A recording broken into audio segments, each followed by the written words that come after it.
现在可以了是吧？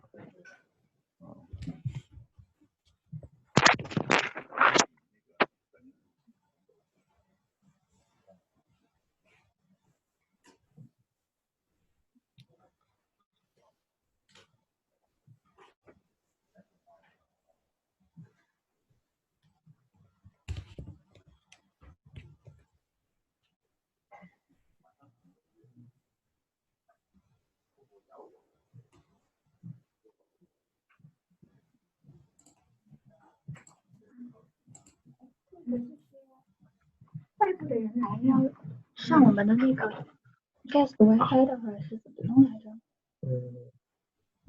当时有说法，你现在连的不是吧？我现在连没连？对啊，连了。你的 WiFi 应该是不是吧？啊，对对。啊，他们电脑的话呢？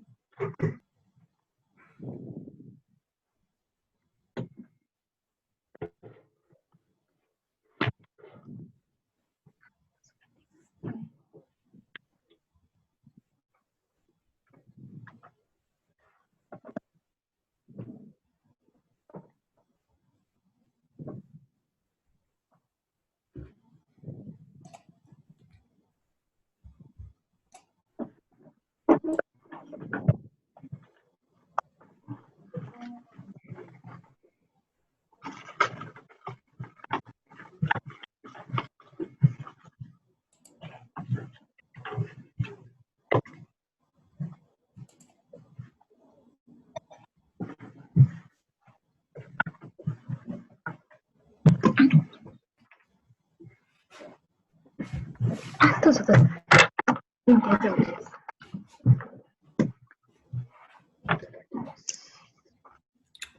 Okay, everyone.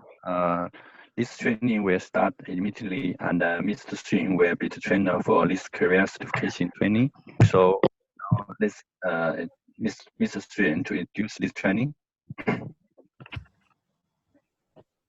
Okay, so how do you do everywhere? So could you see my screen or not? Yes, I can see. I already shared my screen or not? You can see or not? Yes, I can see. Okay, okay. So that's great. Okay, so we will start this training. This training actually this is related to the 5G RAN part. And then you can see these 4 files. This is related to this training's training content. Actually, for this training, we will make it into two parts.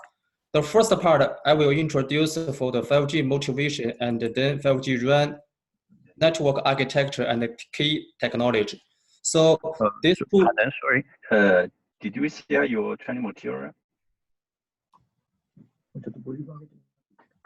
We are now we can only watch your video, not the training material.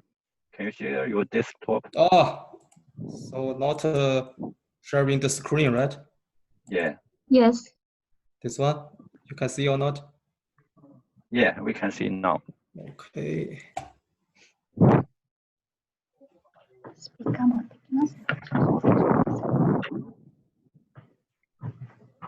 Okay, I will repeat it again. So this training will including 4 training content materials. And then this training, I will make it into 2 parts. The first part, I will introduce for the number 1 and the number 2. This is related to the 5G motivation and then network architecture and key technology. This is more related to the RAN part, radio access network part. And then this 2 parts will take around 4 hours. So this is the big one. And then the second part, I will introduce for the 5G use case and then some typical industrial solutions. In this part, actually, it will take 1.5 hours. So I will leave around 30 minutes for all of us for this training, and then to ask some questions, and then I will make the answers. So is right or not? If no problem, okay, I will start this training. So let's start the first materials, 5G motivation and industrial progress.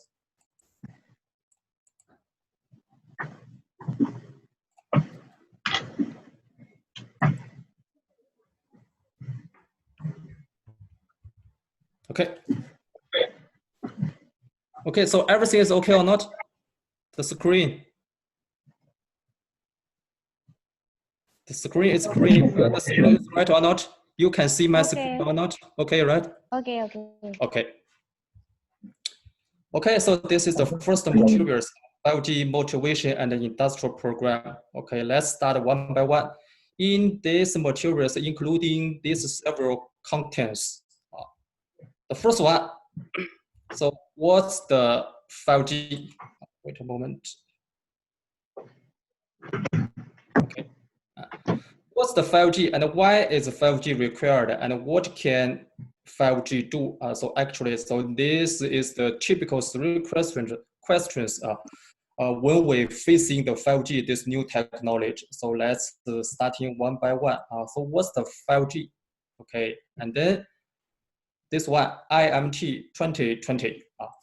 IMT2020. So what's the meaning of this one? IMT2020 actually is the officially named of the 5G technology. It will be defined by the ITU, in International Telecommunication Union, RAMPAT. Okay, so this organization determined the name of the 5G is IMT 2020. And then IMT 2020 is the 5G officially name. For the 3G official name, actually we know this is for the IMT 2000.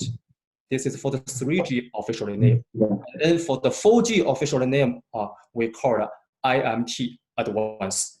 So come to the 5G. Okay, come to the 5G, we call it IMT 2020. In China, okay, so in China, the 5G technology and the R&D test is under the control of the IMT 2020 5G promotional team. Okay, so this is the official organization to organize all of the necessary companies and the partners involved in the 5G test before it commercial into use. Next one. Challenges in the 5G era. Challenge in the 5G era. And then we can see these three typical factors. Which will stand for the 5G features. The first one, ultra high throughput. Of course, this one related to the high throughput, related to the high speed compared with the existing 4G network. The second one, ultra large connection. So this means, okay, have many connections, many sensors later will enter or will connect it into the wireless network. So it will make the network terminals more larger than before. The third factors, ultra low latency, means, okay, so we need to shorten the latency between the terminals and the servers to make some service, to make some industrial service more availability in the future. For help of these terminals access to the network. So this is we call ultra low latency. So the three factors, okay, stand for the features of the 5G services in the future. Next one, IMT 2020. Okay, so this is stand for the 5G Vision by ITU. Means, okay, so from the standard, the ITU defined three typical, the standard defined three typical scenarios. Wait a moment, I will change to the pencil. Okay, and then 3 typical scenarios for the ITU defined the service scenario. The first one related to the eMBB. The first one related to the eMBB, Enhanced Mobile Broadband Network, eMBB. So eMBB, okay, so it's related to the high throughput. So this is the target throughput for the standard organization defined for the 5G network. And then the second scenario, is we call the URLLC. URLLC. So URLLC means the ultra reliable low latency communication. So this is more related to the machine communication. It will be available in the industrial internet in the future. Industrial internet in the future. So we call it URLLC. And then the last scenario we call it mMTC, massive machine type communication. So mMTC, this is evolved by the currently NB-IoT, Internet of Things. The Internet of Things later will be involved to the mMTC, massive machine communication. Massive machine communication. So this is the typical 3 scenarios defined by the ITU to face the 5G network in the future.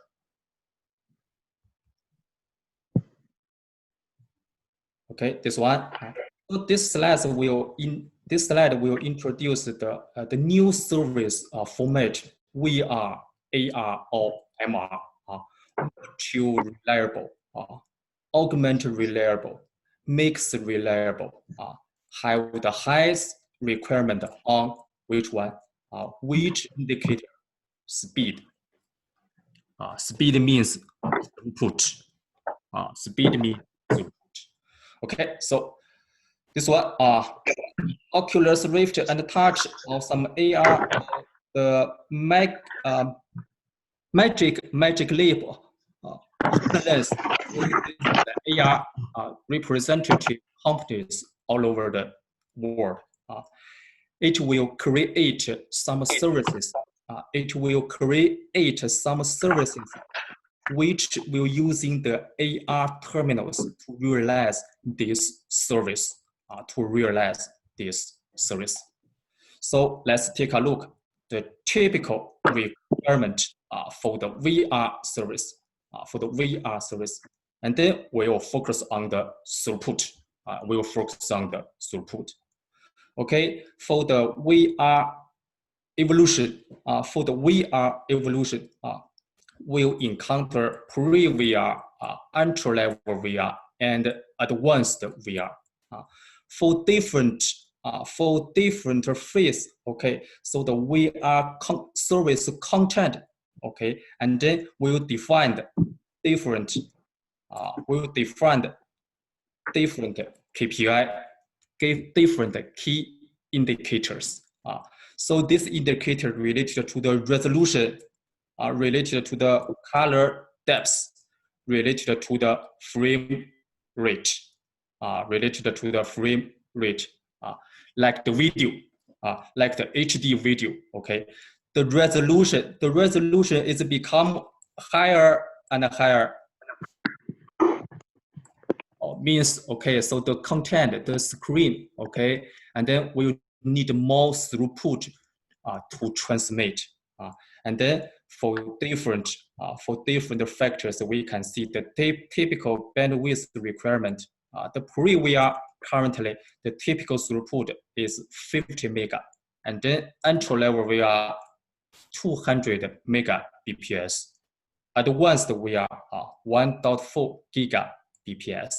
So that's mean, okay, with the evolution of the VR service become more and more advanced, means, okay, the resolution of the screen is become bigger and bigger. The color depth is become bigger and bigger. Means the screen is more colorful. Means the screen, the content screen is more colorful. So if the content screen is more colorful, means it will need more bits. It will need more bits to create the screen, and meanwhile it will need more throughput related to the bandwidth. Okay, so this is the typical requirement for the VR service. Okay, and then the evolution of the VR, so the VR format have these several types: VR glasses, and then PC VR, and then next cloud VR, So the VR will evolve to later the final format for the VR. This service will evolve to the cloud VR. Cloud VR means, okay, so the cloud platform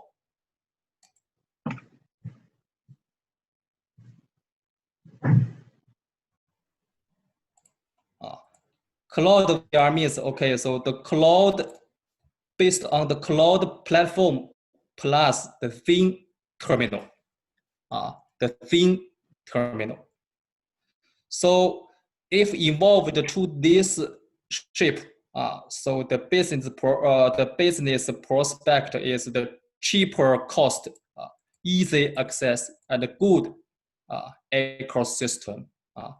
So what's the meaning of the cheap cost and the easy access? So this is related to the terminal.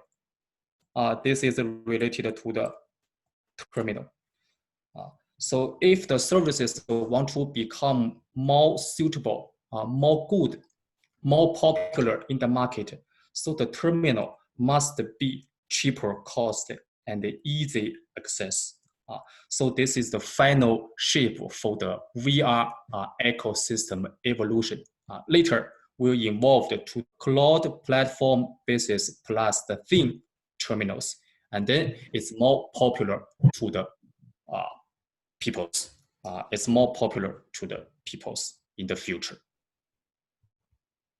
Okay, and then what's the meaning of the cloud VR? What's the meaning of the cloud VR? So the cloud VR require some 5G network. So why it will require 5G network? And then cloud VR definition. Cloud VR definition means, okay, so we need in the terminal side. So we only need the this one. We only need the thin terminals in the terminal side, and then this terminal size is more showing the screen, not more process, not more calculation in the terminal side. And then how to make the screen calculation, how to make the process calculation. Okay, put this process come into the cloud part,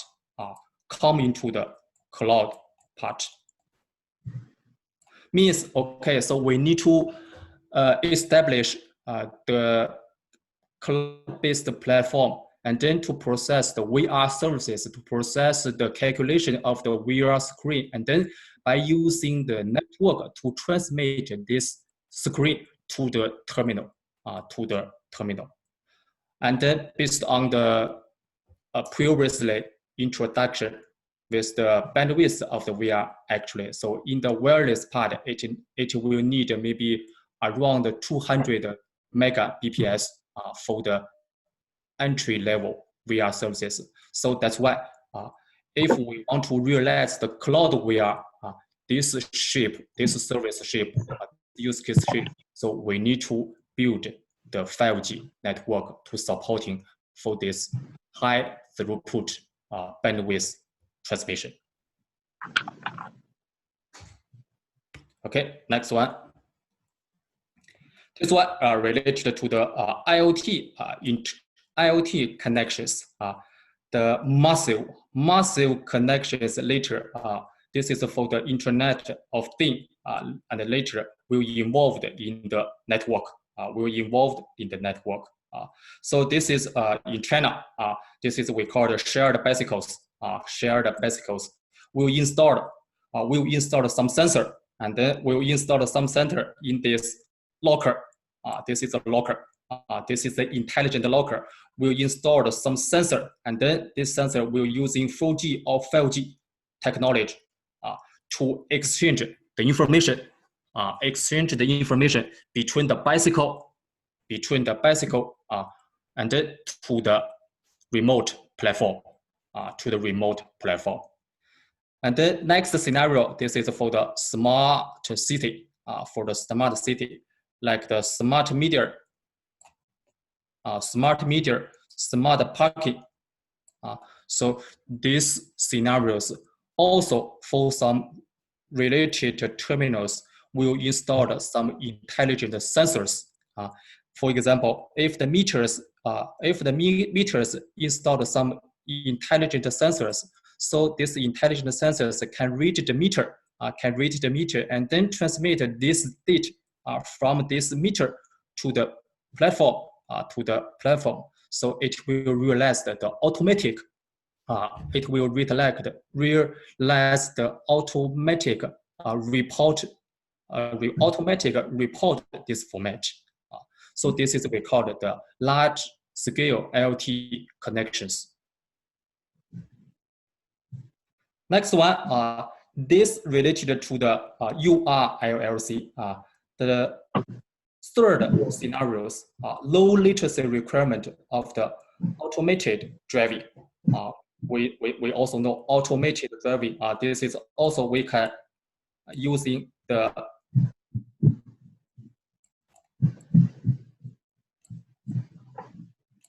IOV, Internet of Vehicle. So this can stand for the low latency requirement. Between the terminal, between the cars, between the cars and with the remote platform, and then to receive the command, and then to give the process to feedback this command to the terminals, and then to realize this scenario. This is what we call it. It will need a low latency. And then for the existing 4G, actually, the 4G, the network architecture is already fixed. So it's very hard for us. To shorten the latency between the terminals with the servers, with the platform, with the servers. So it will changing the network architecture, and then 5G can provide this benefit, can provide this trust. Okay, this one, 5G breakthrough point.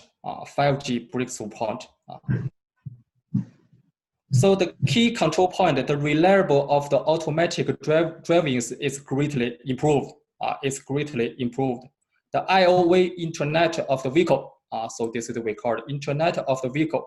Greatly enhanced the awareness of the surrounding vehicles. And then, so this is the 5G breakthrough point for the IOV. Means, okay, so this vehicle will install many sensors. In this vehicle, and then this vehicle also will exchange some information between the terminal and then the base station, and then the base station will receive for different vehicles. The base station will receive for different vehicles messages, and then sharing this message to the vehicles. So it will enlarge the vehicle's widget. So that is a 5G breakthrough point. So later we will introduce use case and then make it more detailed. Okay, come to this slide. The key KPI of the 5G network. Key KPI.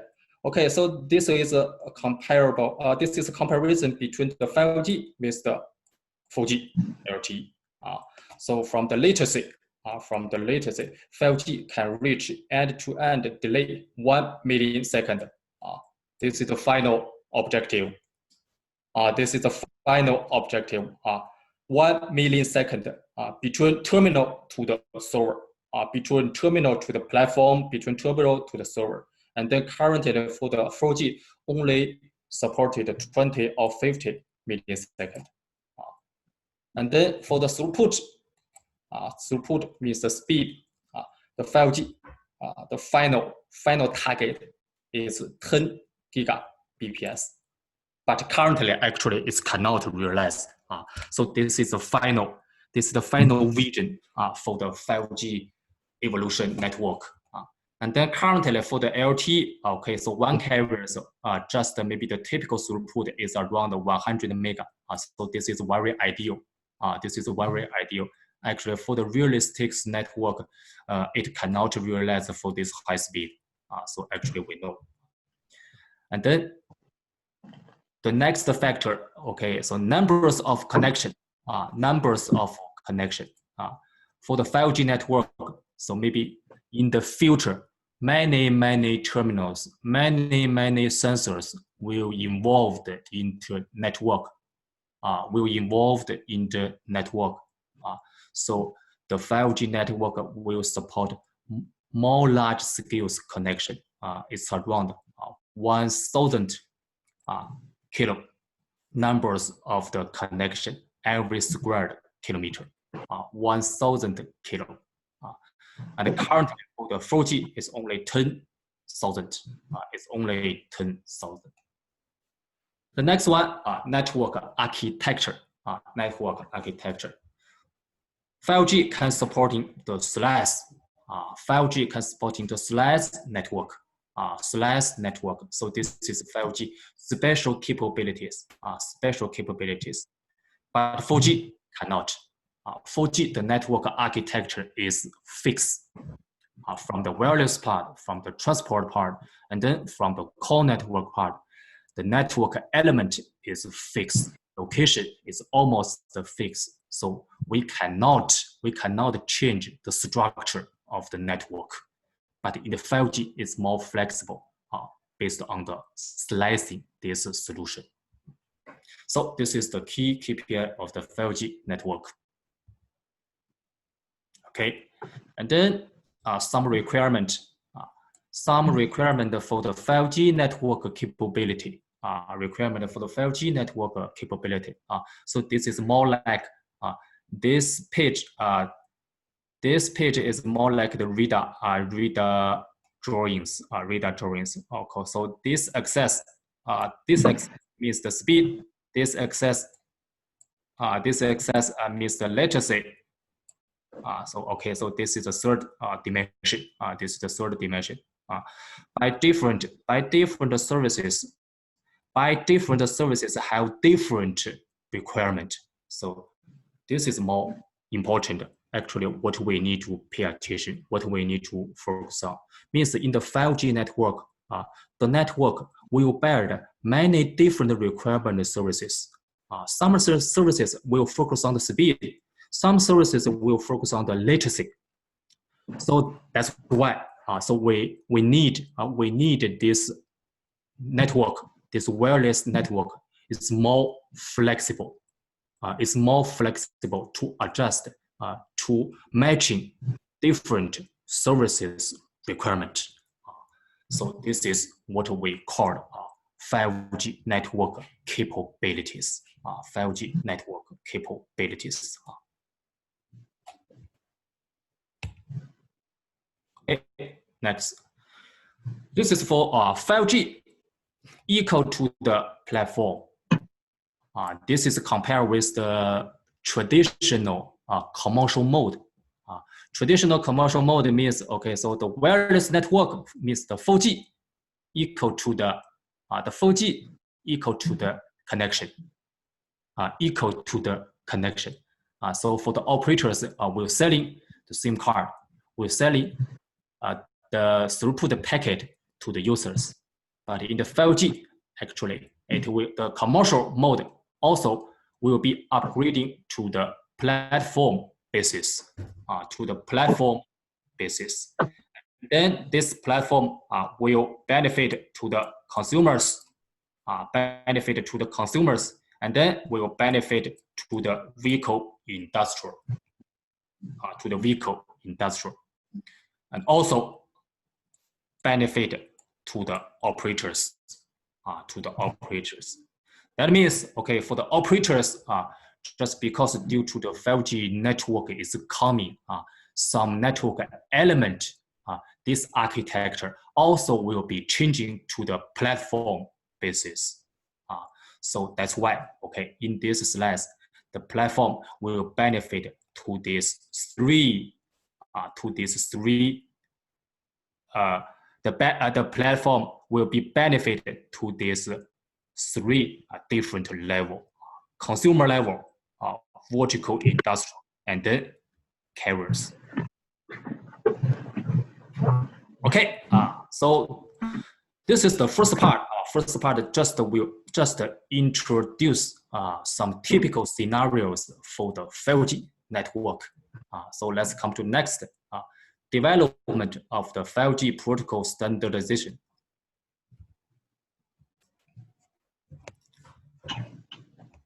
Okay, the first one, 5G start from the 3GPP release 15. Release 15 means, okay, before release 15, this is related to the LTE. Okay, and then the 5G, the first version for the 5G technology is starting from the 15. 15 actually is already frozen, right? 15, this release is already frozen last year. And then the next version is release 16, will be frozen next year, the first quarter. This is the planning.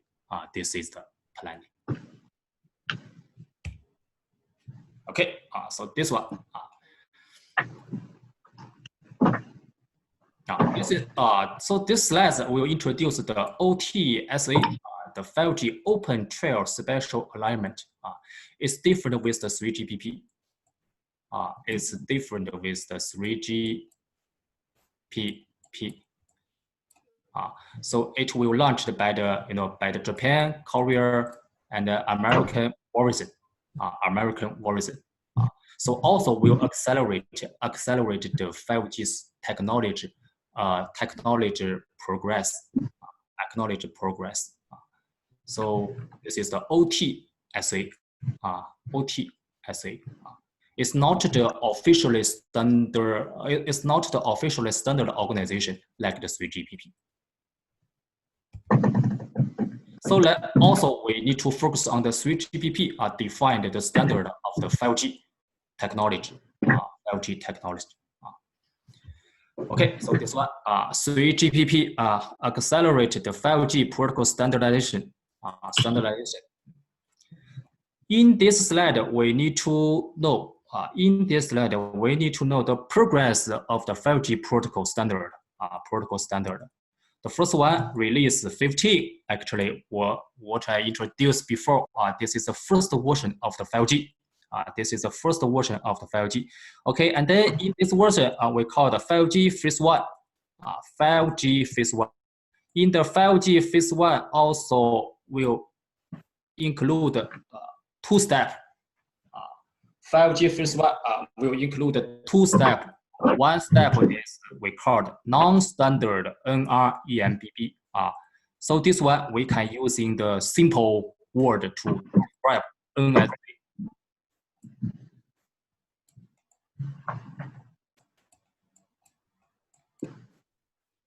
This one NSA, okay, means the technology, the specification related to the NSA architecture is frozen by this point. And then the second step, this is for the SA standalone NR eMTC. We call SA. And then SA is a standalone architecture. This already frozen in the last year. end June, the end of June last year. So this is the release 15.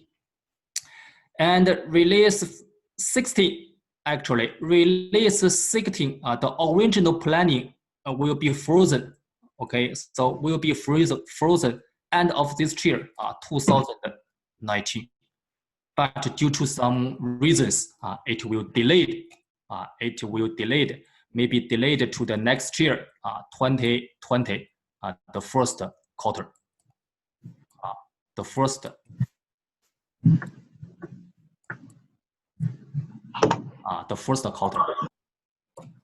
The first quarter will frozen for the release 16.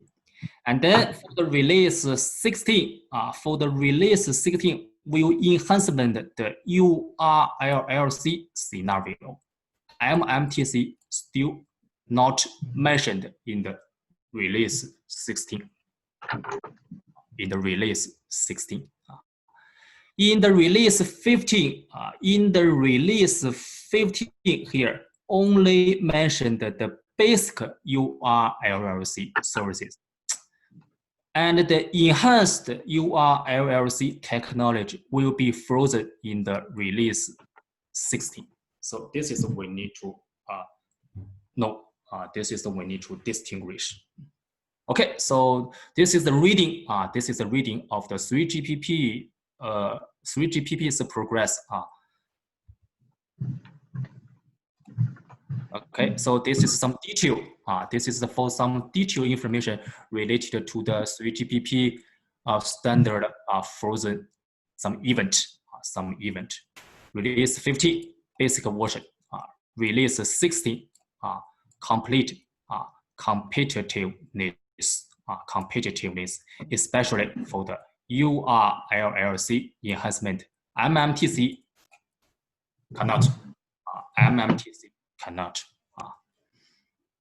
Okay, so this one is enough. This one is enough. Okay, so let's come to this one. 5G network mode.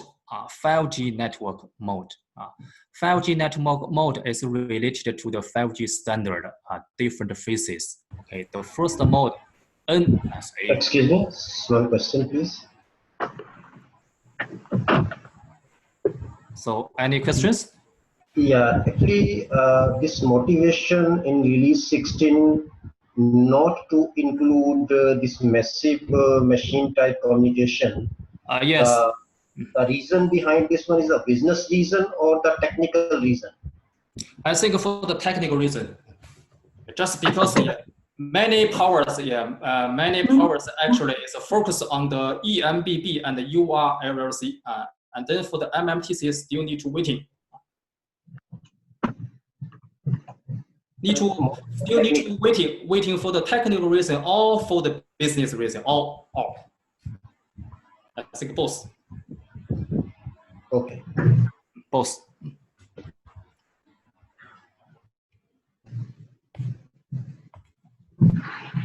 So currently, more power is focused on the eMBB and URLLC, especially in the release 16.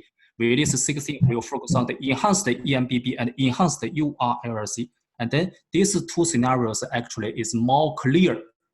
These two scenarios is more clear to facing to the business market, some business case, business market, and the mMTC delay. Okay, continue.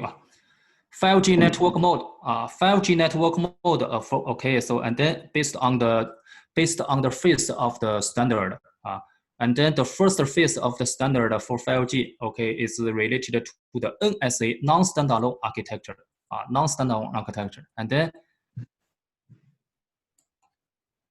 the poor, the independently 5G network mode we call the standalone SA. We call the standalone architecture. Standalone architecture. So what's the meaning of the non-standalone? We can see this description. NR plus EPC. NR plus EPC will be deployment the existing 4G network. Okay, so let's come to this this figure, the left figure. The left figure, okay, indicate the non-standalone NSA, okay, network mode. Means the existing LTE, this is the base station, what we needed. And then we need to deploy the additional 5G NR in the same set. Of course, in the same set, better in the same set. And then for the core network, we can reuse we use the existing 4G network architecture, reuse the MME, reuse the SGW, reuse the PGW, and then only upgrading some softwares to supporting the 5G functionality is enough.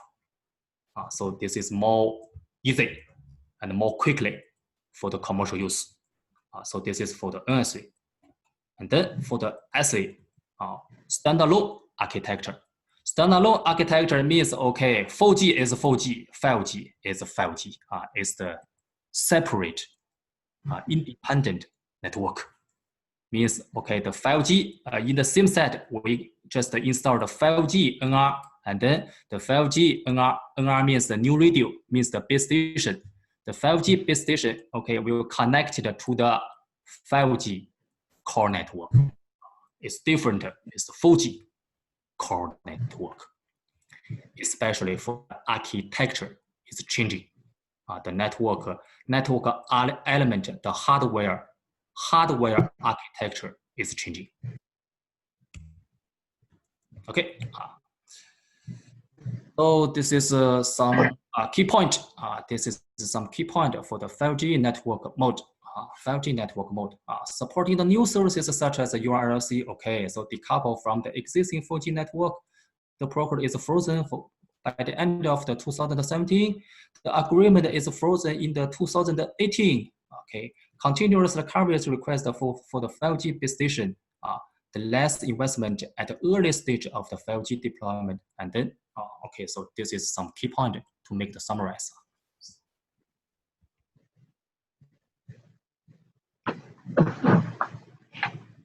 Next one, URLLC, ultra reliable low latency communication. Ultra reliable low latency communication. This is explore the service requirement. Explore the service requirement. Service. So this requirement will be adapted to the smart manufacturers. Smart manufacturers like the robot communication. Also the IOV. Internet of Vehicle, and then cloud service AI robots. So the URLLC, this scenario is more sensitive. This scenario will be adapted the more sensitive latency. Send request, receive the command. Okay, so the transmission delay is more smaller. So this is for these scenarios. Requirement. Next, mMTC, massive machine communication, massive machine chip communication. Okay, so this coexist with the NB or eMTC. This is we call the narrow band IoT, narrow band IoT. mMTC will coexist with the NB or eMTC. NB eMTC belongs to the narrow band IoT. And then for the 5G, mMTC will not involved in the LPWA. LPWA is mainly faced to the NB-LT or eMTC.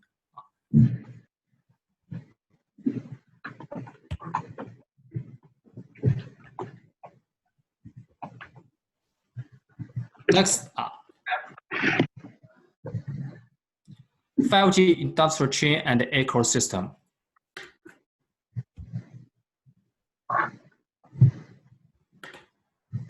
Market penetration of the 5G will exceed 2G and will exceed 3G and 4G. 3G and 4G. So this is this is related to some research, some result. For the users, it will take only 3 years for the 5G to reach these numbers, the user scale. And then for the terminal industrial chain, only will take 1 year to release the first 5G terminals. So the terminal and the network are ready. Terminal and network are ready.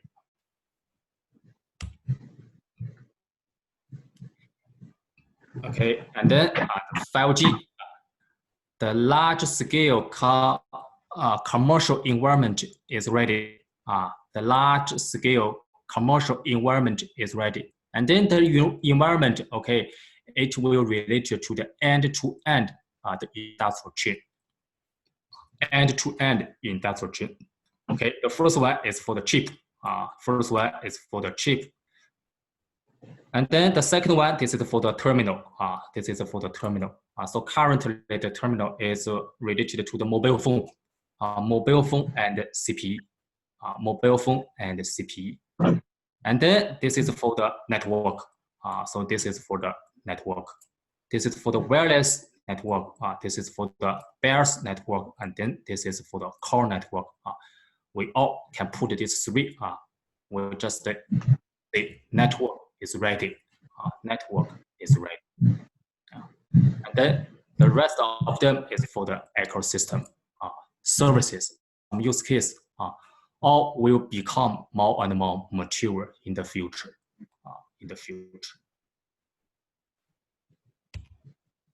Okay, the first one, 5G chipset. This is very important. This is very important. So the chip will install in the terminals. The chip will install in the terminals, and then we'll realize the 5G functionality, the 5G signals processing. 5G signals processing. Okay, so here is the roadmap. Here is the roadmap between different chip producers all over the world. The first one, Qualcomm. Qualcomm from the American company. It will produce the chips. It's already produced the chips which are supporting the 5G terminals. So we call the chip is X50. We called the chips from the Qualcomm production is X50, and then X50 only supported the NSA this network mode. And how to supporting the SA? How to support the SA network mode by the chip? So the Qualcomm will produce X55. This chip type. So this chip type will support NSA and SA together. Means, okay, so means currently, means if the cell phone installed the X55 in the future, this cell phone can support the NSA architecture and SA architecture together. But currently X55 still not in commercial use. Means, okay, so means for the currently, the cell phone produced by different vendors, terminal vendors, it will only use the Qualcomm X50, and then the cell phone only supporting the NSA network, only supported NSA network. So this is the chipset progress from the Qualcomm, and then Intel already sell. Intel already sell his 5G baseband processing department. Already sell. Cannot make anymore. It will sell this one actually to the Apple Corporation. Intel not make the chipset for the 5G mobile phone any longer. So this one delete. And then Samsung also already researched the chipset for the NSA, and for the SA. NSA together. NSA together. Okay, so next one, this is also another major tech, and then the last one is from the Huawei high silicon. And then for the 5G base station chip, for the 5G baseband processing, for the 5G baseband processing chip, we call it Balong 5000. Balong 5000 also support NSA SA together. Also support NSA SA together. So this is actually, so in this slide, we'll list the mainstreaming chipping producers all over the world.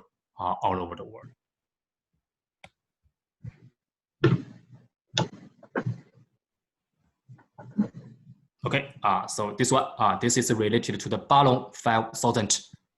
This is the baseband processing chipset.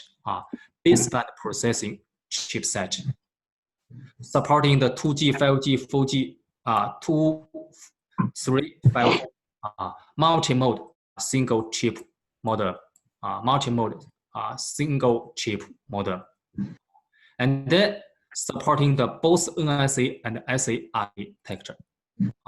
NSA SA architecture. So currently, only Huawei. Currently in the world, only Huawei's mobile phone, which already embed the Balong 5000, can supporting the NSA and the SA together. And end of this year, Samsung, major tech, also will develop the NSA SA together for the chip, and then for the cell phone, and then for the cell phone vendors will embed these chips, and then to realize the NSA SA together.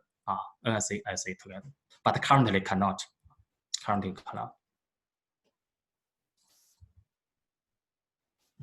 Okay, so come to this one, the chip performance. So here we need to know for the Qualcomm are the biggest, the world biggest chip producers, especially for the wireless, network. He's produced the 5G. The 5G chip is X50 and then X55. X55 50 X55 supported NSA SA together. NSA SA together. Okay, so and then this is for the Huawei High Silicon Balong 5000 Balong 5000 NSA SA together, and then already in the commercial use. So SA and NSA are the trend. SA and NSA are the trend. 7nm technology is the leading, which will directly affect the power consumption, and then the terminals dimension, So this is for the chip. This is for the chip industrial chains progress.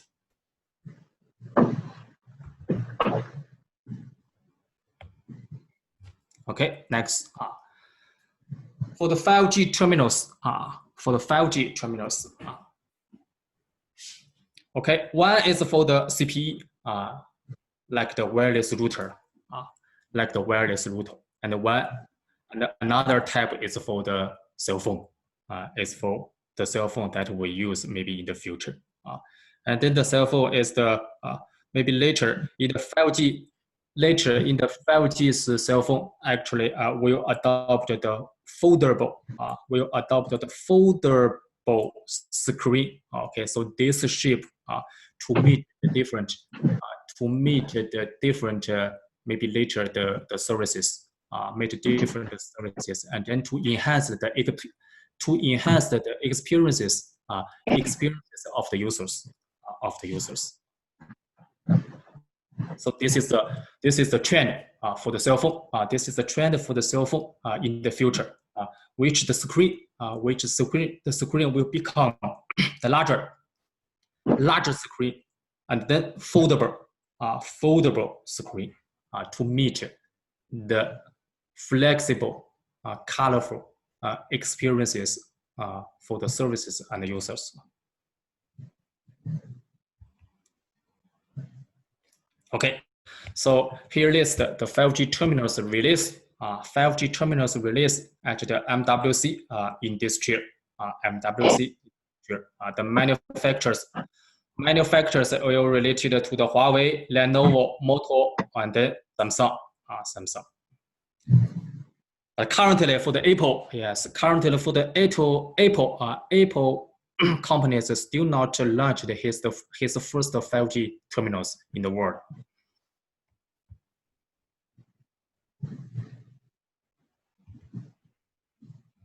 Okay, so this is for the other terminals we call the Data Terminal CPE. Data Terminal CPE is similar. It's similar with the wireless router. So here is the manufacturers for the Huawei, for the ZTE, for the Samsung also can produce the CPE. So this type of the terminals to realize the 5G, to realize the 5G functionality.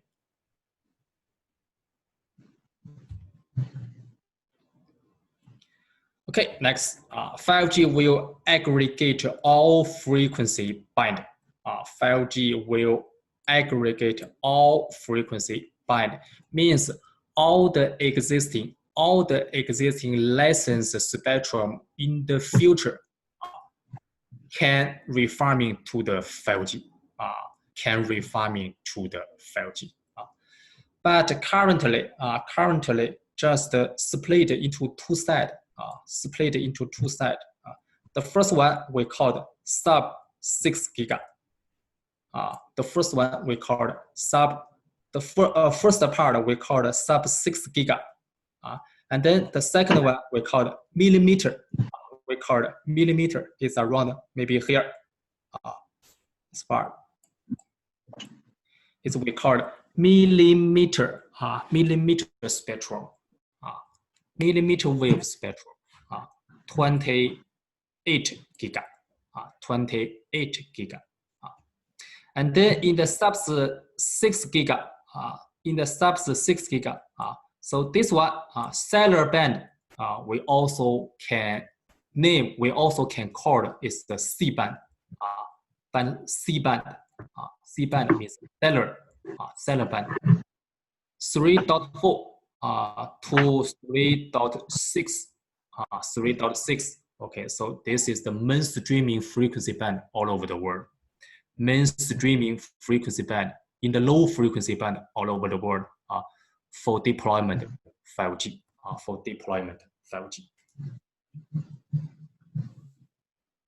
Okay, so this is the spectrum of the 5G allocated by the 3GPP.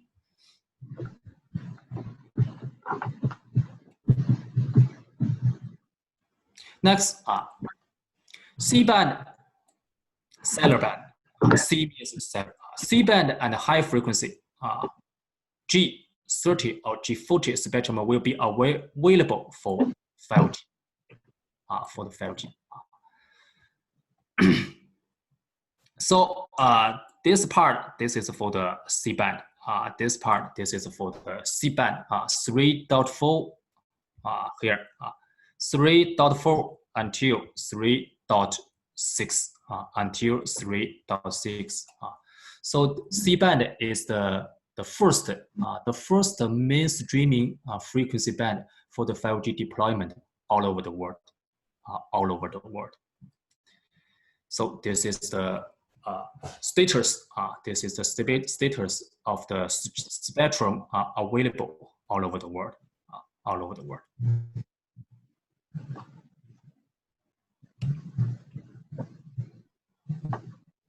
Okay, next.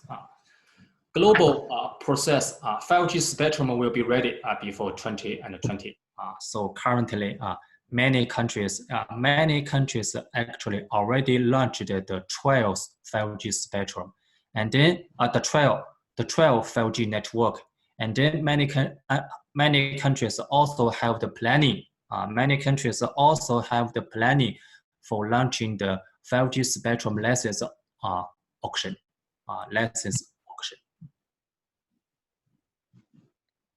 Okay. Here, low frequency band allocation in China. China is only one example. China is only one example. Just follow the standard frequency spectrum allocation, and then by different countries also have some. By different countries, actually for the spectrum allocation also have their own strategy. So in China, the low frequency band allocation is like here. China have three operators. For the 5G spectrum solution. Okay, one operator will allocate 100 mega bandwidth. China Telecom, China Unicom, and then China Mobile, okay, also assigned 100 mega bandwidth. But this bandwidth belongs to 4.8 giga, this frequency band. And besides this, in the 2.6 giga, this frequency band, actually for the China Mobile also assigned some spectrum for 5G deployment. Here. Here. This one. 2.6 for the China Mobile also assigned some additional spectrum. For the deployment of the 5G. So totally is 160 mega. 160 mega. But the 60 mega, this is for the China Mobile 4G. This is for the China Mobile 4G spectrum allocation. And then for the 5G, 160 minus 60, so equal 100. So equal 100. That means this one C band, around 3.5 giga. So this is for the C band. This is the first priority. This is the first priority frequency band. All over the world to make the deployment of the 5G. And then the second one, 2.6 giga. 2.6 giga, this one, 2.6 giga. This is the second priority frequency band for deployment of the 5G. Okay, so this is the currently status in China. For 5G spectrum allocation.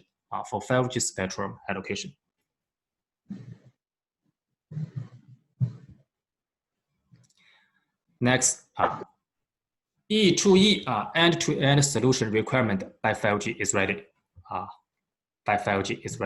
So here lists some different equipment.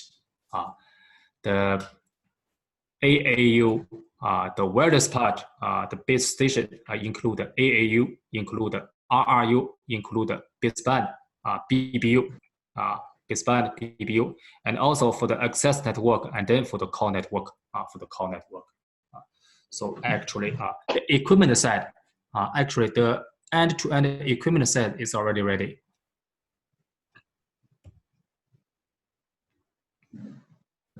Okay.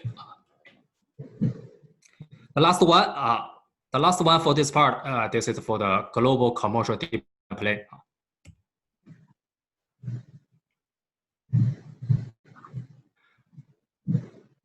first wave of the 5G is focused on the eMBB services.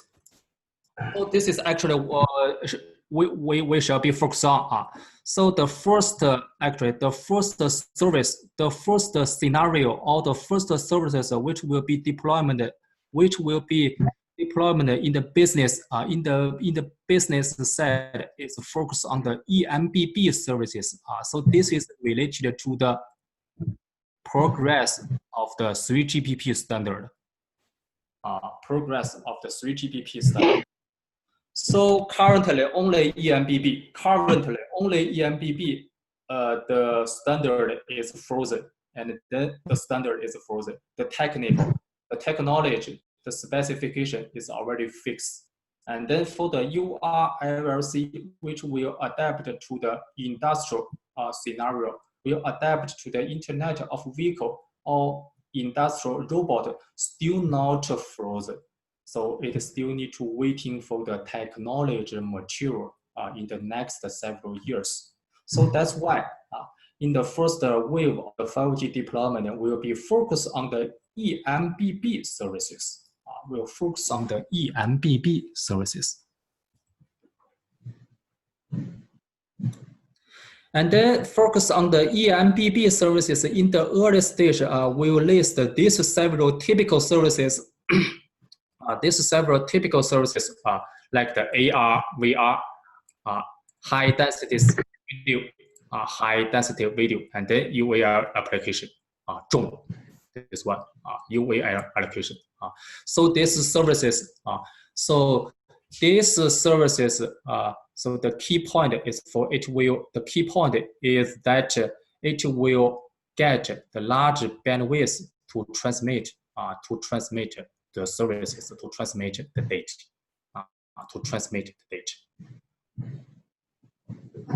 Okay.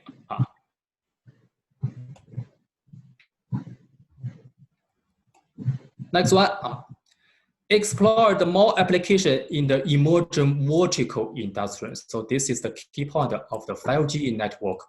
This is the key point. This is the important part for the 5G network usage. It will driving the vertical industrial into the digitalization world, So later in the 5G network, we'll explore more application in these several industries: smart grid, UAV drone, smart healthcare, and then smart manufacturers. And then for different scenario, for different industrial scenarios, need different requirement of the network. So this requirement is related to the delay, reliable, or to the throughput. Different industrial have different requirement of the network QoS. Okay. The first materials for the 5G motivation and some progress already finished. So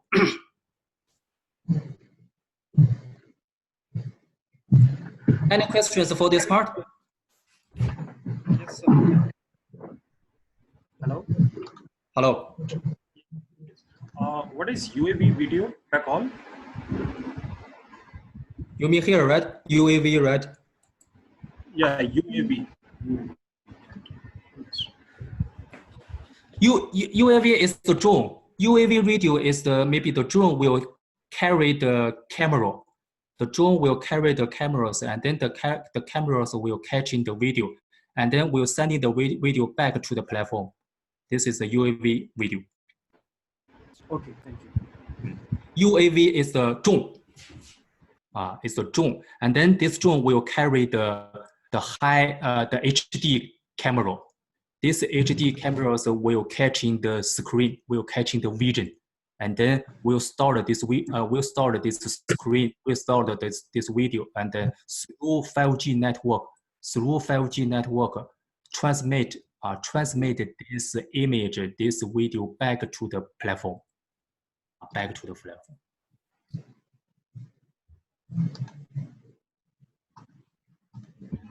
Unmanned aerial vehicles. Sorry. This is unmanned aerial vehicles like drones, unmanned aerial vehicles.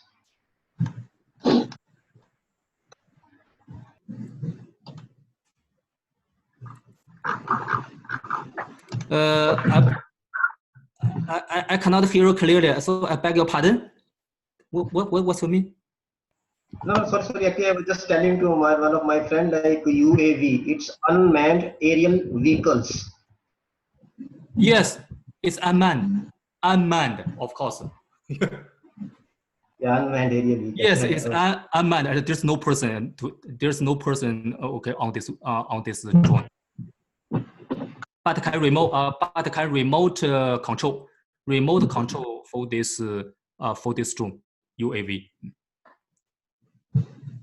Unmanned, yes, unmanned aerial vehicles UAV unmanned.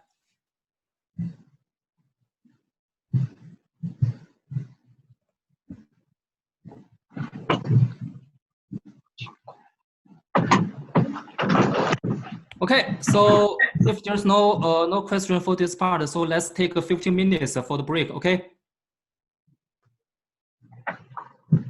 Okay. And then we will start in the second part. 15 minutes break, okay.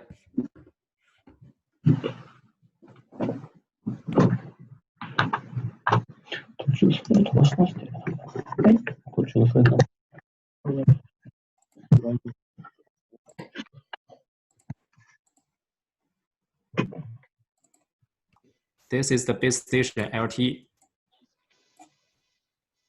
This is a 5G.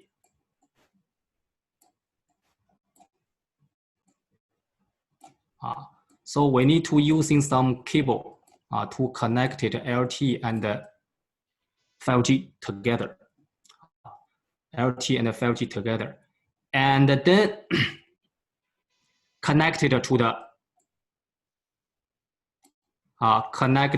the core network. Connected to the core network. So this one, this is the real line. This is the dash line means. So what's the meaning of the dash line? Dash line means the control plane. Means the signaling message. Dash line means the signaling message. So what's the signaling message? Dash line means the control plane message. And then control plane message, actually, we can understand that this is for the signaling message. Signaling. So what's the meaning of the signaling? What's the meaning of the signaling? Signaling means, okay, for example, when the terminal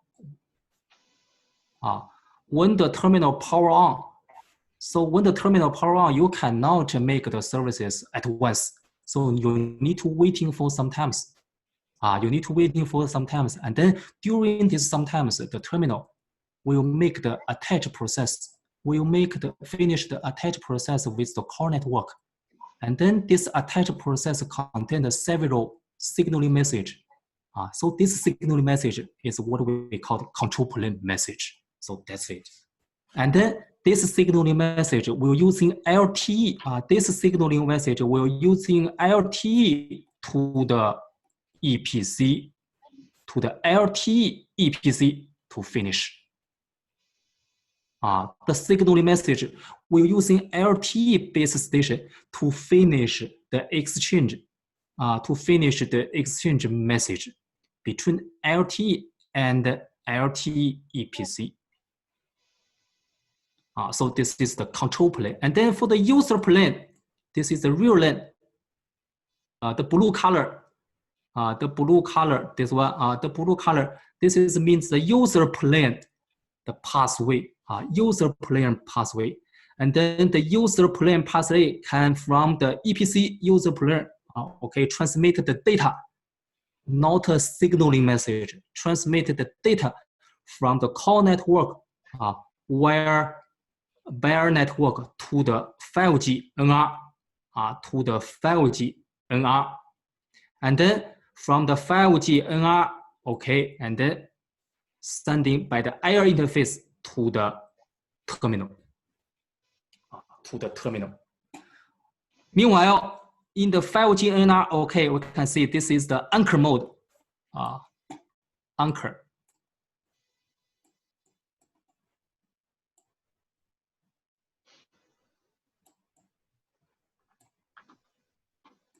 This is the anchor point, means the 5G NR can assign or can allocate the throughput, some throughput from the 5G air interface to the terminal, and then some data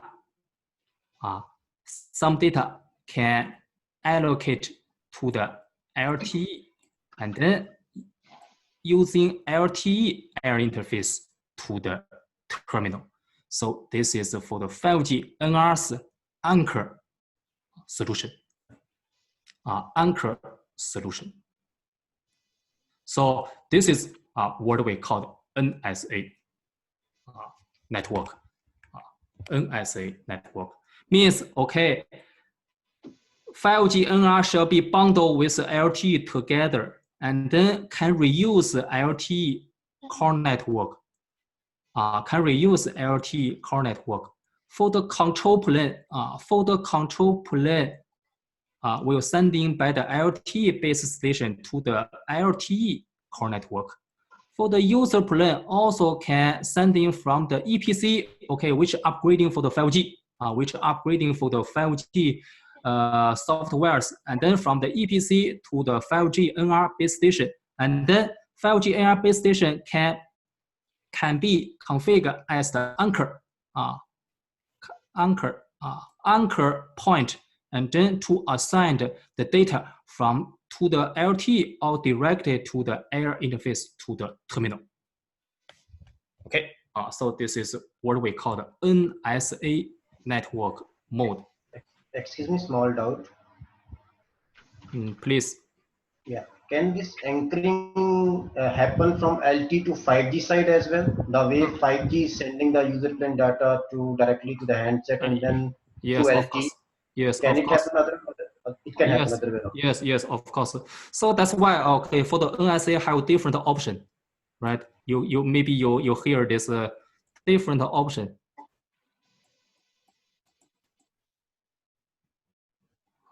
From the 5G anchor, we call the option 3X. And then from the LTE anchor, we call the option 3 or 3A, something like this, or 3. Yes, we can. LTE as the anchor to allocate the data to the 5G or directly to the LTE air interface to the terminal. Okay. Okay, thank you.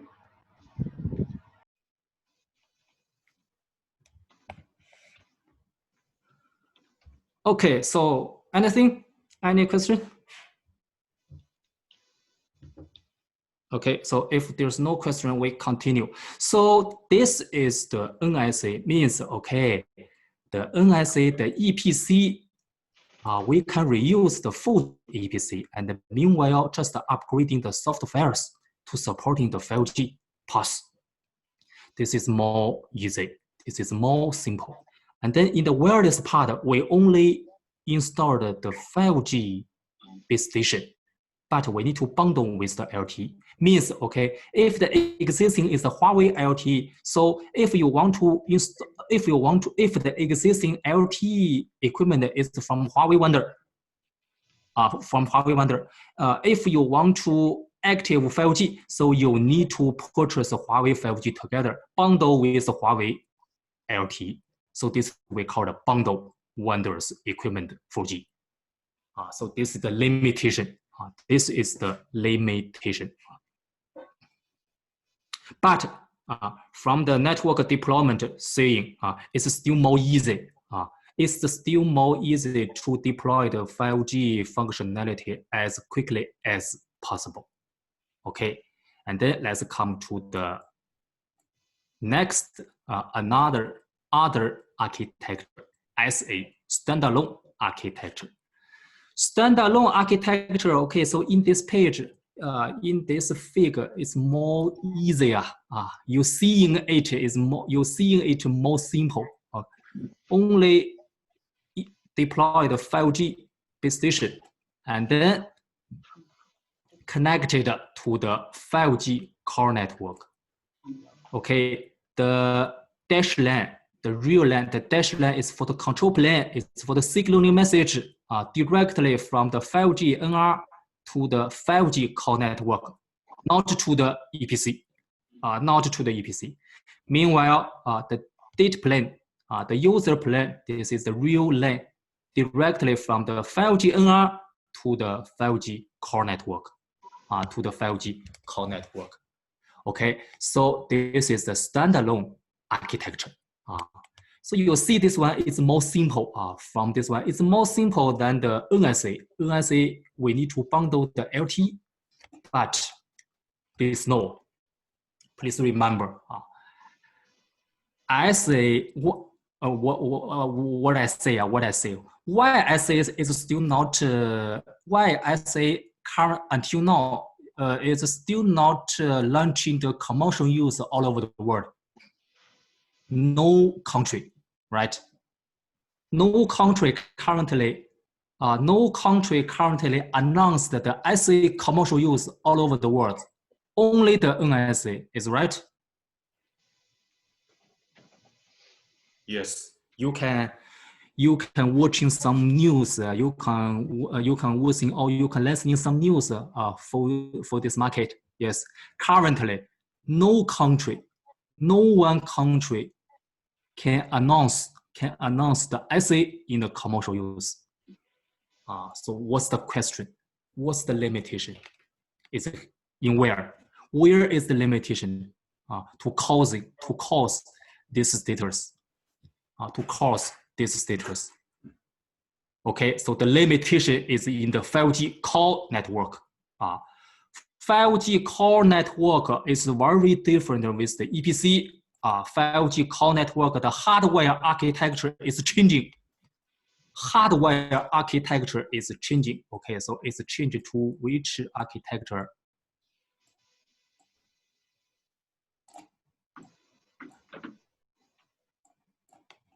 It will change the IT-based architecture. For example, this is a server. Totally 3 layers. The first layer is related to the server, related to the hard disk, related to the CPU, related to the RAM, something like this. And then the second layer is for the cloud operation system.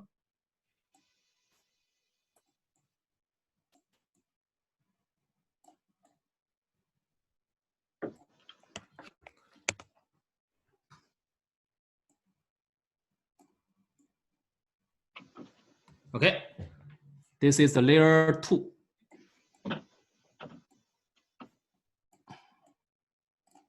This is the layer 1. Okay, and then this is the third layer. The third layer, we call it the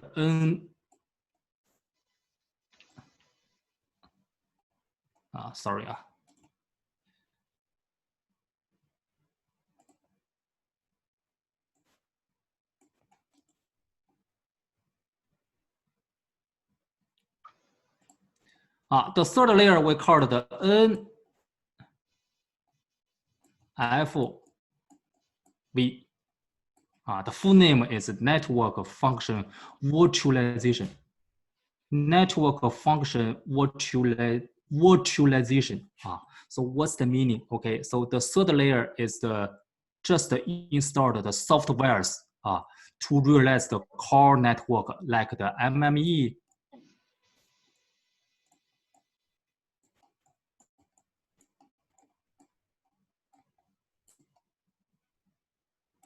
like the SGW,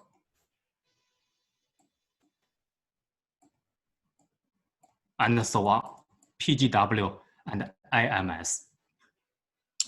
Okay, and so from what I drawing on my screen, mentioned L1, L3, L1, L2, L3. This architecture, this is we call the totally we call the NFV, network function virtualization. It will matching the IT. It will matching the IT, the infrastructure architecture. So you can understand or not?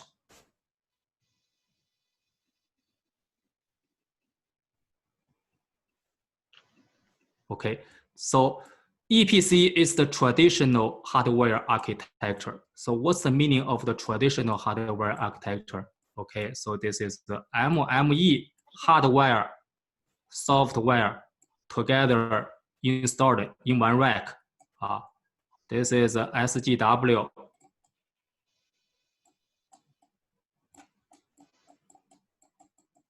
Also, this is the traditional hardware architecture.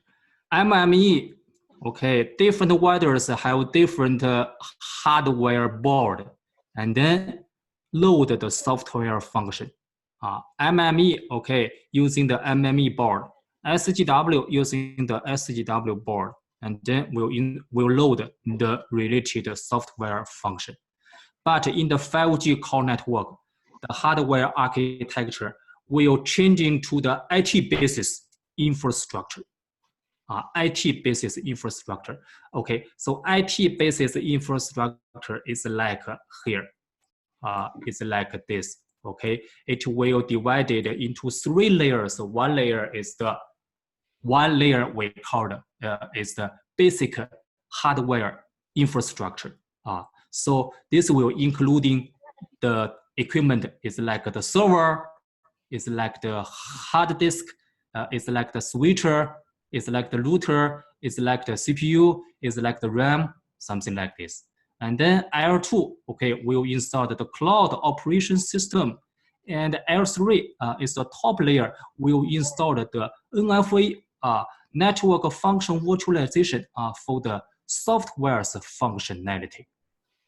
Okay, and then based on just due to this changeable, just due to this network architecture changeable, so it will cause the delay of the SA in commercial use.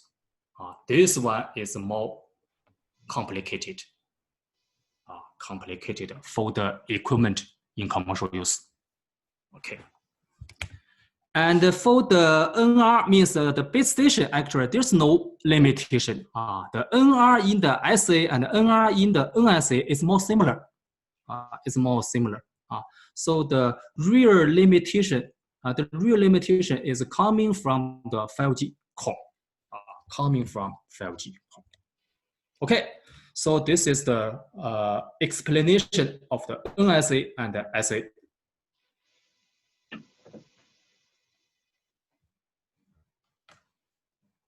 Next up.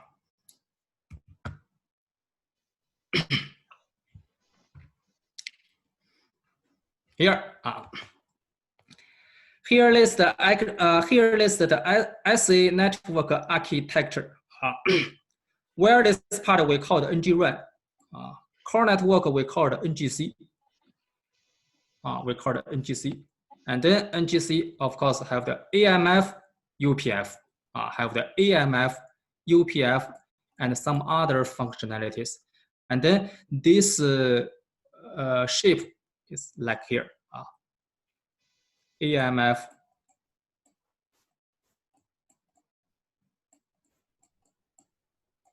UPF,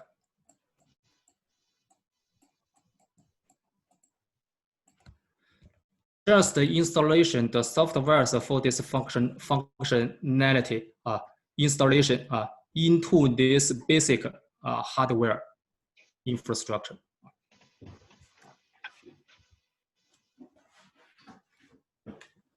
Okay, and then also list some interface, XN, okay, between Geno B and Geno B. This one, NGC for the control plane, NGU is for the user plane, and this is a UU interface. So from the architecture is more simple. From the architecture is more simple, but for the hardware, hardware shape is very different. For the hardware is very different.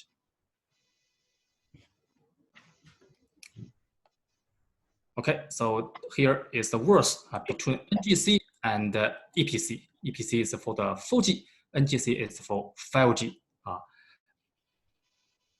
So for the EPC, have this typical network element MME, right?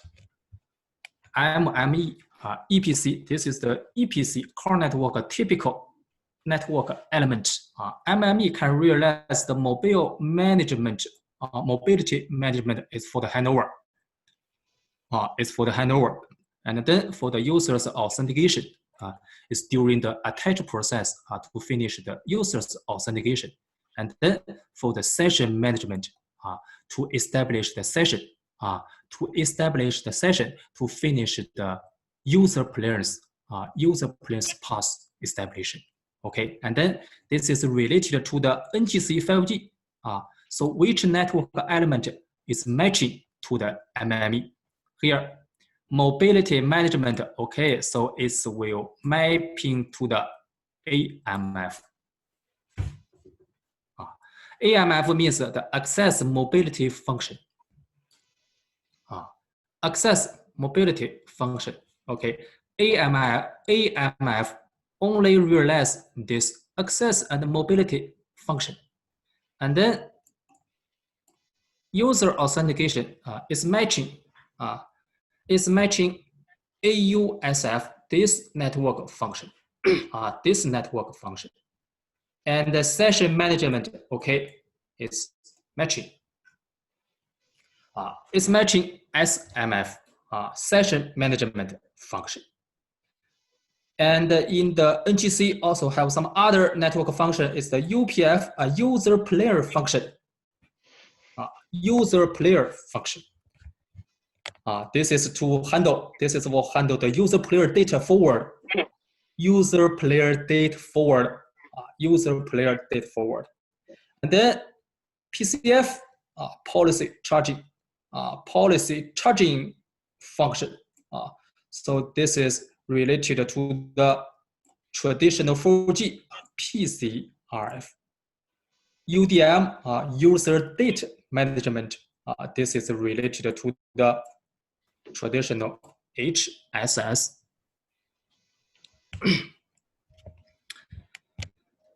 Okay, so in this slide, we'll list the matching relation between 4G and between 4G and 5G for the core network element. Okay, so I just make the summarize. For the traditional EPC, this network element is this is a standalone. This is the independent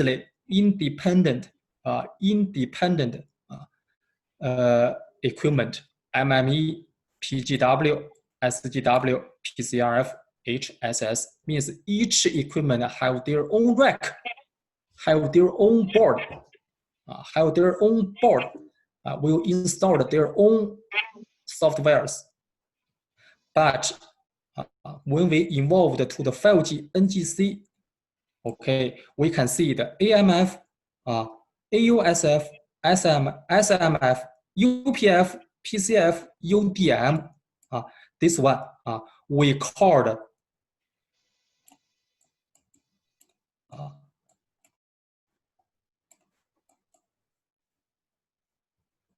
network function virtualization. Network function virtualization. This is just mention the functionality. And then how about the hardware? How about this function's hardware? Hardware will using this architecture. Hardware will using this architecture. And then in the L3, just installed this different functionality can realize. So this is the variation. This is the variation between 4G and 5G in the core network side.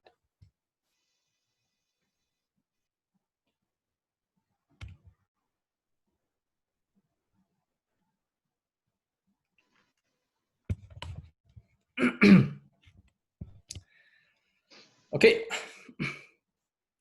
Service oriented core network architecture. What we call SOC, based on the service oriented. So later in the future, for the 5G core network, can align all access mode to connect it to the core network. Not like currently in the 4G, EPC only allowing the wireless 4G technology access to the core network, cannot allow the fixed access mode connected to the core network. But in the 5G, for the core network, in the future, we will allow all the access mode for the 2G, 3G, 4G, 5G, Wi-Fi, NB, fixed, indirect, unlicensed. This is all access mode can connect it to the core network. Meanwhile, also have some features, also have some special characteristics to describe the core network. We call it CUPS control, user player, per separation. This is we call CUPS control plane, user plane, per separation. SBA as service based architecture. Service based architecture. Slicing, and then cloud, native cloud, based on the cloud platform, and then to enable all services, to adapt to different industry,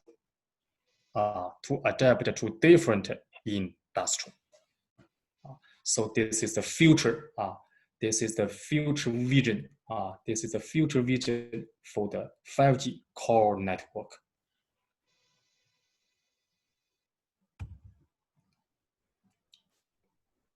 Okay.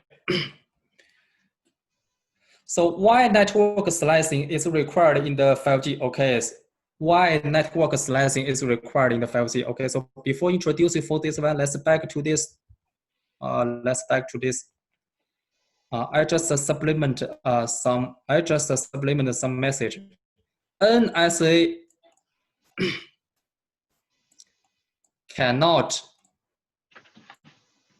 slicing.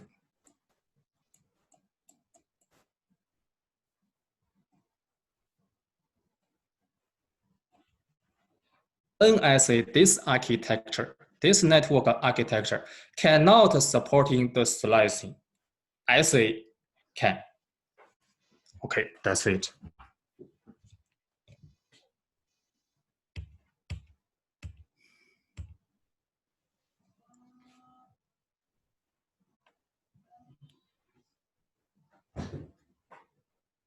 Okay, let's continue. So why network slicing is required in the 5G? The key point is actually the service requirement is very different. It's very flexible. It's very diverse. So this is the key point. the service requirement here, what I say, I will repeat it. The service requirement is very flexible, it's very diverse. And then this one will trigger the 5G network need to create slicing to guarantee. And then 4G network, okay, just only one physical network. Just only one physical network to supporting, also can supporting different service type,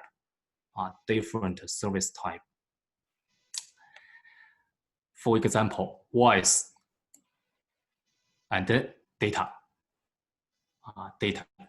Voice data just running in the same 4G physical network to realize this different service type. So this is the 4G feature, 4G network feature. Just one physical network running different service type. But in the 5G, the service will become more diverse. And then the 5G network will driving to different business or industrial. For each industrial have their own requirement of the network guarantee. Have their own requirement of the network guarantee. So that's why. So we hope the 5G network can become more flexible, okay? And then running in the same physical resources, but can using some different technology to make the segmentation, to make the separation, to guarantee the existing investment. So this is the reason why network slicing is required in 5G. Due to the service type, due to the service QoS requirement is very diverse. It's very diverse.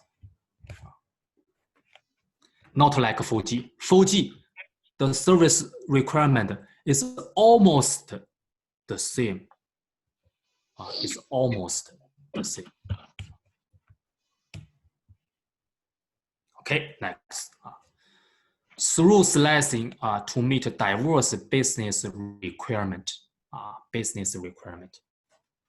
Here, from the core network, core network can realize the programmable function set. This one, user player, SOC, UP, user player. This one, control plane. Okay, for the user player, okay, so this is the module. This is the function. For each one is the function module. The code, the video optimization, the cache, the web acceleration, something like this. For each one will stand for the module.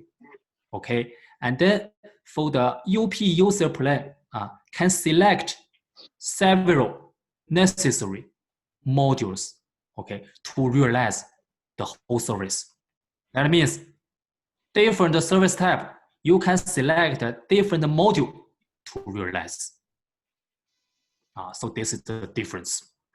Okay, and then CPE control plane is also the same. Control plane is also the same. For the control plane, CP will including this several module function, registration, mobile management, security, QoS guarantee, and then policy control, something like this, authentication, something like this. So in the future, also can design also can design different necessary module, to matching the different service, not using the whole module for different service. So this is the difference between 4G and 5G for the core network, this architecture. Okay, and meanwhile, let's see here. Meanwhile, by different service type. Okay, this is for the voice. This is for the IOV, Internet of Vehicle. This is for the video. This is for the IoT, some IoT smart media. Okay, so this is for the different service type. Okay, different service type require different QoS. For the network guarantee, and then we can design the network guarantee to fulfill this requirement. For example, if the voice slicing, okay, so we can put here for the core network can locate it. Located in different domain. Central DC. This is one location. This is far from the terminal. Okay. Local DC. Central DC means for what? For example, it means the capital of the province. This is, you can understand. One country, several provinces. And then for each province have the capital, have the core city. So central DC means you can regard this one as the location of the capital. Local DC, so the location like the city, for each city, local DC. And then edge DC means in one city, in one DC located in some different region. So this is the name of the edge DC. DC means the data center. DC means the data center. Okay, so let's continue. Different voice using different slicing. Different voice can using different slicing, and then we can put the core network. We can put the core network in different location. For example, voice slicing. Okay, and then we can put a UP, user player. This is the core network. Okay, we put here in the edge DC, and then CP control plane in the local DC. UP in the edge DC to shorten the delay from the voice. So this is the feature. IOV, Internet of Vehicle, also this scenario, we can put here, we can put a UP, user player, as the V2X server in the edge DC, in the edge data center, to close to the car, to shorten the message delay. Okay, and then this is for the video. Okay, so for the UP user player, for the data transmission, we can deploy it in the local DC.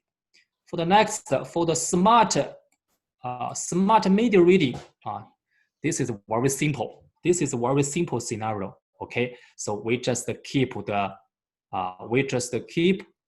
the CP control plane, and then the UP in the central DC is enough. So from this slide, have several key points.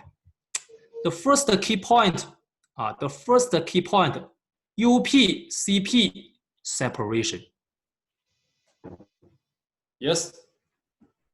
UPCP can be separation, means UPCP may not installed in the same location. But in the 4G core network, UPCP will be installed in the same location. So this is one point. Another point is for the CP and then for the UP, okay, will contain the several module function. Okay, and then these several module function, we can select the necessary module function to adapt different service.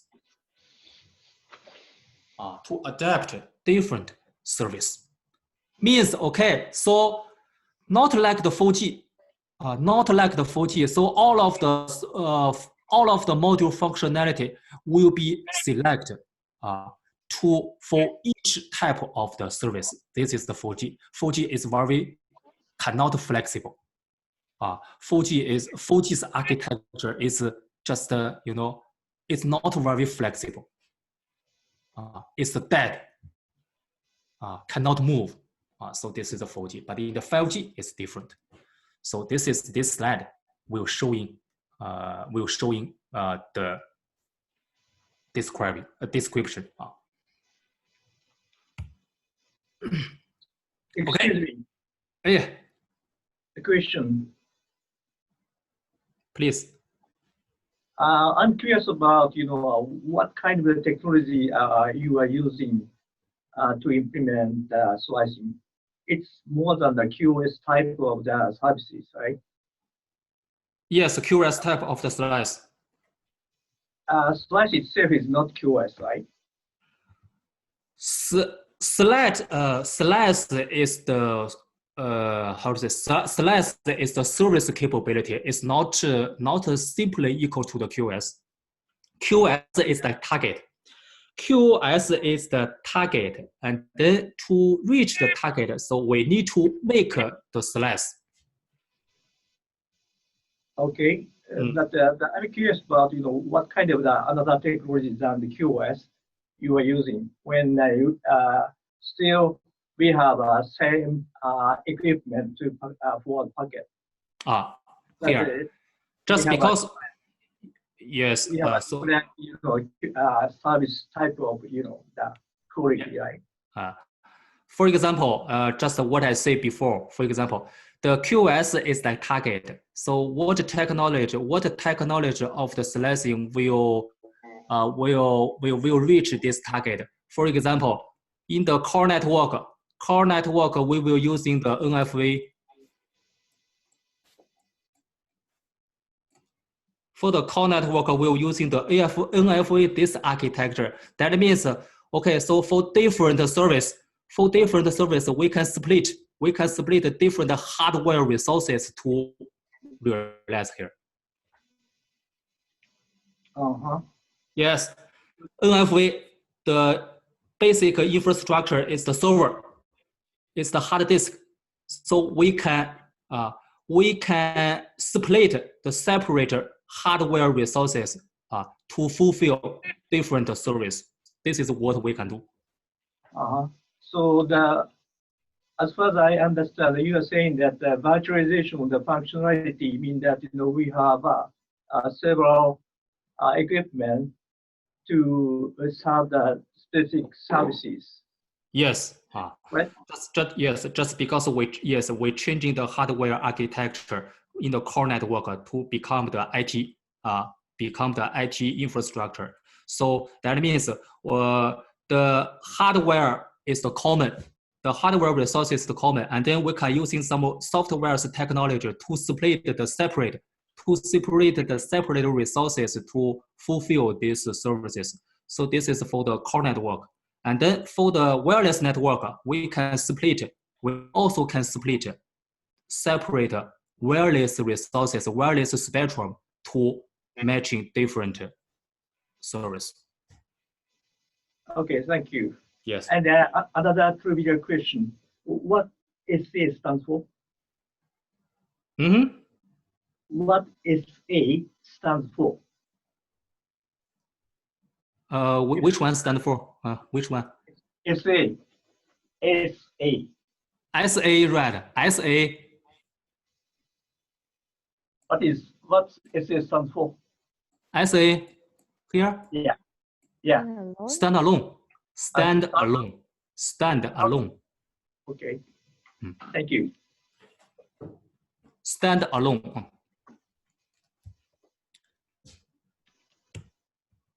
So that's why. So that's why the 5G network actually is the real standalone network. Only using the standalone network can realize the slicing. So the non-standalone NSA, actually, we cannot realize this slicing. Just because the NSA, the core network, the hardware is already fixed. The hardware, NSA, the core network hardware architecture is already fixed. It cannot flexible. So that's why if you want to realize the slicing, this solution to fulfill different service type for the different industrial, different industrial domain, so you have to involve to the SA architecture. So small question, small doubt. So because this SA is a concept which is applicable for control plane also and for user plane also, and then why this SA is only appearing in the user plane but not appearing in the control plane? I cannot understand what you say, sir. Sorry, I will repeat again. I'm saying this standalone as a concept based on your guidance, it's applicable for control plane also, and it is applicable for the user plane also. But in this slide, this SA is appearing in the user plane only, but this SA is not appearing in the control plane. What is the specific reason for this one? Like this, I understand you say. User player is very important. What we say for the 5G can reach the very short delay. This delay is for the user player delay, not for the control plane delay. The control plane is before the service making. What's the meaning of the control plane? Control plane is like the signaling. It's like before make the service. It's like, for example, you power on, you will finish some process and then you will making the services. So the control plane delay is not the big issue. The big issue is for the user player. User player delay is a very important issue. This is really related to the delay. User player, the data exchange, the data transmission is related to the user player requirement. So that's why the user player can be located in different locations too close to the terminal to shorten the delay. Okay, one thing more. This standalone which you have guided us right now, this standalone is the architecture which you explained before. This standalone is a different term. This standalone is a different term, or it's the same which you explained us before? V2X have their own, maybe V2X also have their own standalone architecture. This is just the example. V2X also is very complicated. V2X is also very complicated. V2X currently in the 4G, also some countries will launch the V2X, is right or not? V2X, you hear my question? Yeah, actually my question is... V2X, I tell you, V2X, even though there's no 5G, in the currently 4G, some countries also will trial V2X. Is right or not? Right. Yes. And then 4G, there's no SA, right? 4G, right? 4G is 4G, 4G, there's no standalone, but still using V2X. So this V2X is a low, how to say? This V2X is the preliminary V2X. You can understand my meaning. Not the high level. It's a low level V2X. You can understand my meaning? Yes, currently in the 4G to trial the V2X is the low level V2X. But if you want to upgrading for the high level V2X, the automatic driving, so you need to using the 5G. And then if you're using the 5G, so you need to using the SA architecture. Okay. Yes.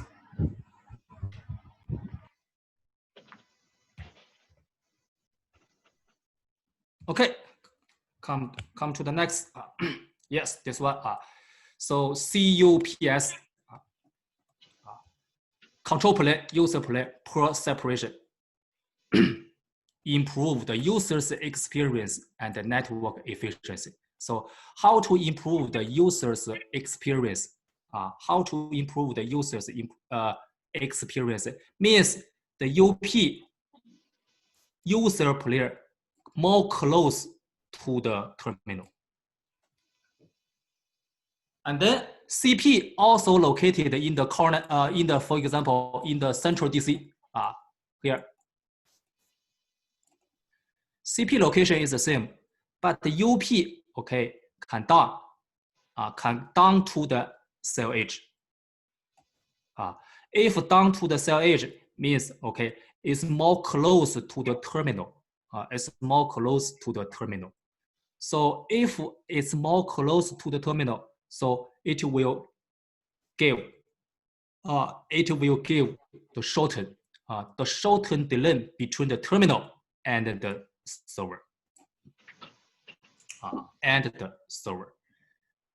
To shorten the delay. So this one can benefit for some special service requirement, especially for the industrial chain, especially for the CV2X. CV2X. What is DC here? Sorry? DC? DC. Yeah. DC, data center. Data center. Data center. So data center means we are going to place some data center near the terminal. You need to reconstruct your core network become the data center, just because in the future, all the original core network room, the equipment type will becoming the IT.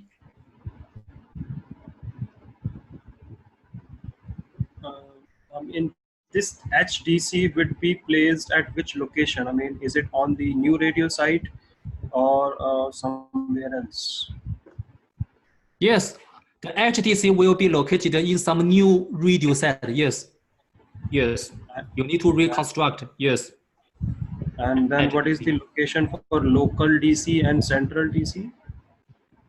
Local DC, what I said before, local DC is like it's like some city. One city have one local DC. You can understand? Okay. One city, yes. One city, you just select one room as a local DC.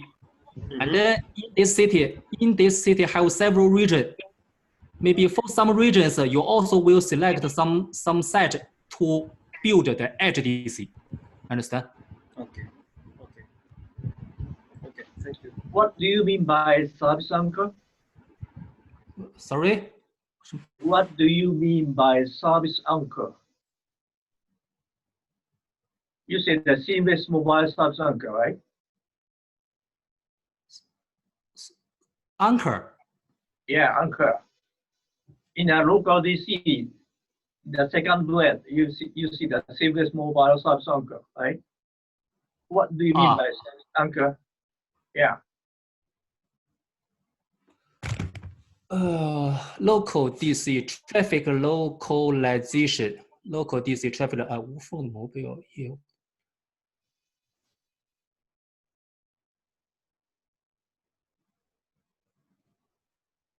This one, right? Seamless mobile service anchor, right? Yeah. Seamless mobile service anchor means, okay, so if you put for example, if you put some server in the local DC, so in the local DC, so when the users make the handover, when the users make the making the service handover, it's only closed. It's only closed loop in the local DC. So this is we call it the seamless mobile service anchor. Means okay, the traffic is not the traffic. No need to come out of the local DC, come to the backhaul to the up layer. No need. Just close in the local DC. Closed loop in the local DC to finish the different service.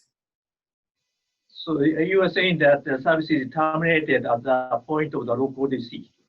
Yes, it means that the traffic, you know, this is almost the same. This two item is almost the same. It means the traffic can localization. No need to up to the high layer DC to enhance the traffic, to enhance the transport network capacity. No need. Just a closed loop in the local DC. Understood.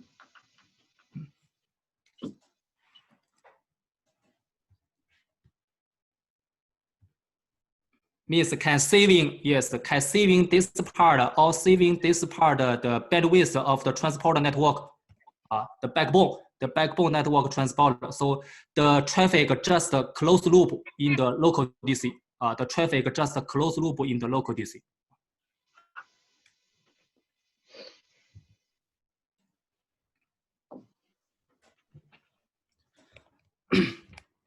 Okay, here MEC. MEC, the full name is Mobile Edge Computing, computation, Mobile Edge Computing. This one. MEC also the combination of the several equipment, and then we can see MEC have the 7 scenarios defined by the ETSI. MEC have several features, have several characteristics. One is the application localization, and then content regionalization, and then edge computing. Okay, so it's related to the 7. It's related to 7 typical scenarios. Okay, so these scenarios maybe will deploy the MEC to improve the experience, improve the efficiency. For example, this one, the video optimization, video enhancement, video acceleration. So this one maybe will deploy the MEC to make it, and then enhance the reality. This one, enterprise distribution.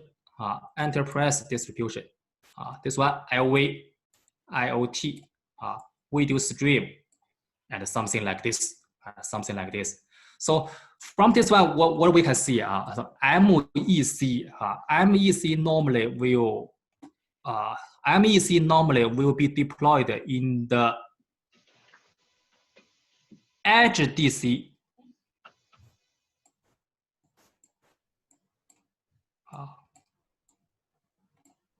Different region.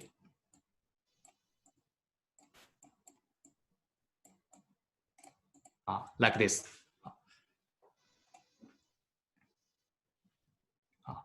So also one point, also one important point is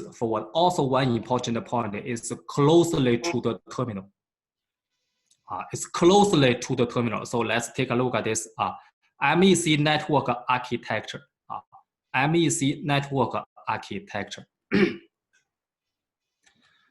This one, this is the core region. This is the core region, means the core DC, core region. This is the aggregation. This is the aggregation layer. This is the access layer. This is the access layer. And then this one we call the MEC, the mobile edge computing. MEC will including which one? MEC will including the core network UPF plus the platform, mobile edge platform. mobile edge platform, and then to combine this MEC, So just repeat it. MEC is the combination of the network element. So which network element will combine to the MEC? The first one, this is a UPF. This is a core network submodule. Is right or not? UPF, user player function. This is for the core network here. User player, UPF, user player function. UP, SOC UP, this UP, user player function. User player function plus mobile edging platform. Okay, so this part combined MEC. MEC will including the core network one part, UPF, user player, to processing the user player. Okay, and then this one located in the access layer, to close to the terminal, to shorten the delay, between the terminal with the server,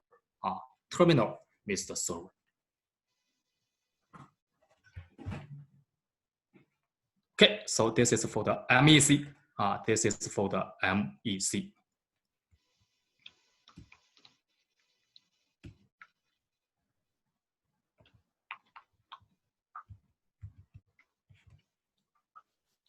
What do you mean by URLLC? URLLC. Wait a moment. Let's check the remark. URLLC. Before I think I already write URLLC. Forget.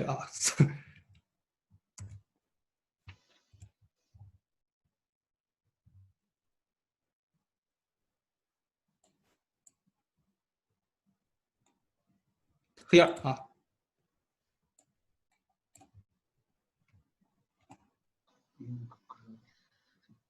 Uplink classifier. Uplink classifier, yes. Uplink classifier is just one function of the UPF. This is one part of the UPF. So the data is distributed to the local DN or to the remote UPF session anchor based on this identification of the uplink characteristics of the service flow.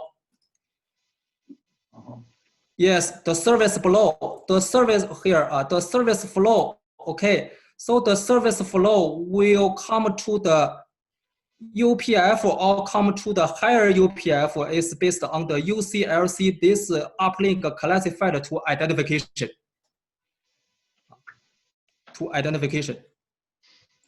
That's what.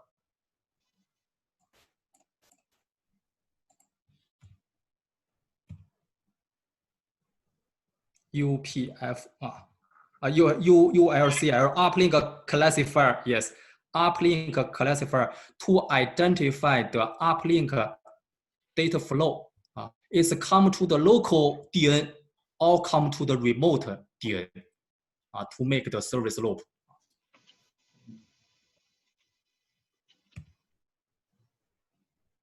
This one. Then what about the downlink classifier? Means is there something downlink classifier also? Downlink directly come to the core network. So the core network is already known. Okay, so the data is closed loop in the local DN or the remote DN. Downlink is from the core network come to the terminal.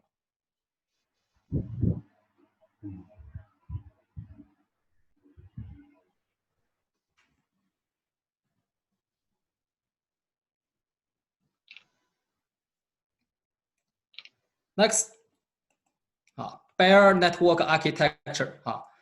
5G L3. 5G L3 backhaul to the network edge flexible connection. This one. L3 network. L3 network bears to the aggregation and the core. Means okay, so the network element still supporting the L3 forward, routing forward. The network, the bears network, the network element in the bears network will supporting the L3, the routing forward, these characteristics. And then the L3.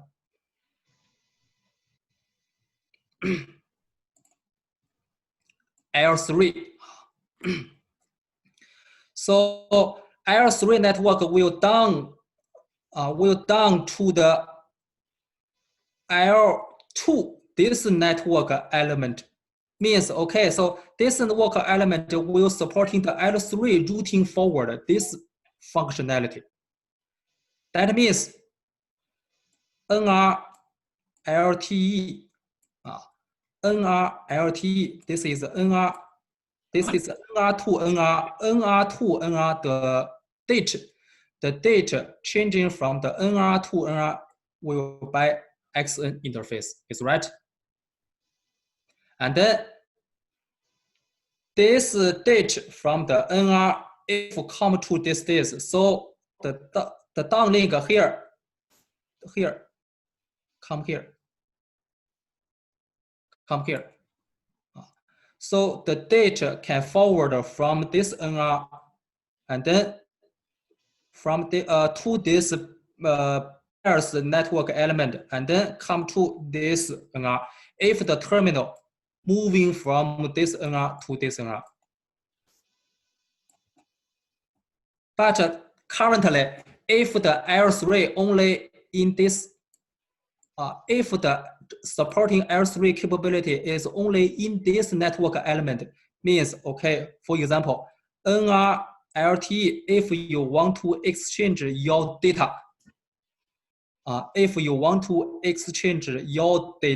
okay, so the data will coming from here to the network element, and then to the network element to here, up to here. This one have the L3 routing features, and then back to this NR.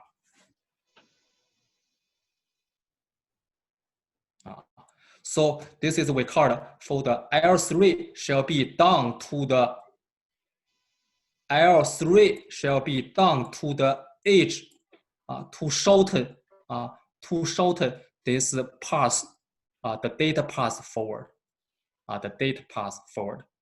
here. If come to here, okay, so this NR, these two NR's data transmission, okay, just come to this two network element is closed loop, So this is we call the traffic forward path for the L3 to the network edge. If cannot supporting the L3 traffic forward, the route forward, means, okay, the two base station, the data want to exchange between two base station shall be up to the high layers router to exchange. So this is related to the bare network architecture. Some features shall be changing. I'm confusing. Is this a scenario for roaming? Sorry?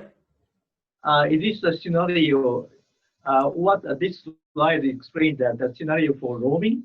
Roaming means no. This is not for the roaming. This is not. This is the basic, the typical scenario for the all. I will redraw again. I think the reason I'm confusing is that the slide we have a user equipment, same user equipment from the different NR you have announced, right?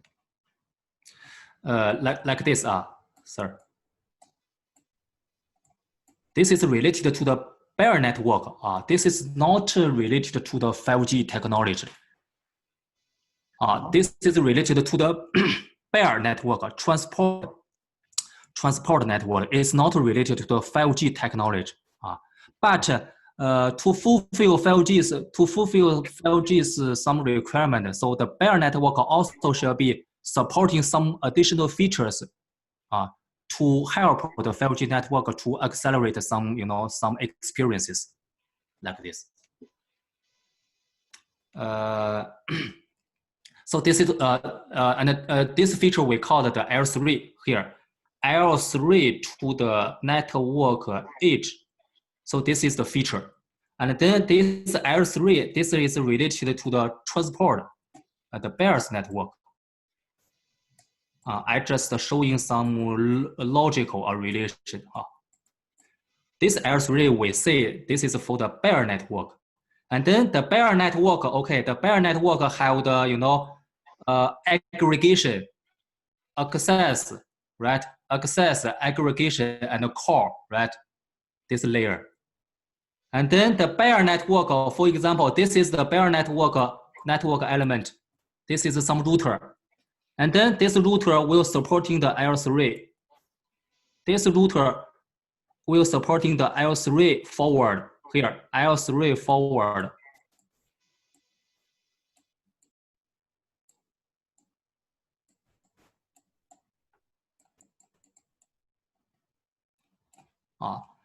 This one will supporting L3 forward. Okay, and then this one not supporting L3 forward currently.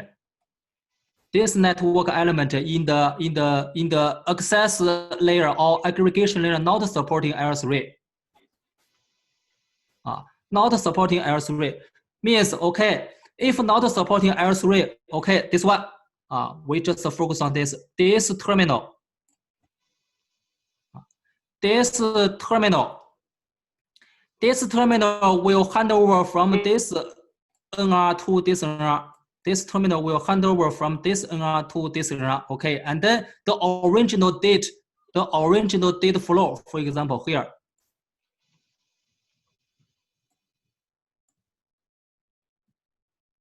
This is the original.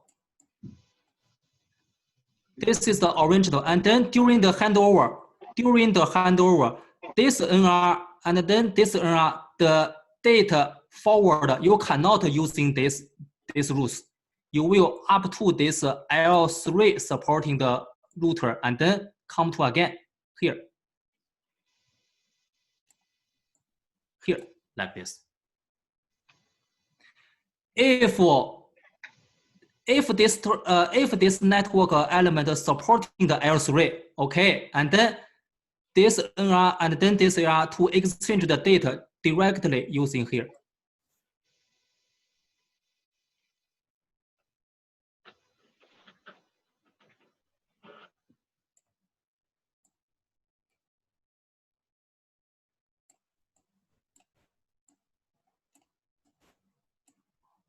This one, if L3 support,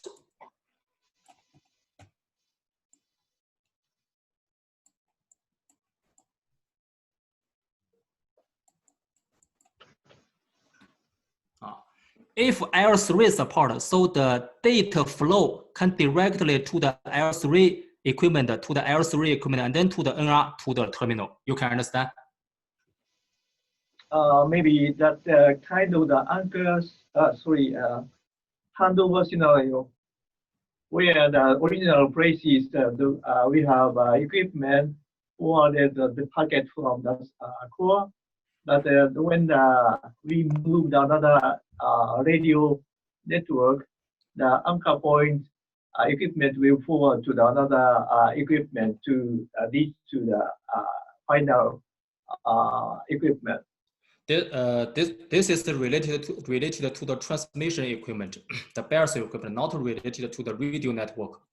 The transmission equipment shall to upgrading the L3 feature supporting this characteristics, and then can fulfill the 5G requirement. Something you just understand this is enough.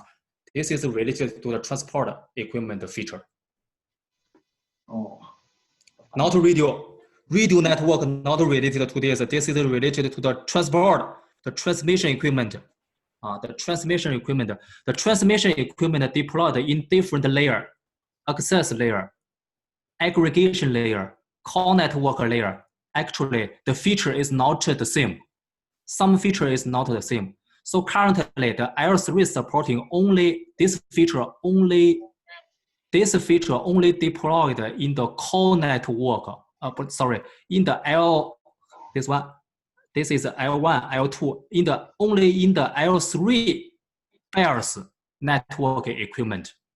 But in the 5G, maybe L3 supporting will come to the L2 network equipment supporting. You just understand, know this one is enough. This is for the pairs network. Not wireless. Okay. Not wireless. Yeah, I believe that I'm very familiar with L2, L3 concept at the network. So you know the yeah. From the beginning, the first for 5G network, right? Mm-hmm. Left hand side or right hand side is both for 5G, correct? 5G. I suspect that the left hand side may be 4G. No.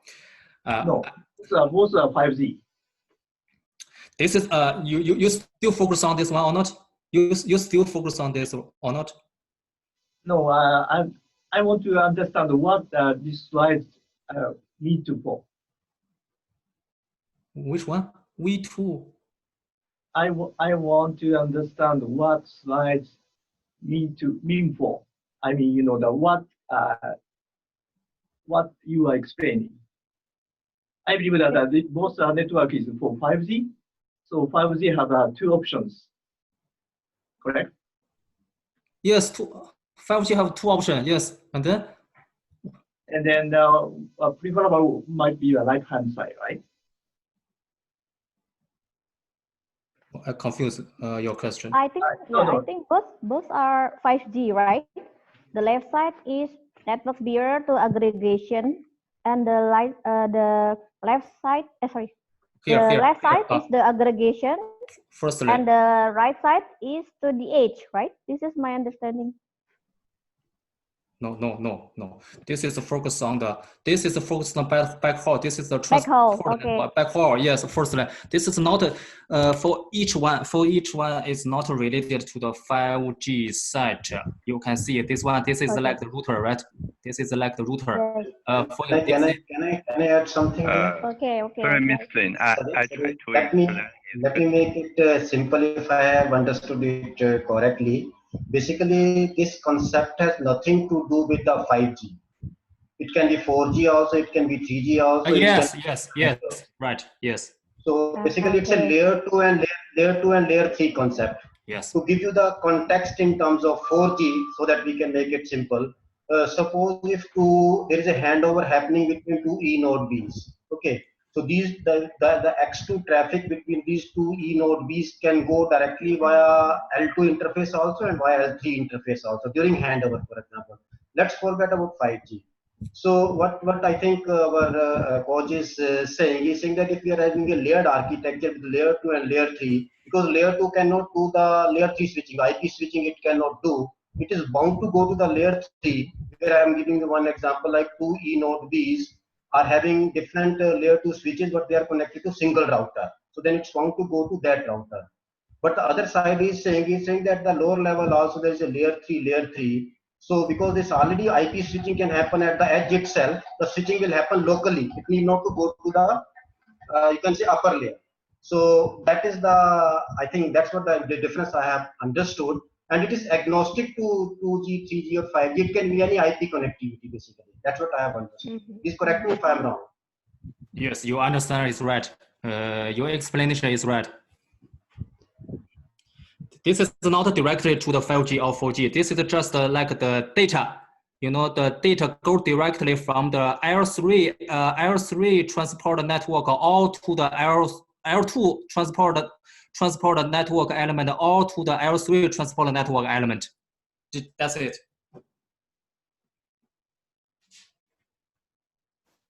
Okay, let's continue. Yeah, okay. Yeah.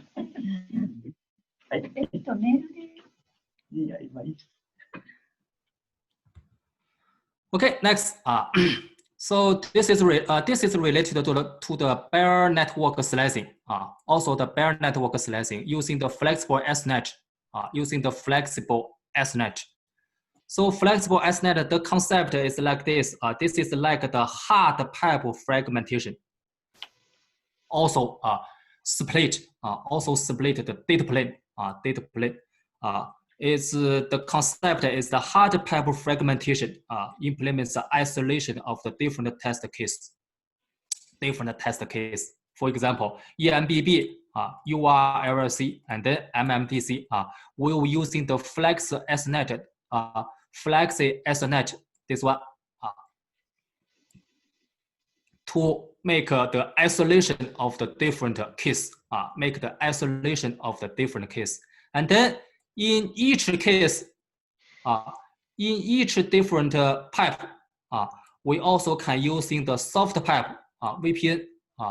This strategy assigned as per customer. So this is the concept of the bare network slicing. Using the flexible SNet to make the hard fragmentation, the hard isolation. And then for each hard isolation, by using the VPN, it's like the soft pipe to assign as per customer.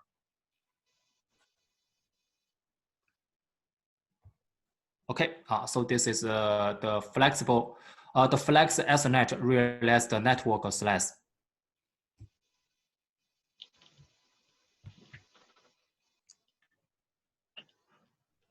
Can you please once more explain the previous slide, please? Once again, if you can explain, please. The previous one. Thank you. This one, flexible SNet. This is one feature to realize the network slicing for the transport network, for the bears network. Have two kinds. One is for the hard pipe fragmentation. Hard pipe, like the cut slot, to make the hardware, to make the hard isolation, to cut different slot, to implement different test cases. This is we call the flexible SNet, hard pipe. Okay, and then if you cut one hard pipe, and then in this pipe, just running different customers service, and then how to guarantee this different customer services using the VPN or using the VPN. We call it the soft pipe to distinguish.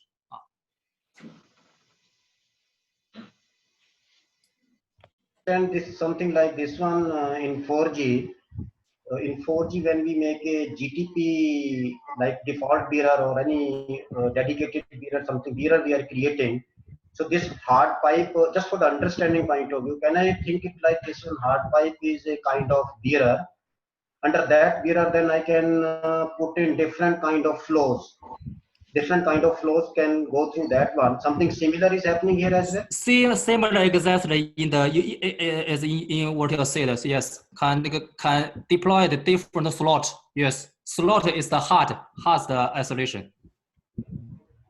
Okay. So I can just for the I know that I cannot make one-to-one relation. I cannot make one-to-one relation just because this is a new concept. We know little bit on the 4G side. So can I think this concept something like this one? As in 4G, I am creating a bearer.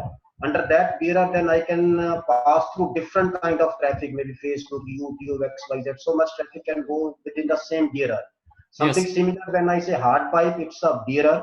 And then I see the soft pipe and different kind of flows which are flowing through that hard pipe. Yes, you can select, you can assign a different slot to run in different services. Yes. Okay. Thank you. Yeah, so similar concept in the 4G. Yeah. But in the 5G, in the 5G, for each slicing have the dedicated slice ID. So this slice ID can assign different services.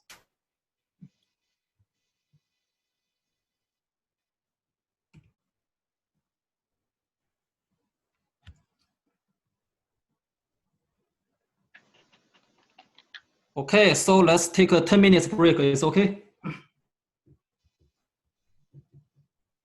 Yeah, fine. Okay. Take a break. 10 minutes.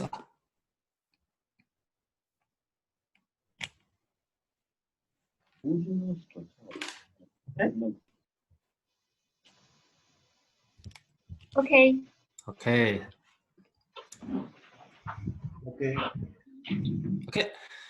Okay, so let's come to the wireless RAN evolution.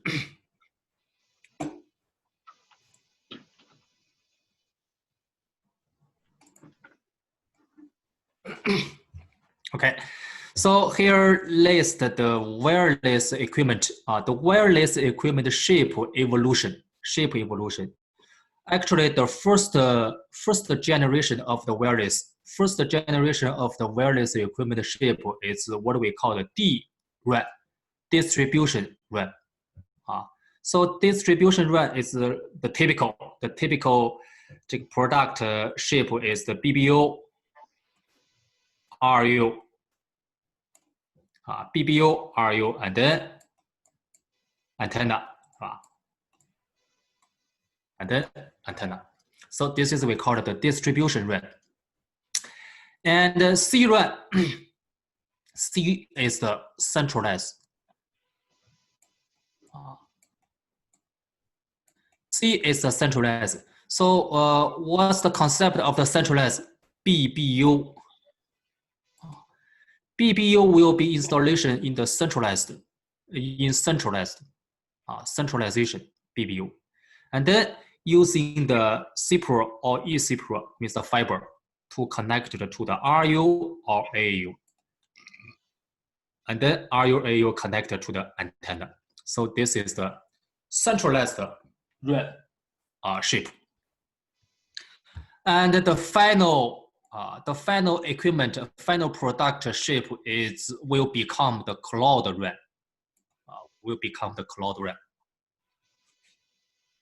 So what's the concept of the cloud RAN? What's the concept of the cloud RAN? This one. RU, AU, almost the same. RU, AAU, this one, almost the same with the traditional.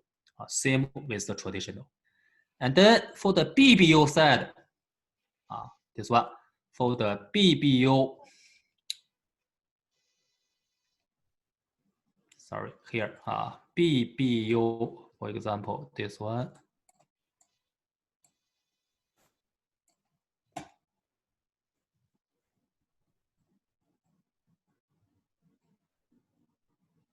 Okay, for the BBO, the traditional is just this rack. And then if involved to the cloud RAN, for the BBO will split into two parts. One is for the RAN CU, one is for the RAN DU. The BBO, the traditional BBO product shape will split into two parts. One is for the RAN CU, one is for the RAN DU. RAN DU, okay, the equipment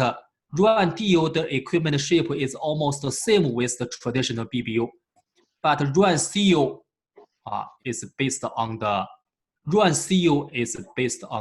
cloud basis, server basis.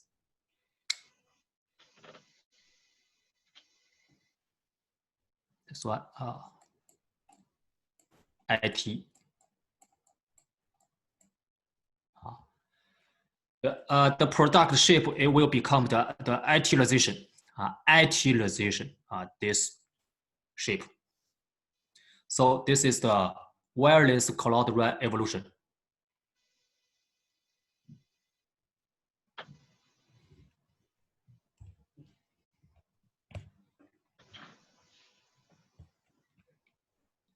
Okay, and then after the equipment shape is becoming the cloud RAN, equipment shape can become the cloud RAN.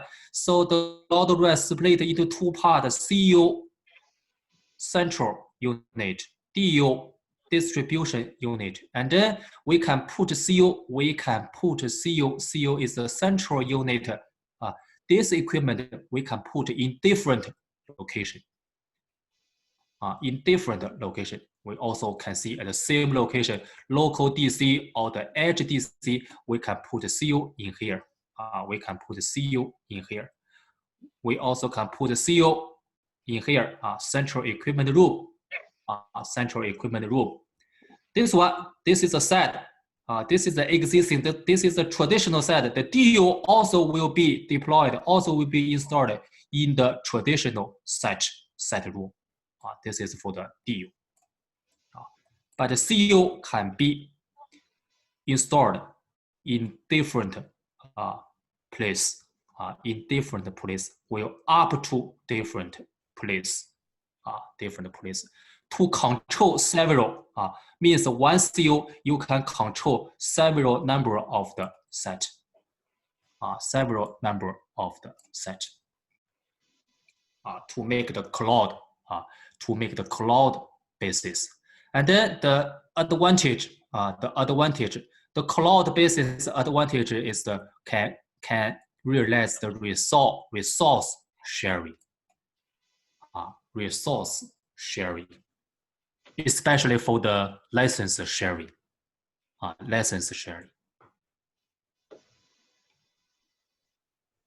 Okay, so this is the CO deployment solution.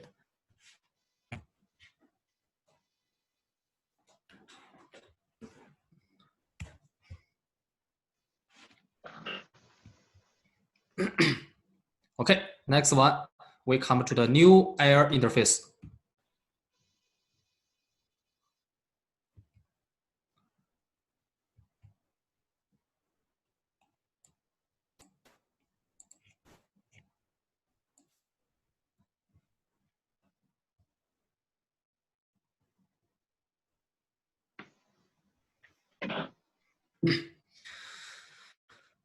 New air interface technology. Okay, so this technology is developed or created in the 5G era.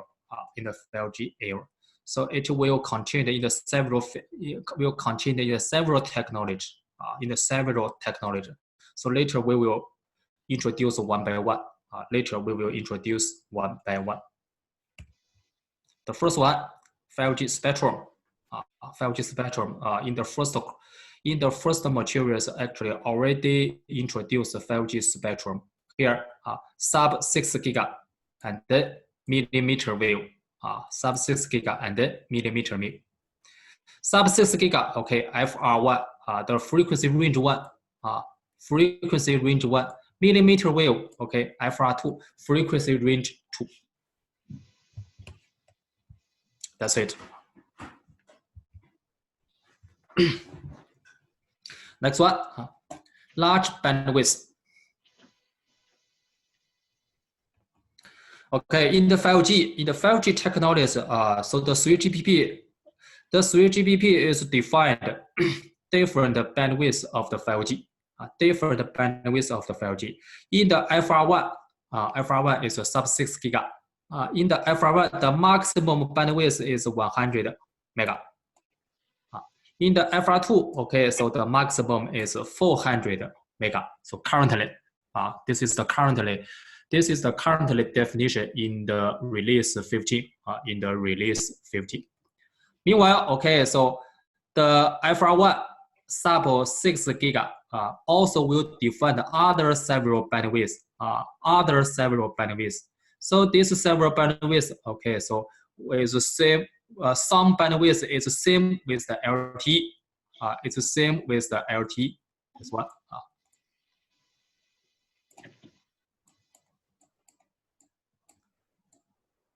It's the same with the LT. Means in the future, can refarming to the LTE existing. In the future, 5G can refarming to the LTE spectrum, and then refarming to the LTE spectrum, and then can reusing the same reuse the same bandwidth to realize the 5G. So it can realize the evolution of the existing spectrum. Okay, this is the discussion of the China Unicom of the 5G target network spectrum. So we don't discuss again in here.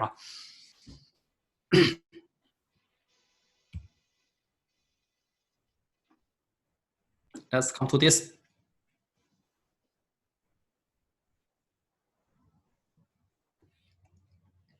C-band. C-band coverage performance. C-band is around 3.5. This is the first priority mainstreaming frequency band in the world for the 5G. Okay, and then C-band coverage performance we can we can see. So which one is what we need to focus on? Which one is we need to focus on? Uplink and downlink here. So this is the simulation result. This is the simulation result. So how to read for this figure? How to read for this figure? This is a simulation result. This is the condition. This is a simulation condition. Simulation condition, and then this one by different area, by different methodology.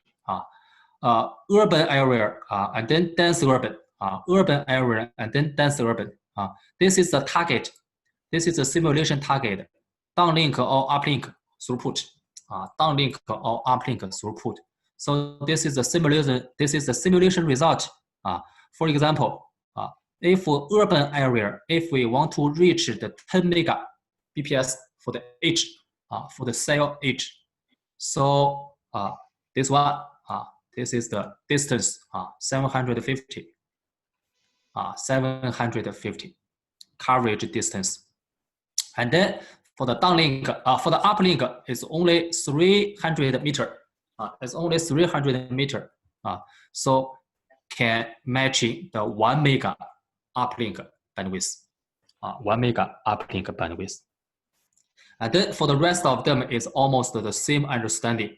So from here we can see, downlink, uplink is not balanced, right?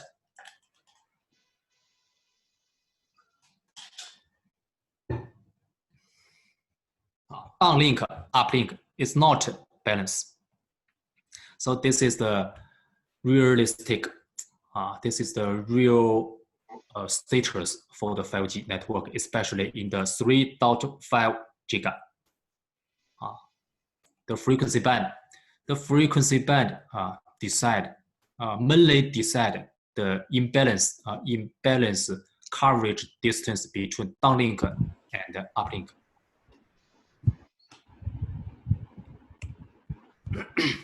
Okay. Can you please go back to previous slide?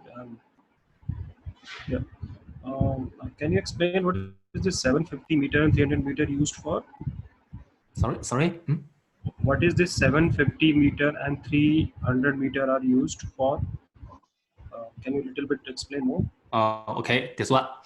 So this is the simulation result, and then simulation result based on this condition,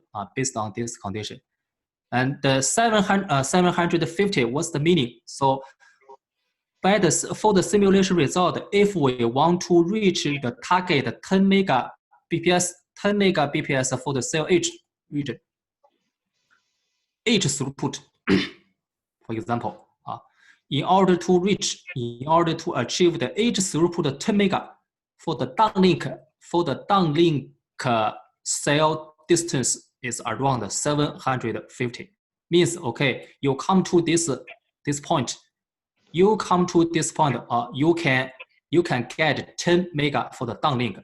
But if you move far from this point, so you cannot get 10 mega. Maybe you can get 8 mega or just lower than 10 mega. This one. So you come to here. But from this direction, you can get 10 mega throughput. And then this is for the uplink, 300 meter. 300 meter means okay. So this is the distance. If you're moving far from this distance, you can get lower than 1 mega. Then what is the distance? Sorry to interrupt. What is the distance for? What is the ideal distance to get the full speed? The distance is from the cell center, and then you move far from cell center. No, what is the ideal distance for the full speed? This is what distance. No, if I'm saying if I want to have, let's say, 1 Gbps on downlink, then what should be my distance from the cell center?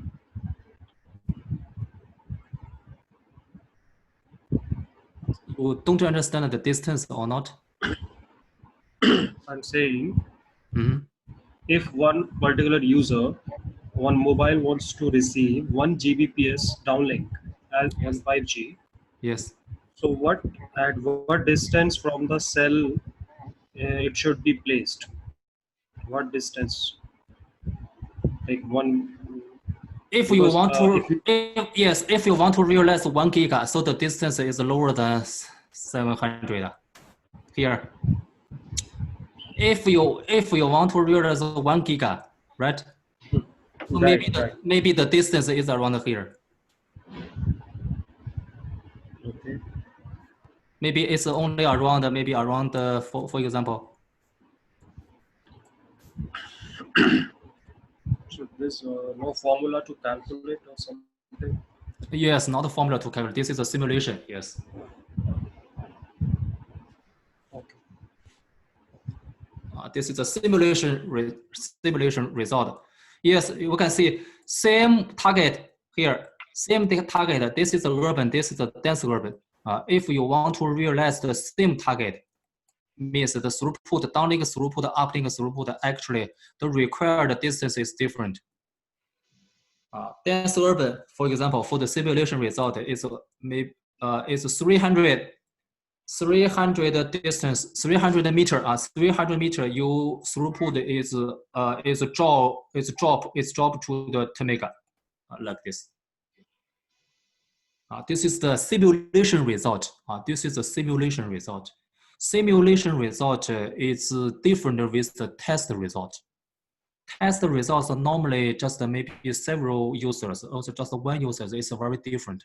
This is for the simulation result as the example.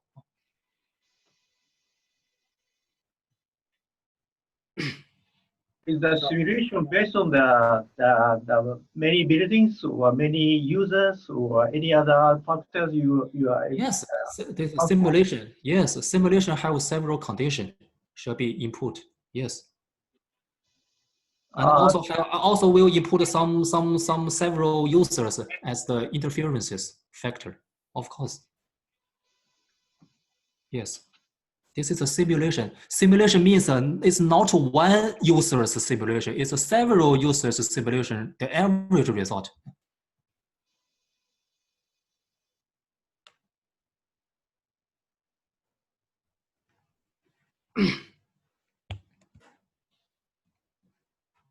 Okay. So this page is just a reflect the simulation result. It's not the test result.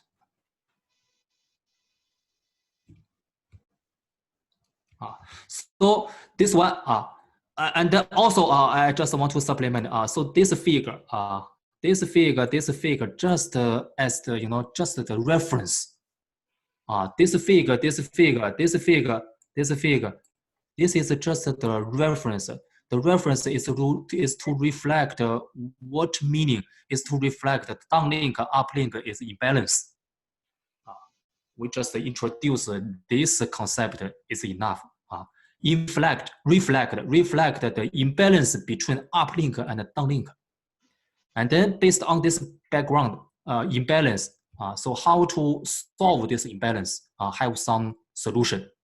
How to solve this imbalance, have some solution. One solution is for the decoupling SUL. based on the previously status imbalance, okay, shall be create some solution to compensate this one. This status we call decoupling SUL. Compensate only for the uplink coverage. Only for the uplink coverage. Okay, so how to understand for this decoupling? SUL supplementary uplink. SUL supplementary uplink. Okay, let's come to the left. Let's come to the left picture. Come to the left picture. When the users is in here, this is belongs to the cell center. We can regard this one as a cell center. Okay, and then in the cell center region, the users will using this one 3.5 giga this spectrum to transmit downlink and uplink data to the base station. Okay. And the users will moving far from the cell center. This is the base station. This is the base station. And then the users is moving to here. It's far from the cell center. Far from the cell center means, okay, the signal is become bad and bad. The signal is become bad and bad. Okay, if come to here,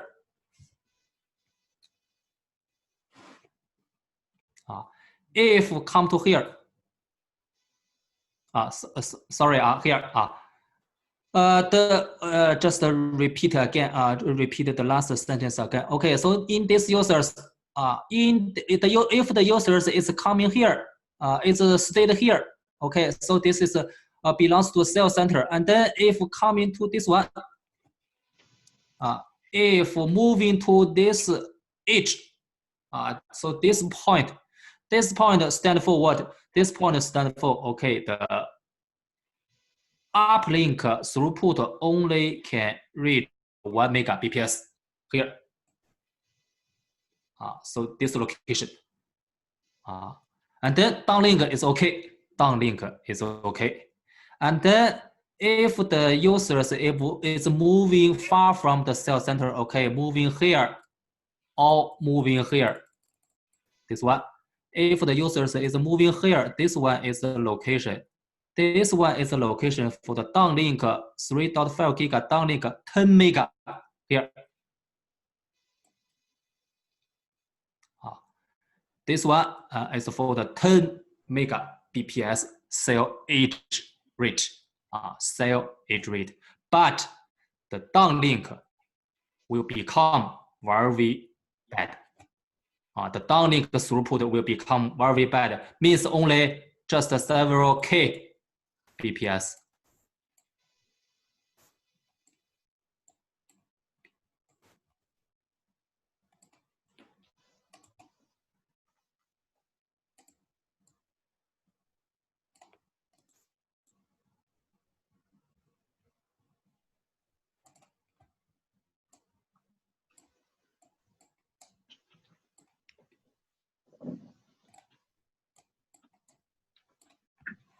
Just several K BPS.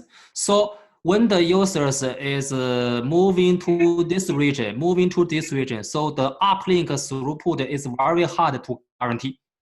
And then the uplink throughput is very hard to guarantee. Meanwhile, it will impact the downlink throughput. The downlink throughput. And then in this region, the uplink is only several. It's only several kbps, very lower throughput, uplink throughput. And then the gap is around 13.7 dB. This is for the path loss. Path loss gap.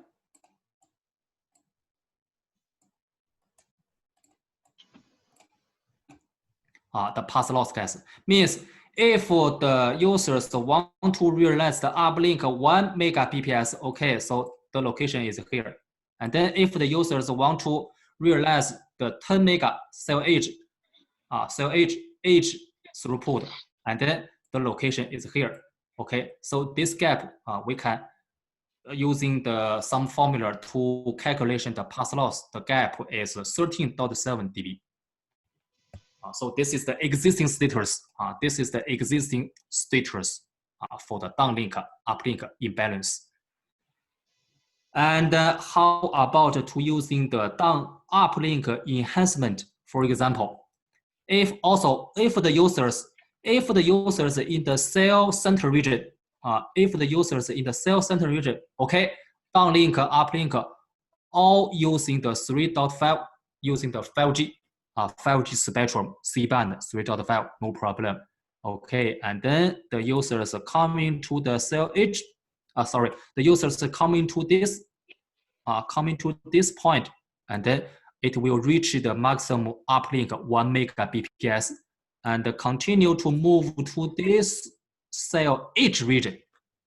Continue to move to the cell edge region. Okay, for the downlink, we can see for the downlink data transmission still using the 3.5 giga, but uplink the system can changing the uplink spectrum from 3.5 giga to the 1.8 giga.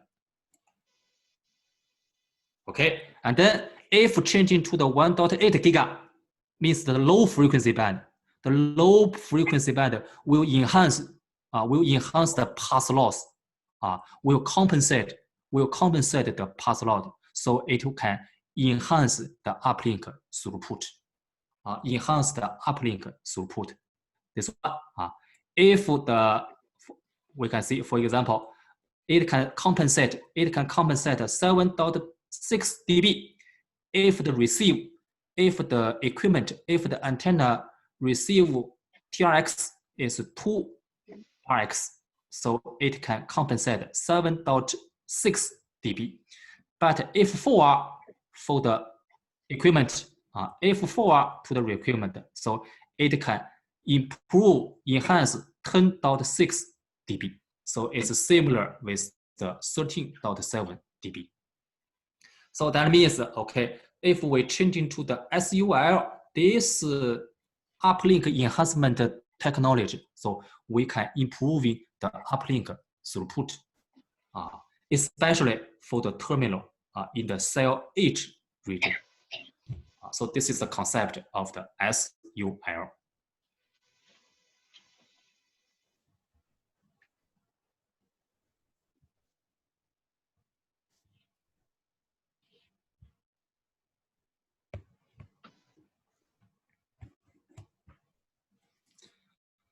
Okay, next, this is a millimeter. Millimeter's challenge is millimeter is the high frequency band. It's very high frequency band. So the high frequency band will cause the path loss is very larger than the low frequency band. The path loss is very higher than the low frequency band, like the gap. This is the gap between the millimeter with the C-band. Between the millimeter with the C-band, it's almost 18 dB gap. 18 dB gap. So the path loss is very bigger. And meanwhile, the penetration loss also is very larger than the C-band. The penetration loss is very larger than the C-band. So from this one, actually, we can know for the millimeter wave actually cannot deployment as the continuously coverage layer for the 5G.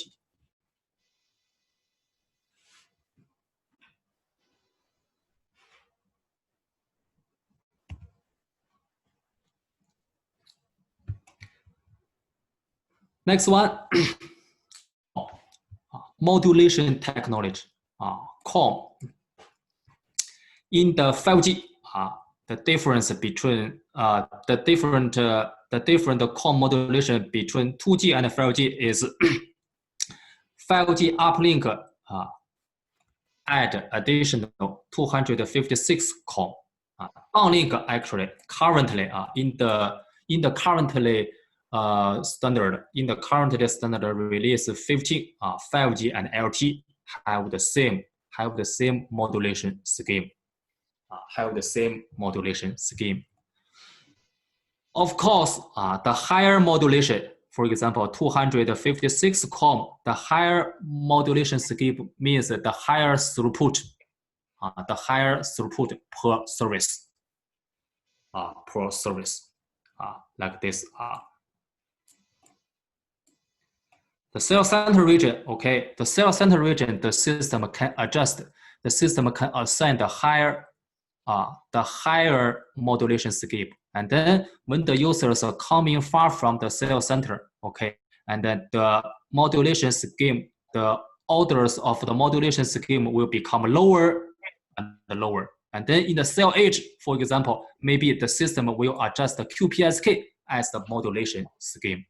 And then it will impact the throughput. So that means, okay, so in the cell edge region, the throughput is not very high.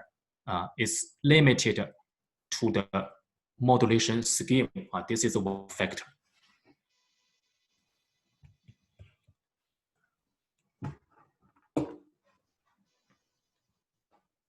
Okay, next, MIMO, multi-input, multi-output principle.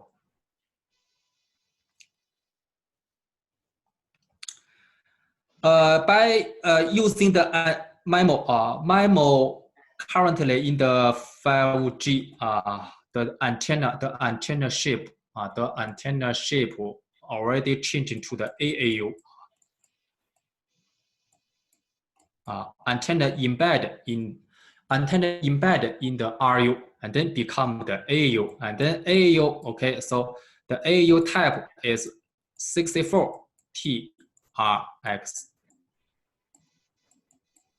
This is a traditional, and then this is a typical AAU type.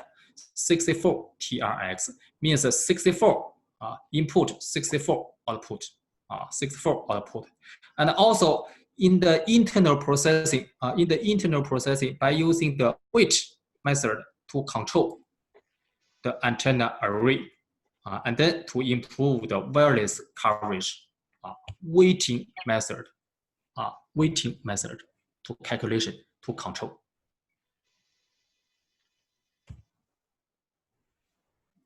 Okay, so this one. Sorry, question.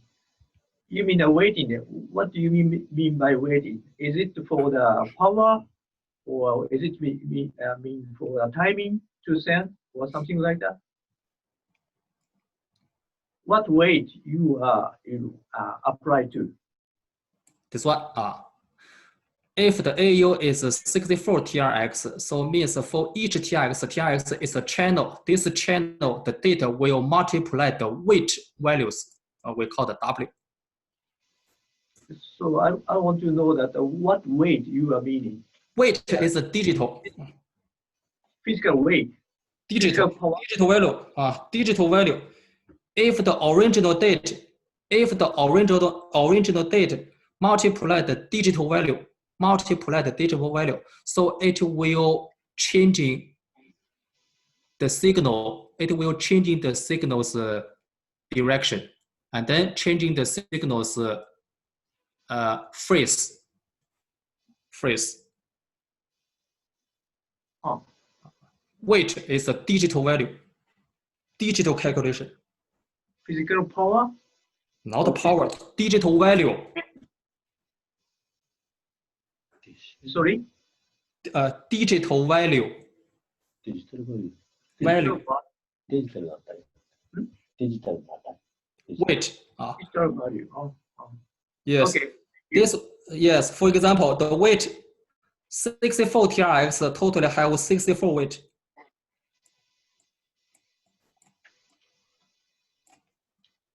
Six weight value.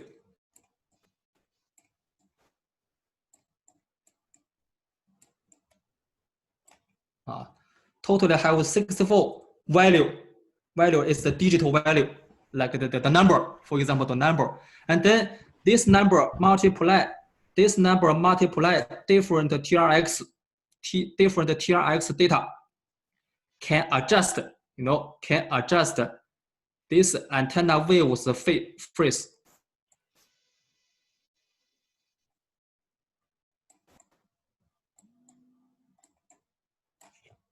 And direction.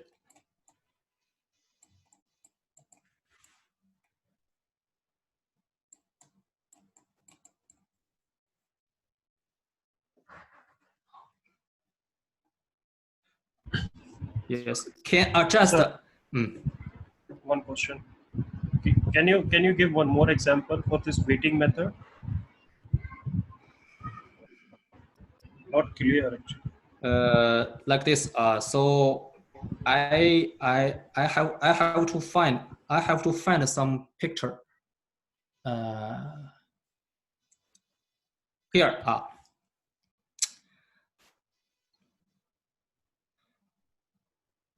We come to the 6 o'clock, so we need to stop, and then 7 o'clock we to restart. It's okay. This is the planning. 6 o'clock we have to stop, and then 7 o'clock we come back again, and I will show in the the picture, the calculation picture, something like I think it's more easy to understand. It's okay. Yeah. Okay. Thanks. I don't find currently. I don't find it. No. I will waiting for the break. Waiting for the free break to find the picture and then to explain. Okay. So let's continue. Let's continue, and then we leave this explanation to the next class. Okay, continue. So the MIMO gain, just use, sorry, here.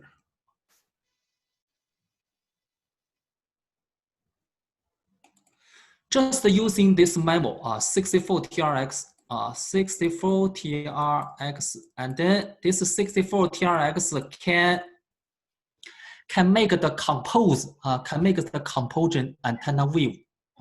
Compose the antenna wave, and then can point to different direction. So based on this one, have some muscle MIMO gain. The first one, array gain. Array gain just because the TRX is bigger. The traditional LTE, the TRX, traditional LTE, the antenna shape is 2 TRX. Or 4 TRX.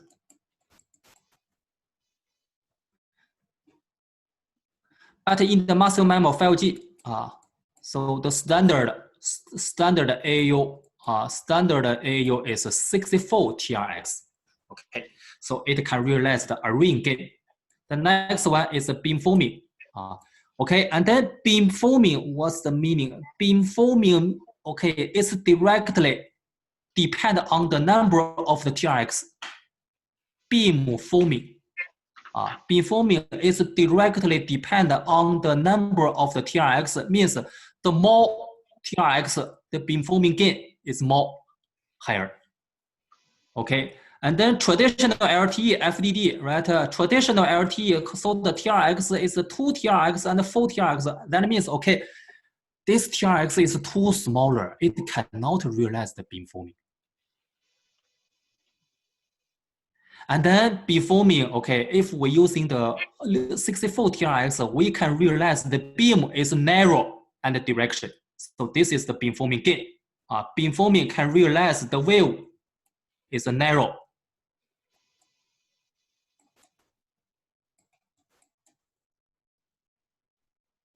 And direction.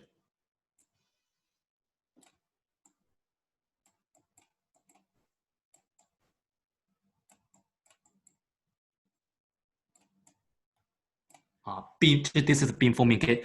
Beamforming can make previously is the wide beam. Wide beam can realize the narrow beam and the direction beam, and then can tracing the users. tracing the users, and also beamforming horizontal and vertical direction to improve the coverage and the number of the users. Okay, and then multiplexing gain. Multiplexing gain. So the 64 TRX, 64 TRX can realize, normally can realize 16 streaming.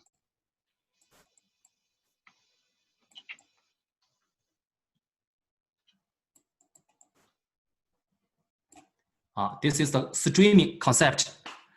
Can realize 16 streaming. So how to understand this one? 16 streaming means, okay, 16 streaming. One user's 2 stream.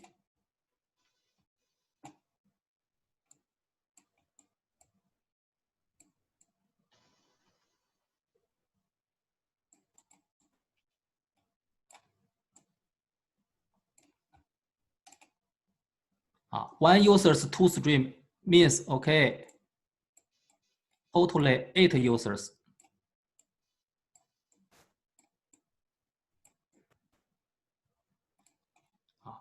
So totally have 6 streaming.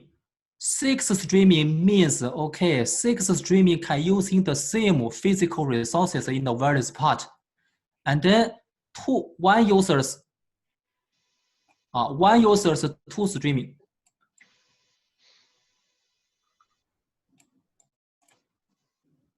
One user's 2 streaming. So totally have 8 users can multiplexing the same physical resources. So it can increasing the system level throughput.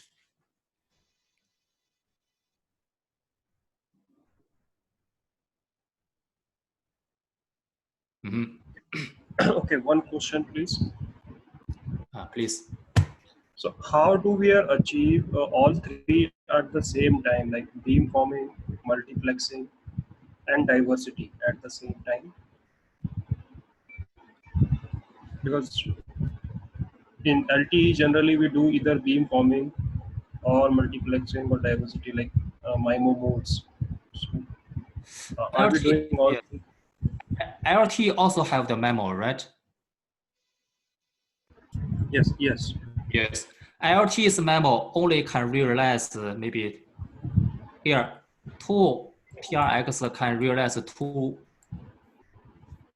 TRX can realize 2 streaming, right? Yes. And then 4 TRX can realize 4 streaming, 4 data streaming. LTE, we say LTE. LTE, if your antenna is 2 TRX, so you only can realize your cell level only can realize 2 data streaming together. And then if your antenna supporting 4 TRX, so your cell can support a maximum of 4 layer data streaming. Yes. But in the 5G, you change into the 64 TRX, you change into the 64 TRX, but you cannot realize 64 data streaming. You only can realize 16 data streaming.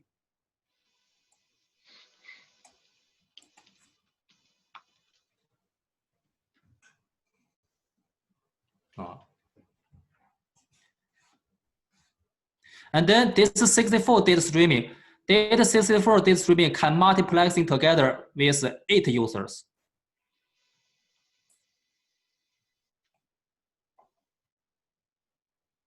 And then LTE, okay, if 4 data streaming, if LTE, this is only 2 users sharing together.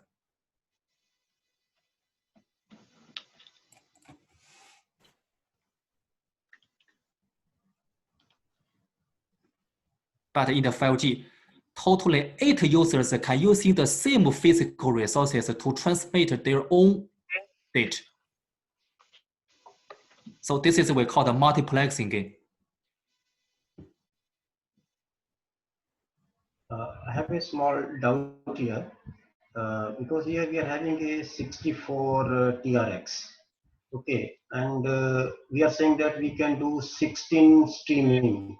Yes. Okay, anyhow, because at any point in time under 16 streaming, we can support 8 users. Why it cannot become 16 into 4, means 16, 16, 16, 4 sets in case of 5G? 16 what? 16. I'm saying we are having 64 antenna TRX. We are having 64 TRX, and we are saying that practically we can get the 16 streaming, 1/6 streaming. Yes. Okay, I can understand like 1/6 streaming we can achieve and 8 users. So where is the problem to use 16 into 4? I am saying 16 plus 16 plus 16 plus 16. What stops us to do this?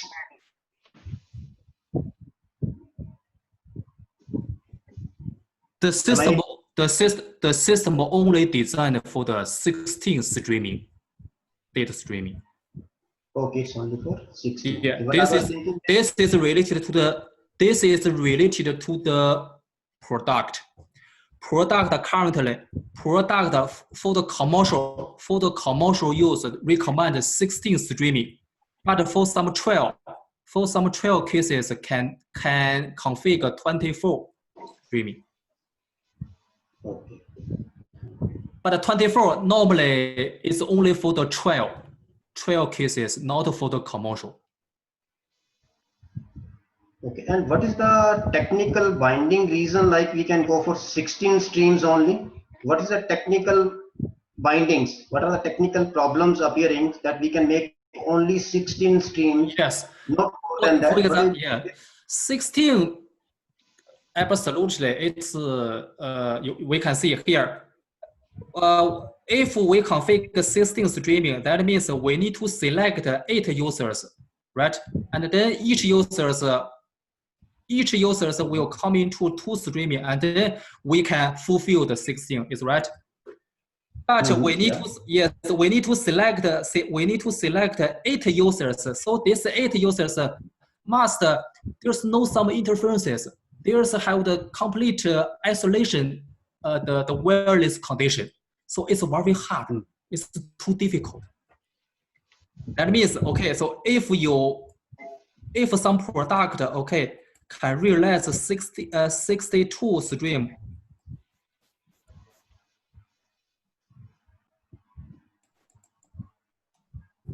So that means it will need to select 16 users, right? It's very hard.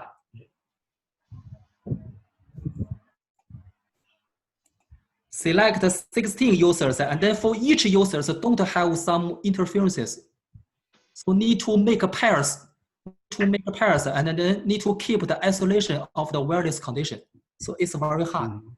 So that's why, yes, the product can realize 62, but it's very hard to select 16 users in the real world, in the real condition. So in some commercial case, in some commercial use, so the product recommend just configure 16. I think is enough.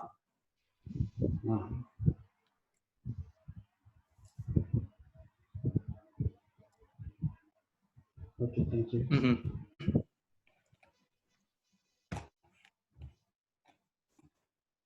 Okay, and then this is the last one is for the diversity gain. Okay, so this is the same with the antenna, the multiple antenna channels. Okay, of course we'll realize the diversity gain. So the massive MIMO gain, actually we need to understand beamforming. So what's the concept, and then multiplexing gain, what's the concept is enough. For the others, it's similar. It's very simple. Array gain, diversity gain is depend on the numbers of the channels. The more channels, the more diversity. So this is very simple.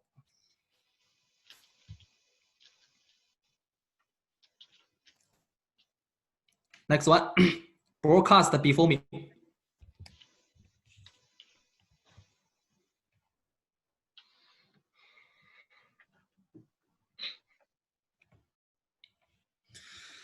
Okay, in the 5G, the broadcast wave beam the broadcast beam also can realize the beamforming. So this is the different this is a different with the 4G. 4G, the broadcaster is a wide beam width, right? Wide beam. 4G, the 4G, the broadcast channels, the broadcast wave is the wide beam. But in the 5G, the broadcast beam is the narrow beam. The broadcast beam is a narrow beam. Okay, and then the beam is based on this scanning here, totally 7. From the 0 until, for example, 6. This one.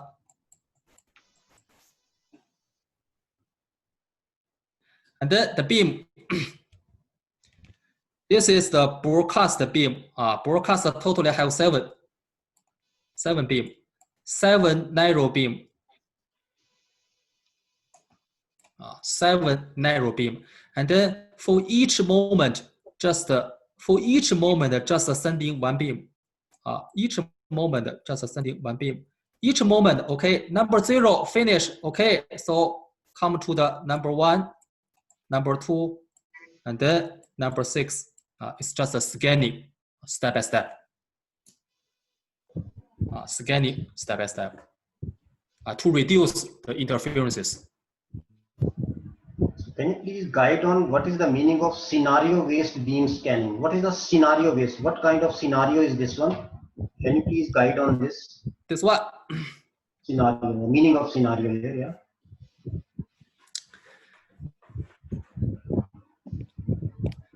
Scenario, for example, we can like this here.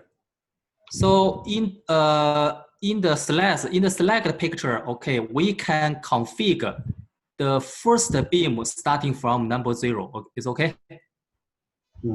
Okay, and then this is the direction, the first beam, and then the second beam, and then the 6th beam, totally 7, 1 by 1 in the cell. But in some other cells, we can configure the first beam is number 1 starting. The first beam is number 1, and then this second, this number, this second, this next, and then this is the last one. You can understand my meaning.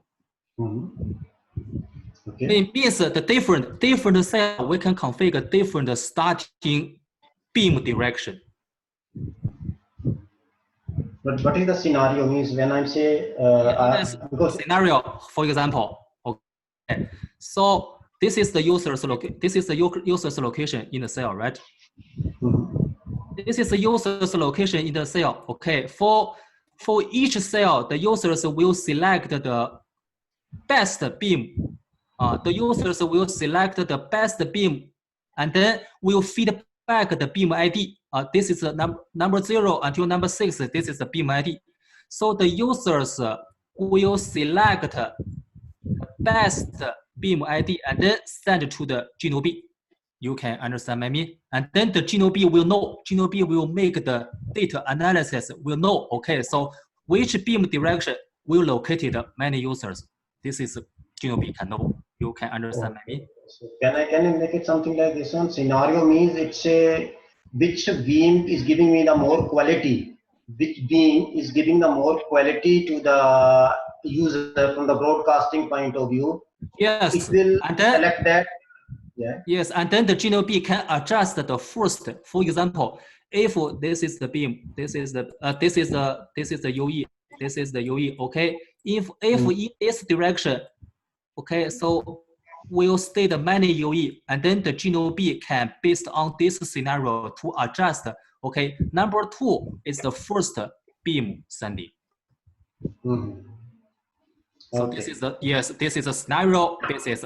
By different UE location, the GNOB can analysis. Okay, so which beam direction will occupy? Which beam direction will scanning many users? Okay, and then he can adjust the first beam scanning ID. Okay.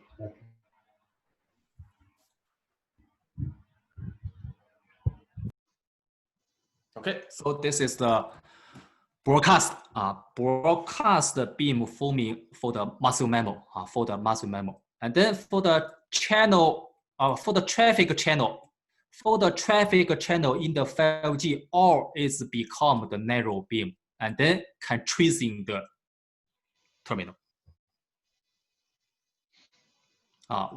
We call it dynamic adjust.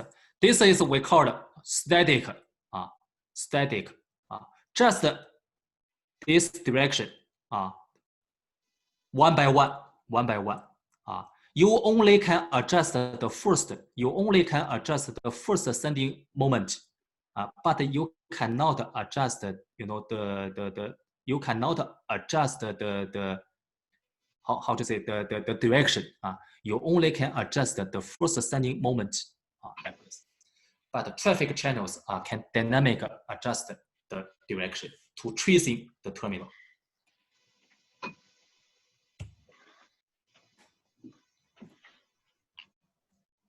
Okay, and then this last channel coding. Okay, so we change the channel code, and then it's different with the 4G. 4G just using tuber, mainly using the tuber, but in the 5G, changing to the LTPC plus polar control channels, LTPC date channels. Okay, no, this one is enough. Polar code control channels. For example, P, D, C, H means okay. Some message carried in the PDCCH we're using polar code, and then data channels mainly P, D, S, C, H, PDSCH.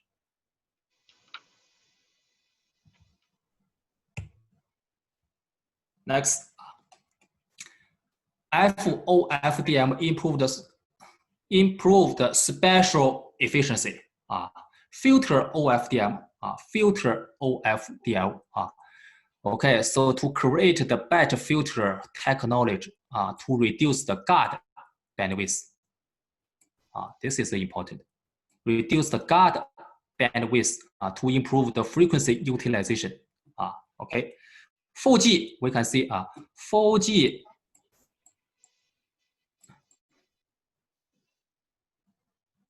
if 20 mega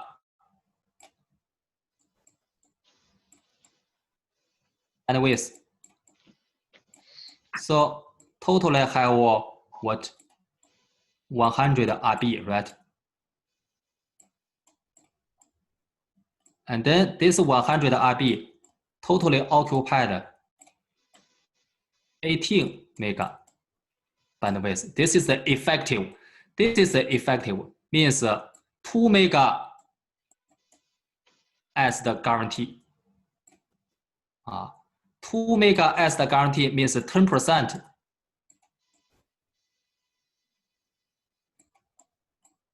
Uh, 2 mega as the guarantee means 10%.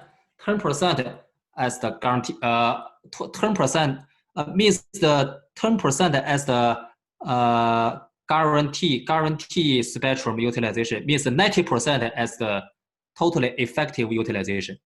But in the 5G, okay, the utilization rate is increasing to the 98.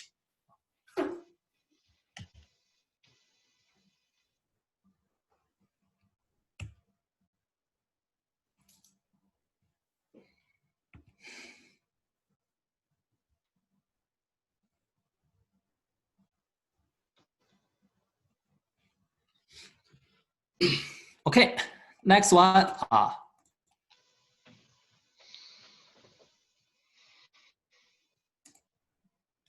Flexible air interface, numerology. This concept we also need to understand. Numerology indicate the SCS here, subcavity space. Numerology indicate the SCS subcavity space means 15 30, or 60. Okay, so this is one subframe, 1 millisecond. This is a fixed. This is the fixed value, 1 millisecond, 1 subframe. If the SCS config 15, if the SCS config 15, okay, is 1 TTI equal 1 millisecond. And then in this millisecond, totally have 14 symbols, starting from the 0 until 13. So totally 14 symbols.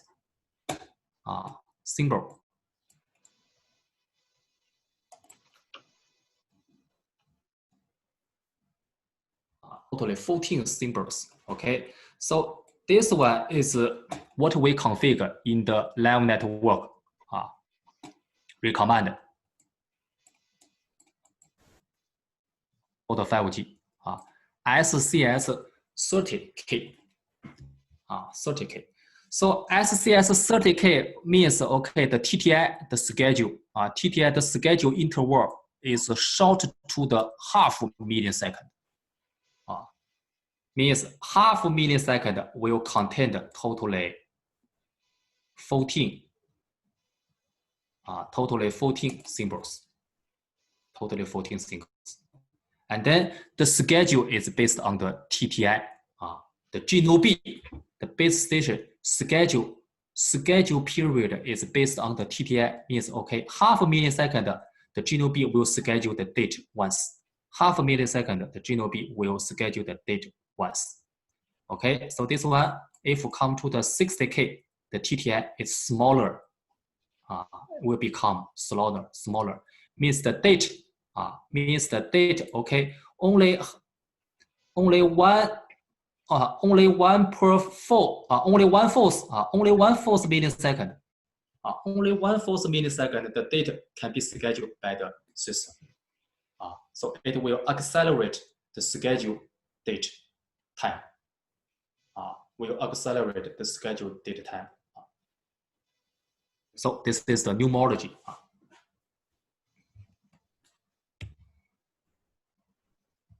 Okay, last one. Self-contained. Self-contained slot here. This is one slot. So have some special slot structure. We call the self-contained slot. And then self-contained, this is the self-contained slot. Two types of the self-contained slot. One is for the downlink self-contained. One is for the uplink self-contained. So how to understand for this one? Self-contained slot downlink. This is one slot.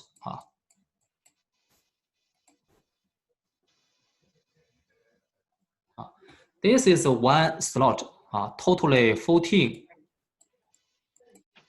symbol.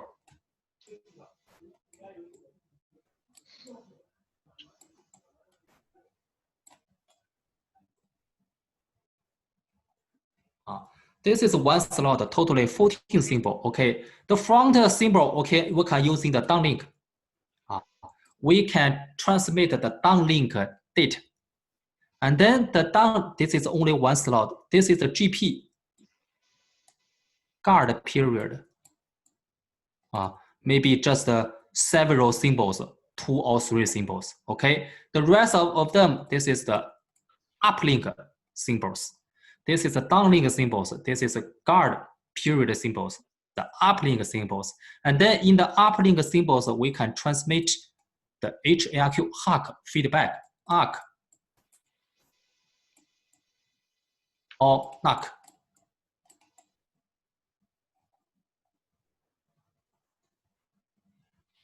So this is the self-contained slot.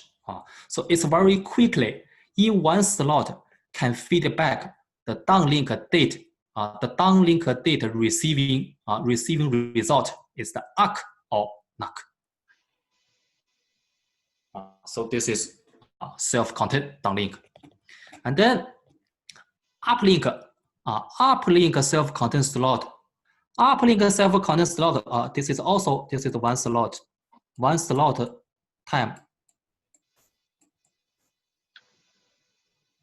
One slot time. Okay. The first several symbols carry the uplink scheduling information. This one, PDCCH. PDCCH channel, downlink channel will carry the uplink some schedule information to the terminal. And then the terminal read the PDCCH, read my schedule information. Meanwhile, can using the uplink symbols directly transmit the uplink data. So this is what we call the uplink self-contained time slot. So it will accelerate the scheduling data.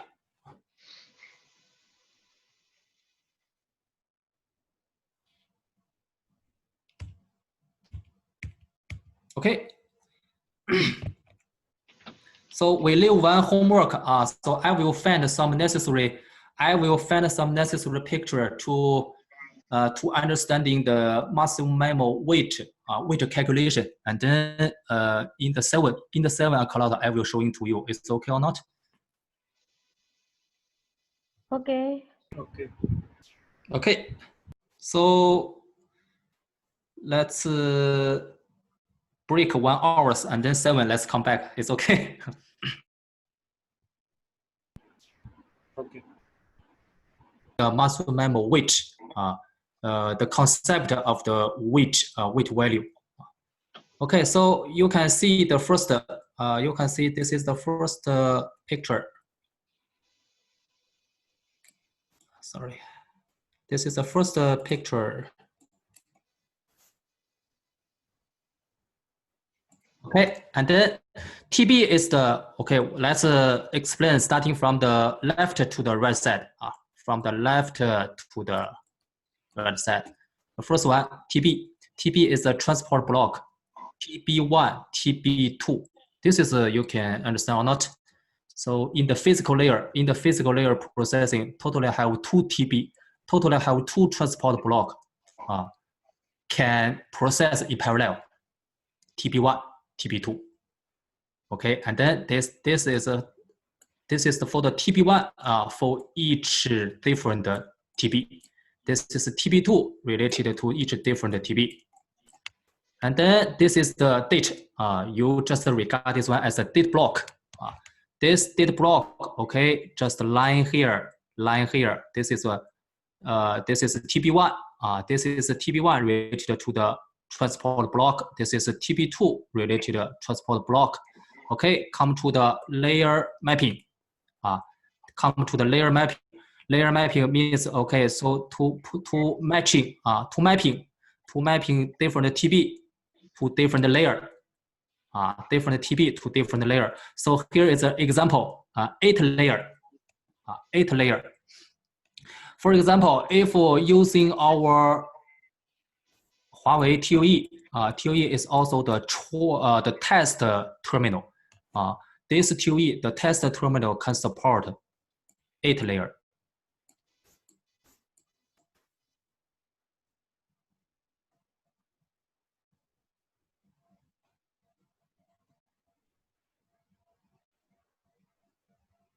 Can support 8 layer. Means the data can transmit in 8 layer in parallel. The continuous data can transmit in 8 layer in parallel. Okay, L1 until L8, and come to the port mapping. Come to the port mapping. Okay, will relate to the antenna port. Something like this one. And then for each layer matching 1 port. So totally have 8 ports. 8 layer will relate to 8 ports.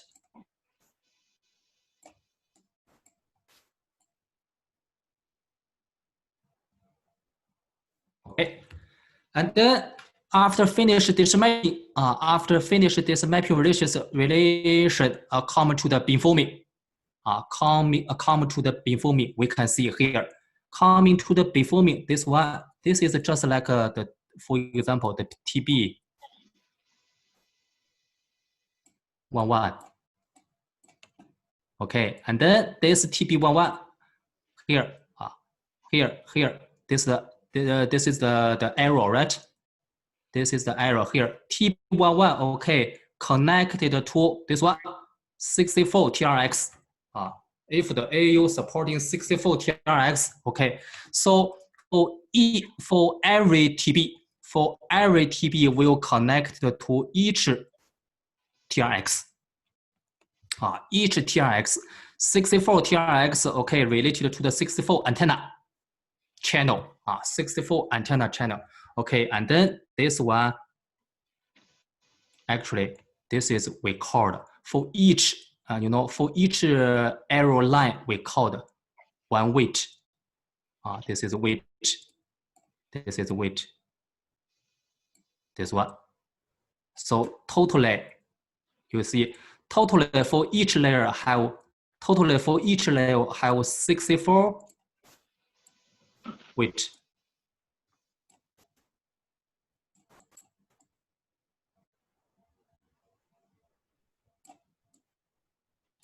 For each layer, each pod, okay, have their own 64 weight values. Have 64 weight values. And then these weight values, okay, just using multiplex. Means the data value for each data value will multiplex 64 weight values and then to get the final values and then come to the antenna and then become the analog signal to sending to the space. This one. So this is the first picture. The second picture almost the same. The second picture almost the same. So this one, second picture. The second picture, for example, this is more like a 4 TRX.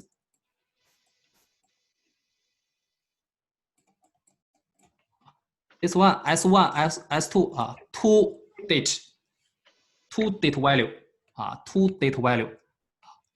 Okay, one data value coming to the 4 TRX, and then the data will multiply by different weight. By different weight. This one, this is the second layer. Second layer multiply by different weight. And then this one, just using the sum to composition, and then sending to the antenna, send to the space. So this is the concept of the weight.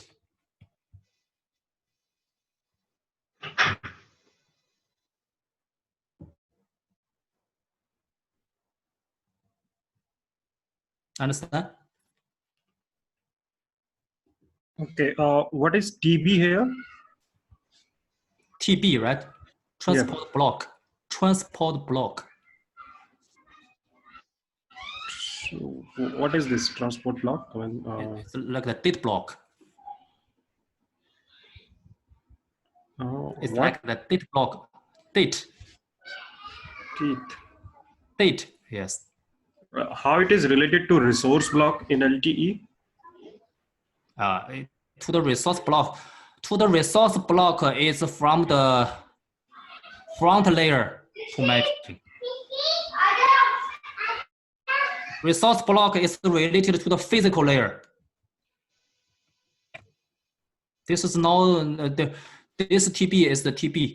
TB later will change it to the physical layer.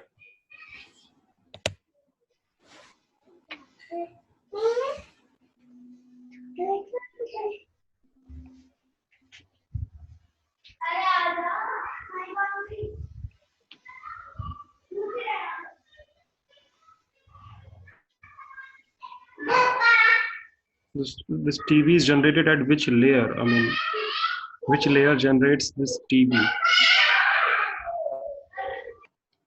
TB, okay, so if your terminal supporting 8 layers, so okay, so in this 8 layer also you can transmit your data block. Each data block is come here, come here, come here, come here, come here. Maybe this one, this TB11 will occupy the maybe one RB. It's okay.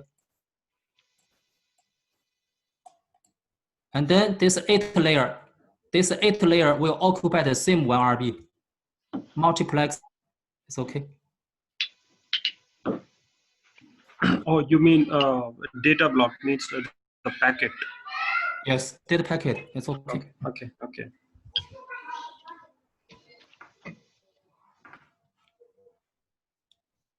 Means 8 layer can in parallel transmission the user state. Okay, maybe okay. So for example, if the user state only 8 data packet. Okay, and then this 8 data packet can only occupy the 1 RB. Means 1 RP the physical resources, 1 RB the physical resources by different layer can carry 8 data block. Yes, this is the physical mapping. And then coming to the port, of course, it's the same like this is for the antenna mapping.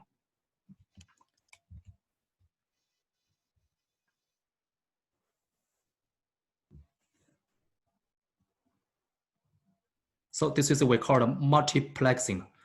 Multiplexing, 8 layer can transmit different TB in parallel. This is what we call the multiplexing.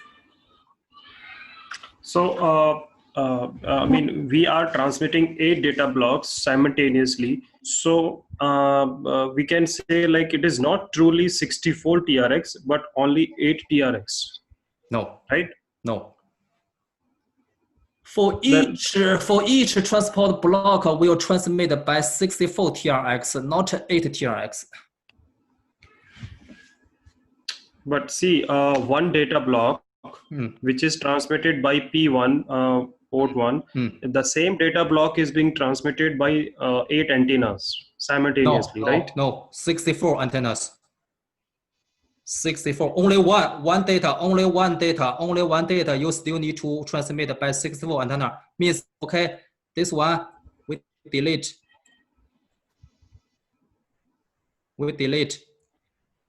We only remaining this one data. One data only occupied one layer, one point. And then this port, you still need to connect it to the 64 TRX to transmit this port.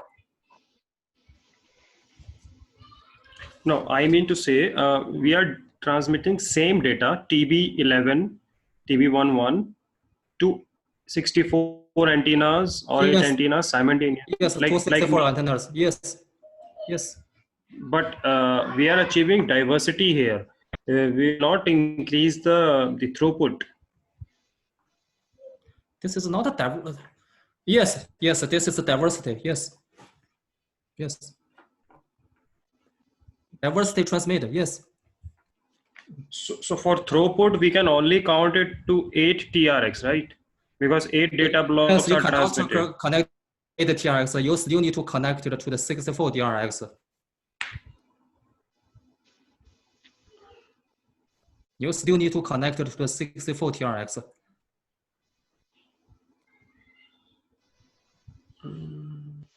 Not 8 TRX, no. Okay. For each port should be connected to the 64 TRX.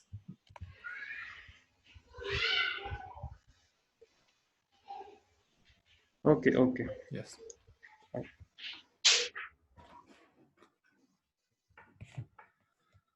Okay, so this one we finish.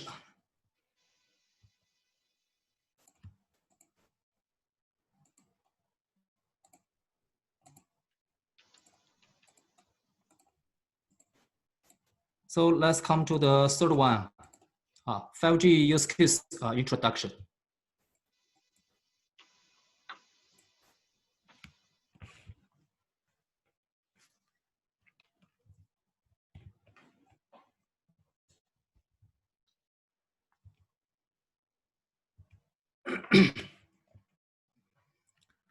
The first part is also related to the 5G business values and development. It's very simple.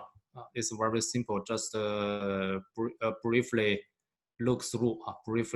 It's more easy. I'm not want to introduce. We focus on the second part.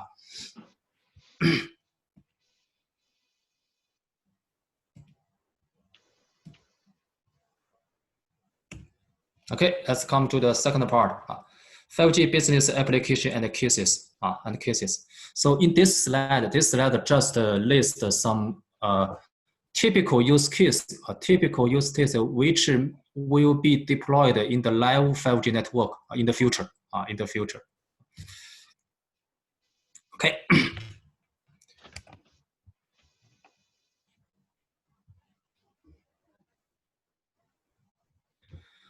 The first one, 5G enables operators to support 10 times DOU growth. So this is related to the high throughput, high speed, high bandwidth. High throughput related services, of course, will increasing the DOU growth. So the first service is CloudX. So here list three important eMBB services. eMBB indicated high bandwidth.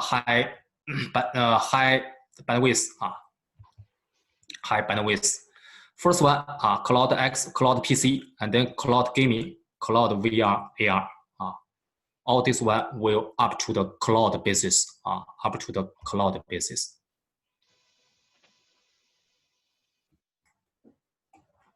Okay. 5G app based on the coordinations of the client, pipe, and the cloud. Client, pipe, and the cloud.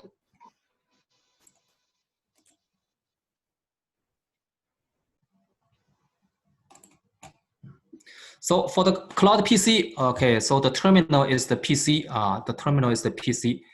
And then for some others terminals, cloud gaming, like the also the terminal for the gaming. And then cloud VR, like the VR terminal, VR glasses, something like this one.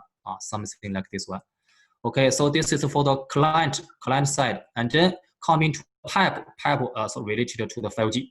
Time related to the 5G, just because of 5G have the eMBB scenarios, support eMBB scenarios. So for the eMBB can realize the 100 mega BPS throughput for everywhere. So this is a target. Also, this is a target of the 5G network deployment. 100 mega everywhere, every time, and then the delay is around 5 milliseconds. And then coming to the cloud, means the cloud platform. The cloud computing for the service processing, like the gaming, like the VR, AR, something like this. And then the cloud also can moving to the edge. Means for the edge DC, for the edge data centers also, we can install some cloud equipment to make the computing, storage, and rendering. So the edge computing is a very important features. That more closely to the service requirement. And also in the edge computing, MEC can integrate with the cloud platform applications. So in the future, for the client, will becoming the thin client. So what's the concept of the thin client? Low load cost, easy deployment, and then easy management and mobility. Means, okay, so the client is not very higher price. It's not the client is no need to integrate a very difficult and a very hard processing capability. some processing capability will change into the cloud side, cloud platform to realize. So this is the concept.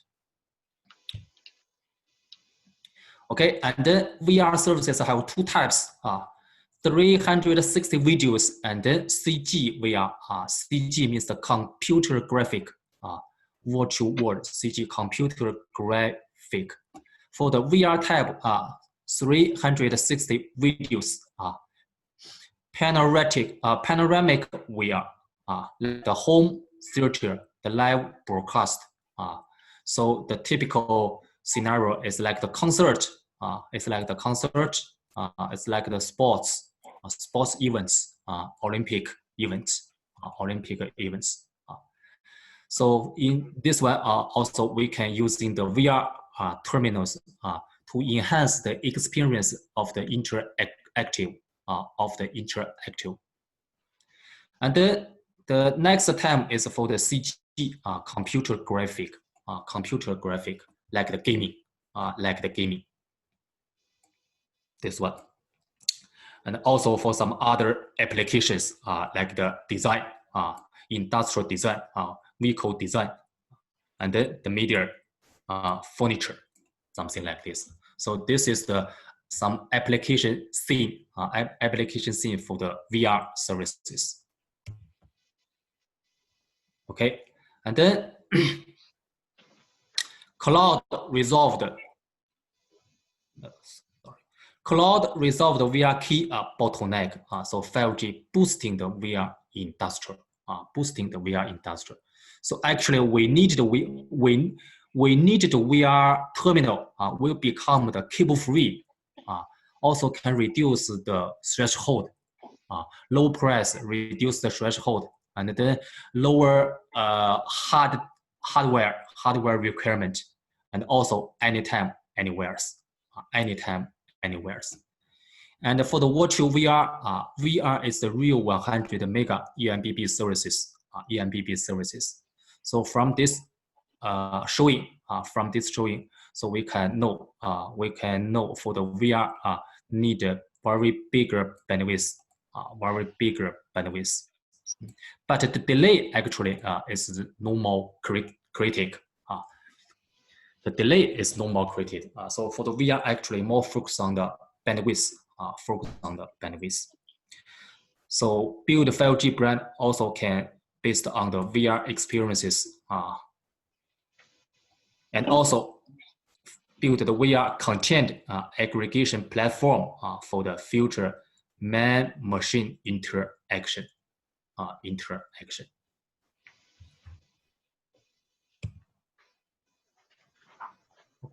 Okay, this one. This is the first use case of the 5G FWA, fixed wireless access. This already in commercial use in the American, in the United States,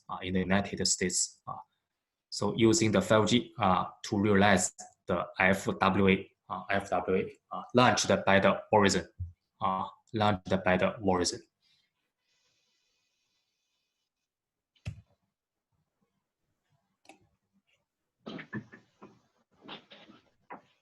Okay, and then this case, this is for the Norway Telenor fishing farm video surveillance. For the video surveillance, video surveillance is also for the the streaming medium, the streaming medium services. So it will if the streaming medium services which the resolution is around 2K or 4K, so it will need the higher bandwidth. And then the existing 4G actually cannot enough to support. So this is for the fishing farm video surveillance. So this is actually the simple. Network architecture. So actually, using the 5G base station, and then 5G CPE will install in the ship. And then the video, the HD video, also will install in the surface. it will catching the video. It will catching the video and then using the 5G to back transmission the video screen to the platform. Video screen to the platform. So this is the also the typical application cases related to the video surveillance. Related to the video surveillance. Okay. So here introduce the 5G, the live broadcast. Live broadcast has the technical advantage. Okay, so we can see some typical factors. For the network, if using the satellite, the private, the 4G, and then the 5G, 4G and the 5G. So from the cost consideration, of course, using the wireless network, the cost is very lower. Very lower than the satellite. Satellite, this solution, so the price is very higher. The rent price also is very higher. And then the speed also 4G just 10 megabps, and then 5G. 5G can supporting 2 or 4K cameras resolution, can realize 100 megabps. Reliability. Okay, so the 5G also can realize the good reliability. And then the deployment time. This one more easy. Plug and play. So of course, so from this comparison, so the 5G live broadcast have their own advantage.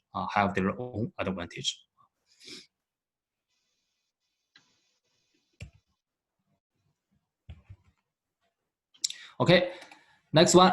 This is a smart grid. Smart grid business application and cases.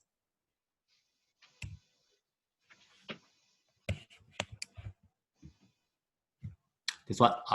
Smart grid development trend.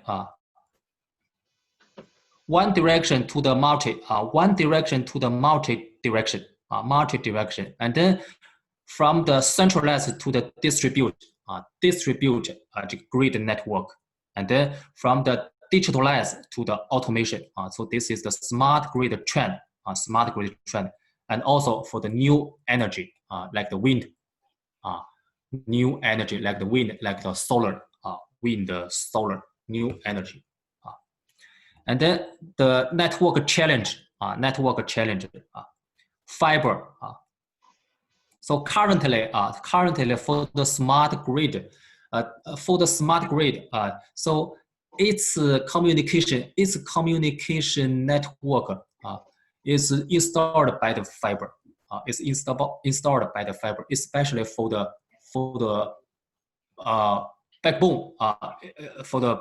backbone, network, communication network. So we're already using the fiber, but the fiber is very expensive. And then around 90% of the power outage happened at the last 5 kilometers, So this one, intelligent transformation is the key to improve the power supply reliability.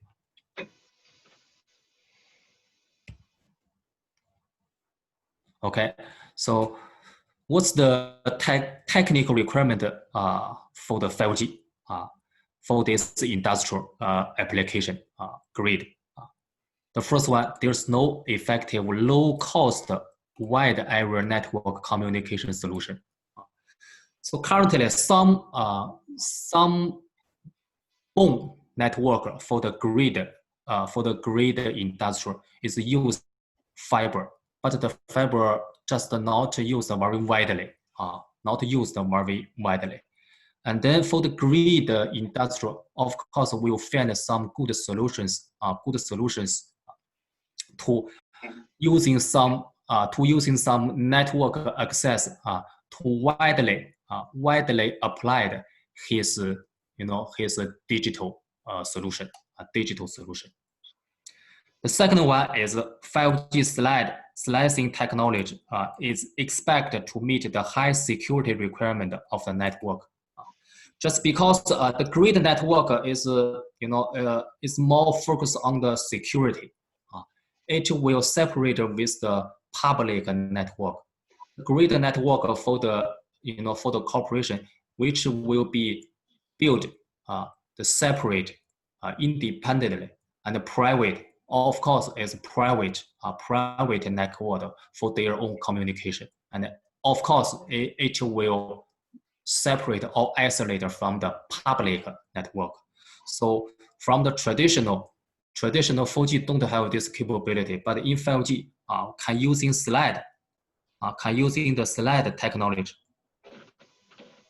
to make the separation, and then using dedicated resources, using dedicated logical resources to deployment their communication system for the grid company. Okay. And then, okay, so here is the connection requirement. The connection requirement of the wireless service smart grid. So here is the process. Here is the process of the grid company. The first one, generation. The first one is generation, and then generation generates the power coming to the transmission network. Transmission network, and then from the transmission network come to the transformation. Transformation system to lower the voltage. And then coming to the distribution network. Distribution grid network. Okay, the last one is come to the usage, and then sending to the home. So by different process. So which process will be suitable for the wireless service access. So normally it's a distribution network, distribution grid network, and then so the status of the distribution grid network is the wireless and wireless together, wireless and wireless wireline together, massive node, but need require low cost communication solution, and then end-to-end cost can saving 70% with the wireless. So this is the wireless value for the distribution grid network. And then the last one is the usage side. Of course, wireless basis with some single coverage. You said wireless in fiber means you will deploy wireless transport in distribution network, something, or what is the wireless mean here? This one, right? Yeah. This one means, yes, this one means the transmission. Yes, so for the transmission, transmission grid network, so most of the communication system will using the fiber, but right, just some part just using the wireless. This is very small. Most of the solution is for the fiber. Mm-hmm. Most of the solution currently already existing in the transmission grid network, and then this communication solution is mainly for the fiber. So the wireless cannot actually. They maybe the wire line, the fiber actually is already deployed very widely for the transmission grid network. And then for the wireless, how about the wireless? Wireless more suitable to come into the distribution grid network. Just because the distribution grid network, so the fibers actually, this is the distribution. This is the distribution network architecture for the grid. Distribution network architecture for the grid. There are so many nodes. If we using the fiber, so it will cost more higher cost. So the wireless actually in the future will become the mainstream communication solution. So okay. This is the research. Actually, this is the research for the China. I just tell you this content is coming from China, coming from China's investigation of some grid corporation.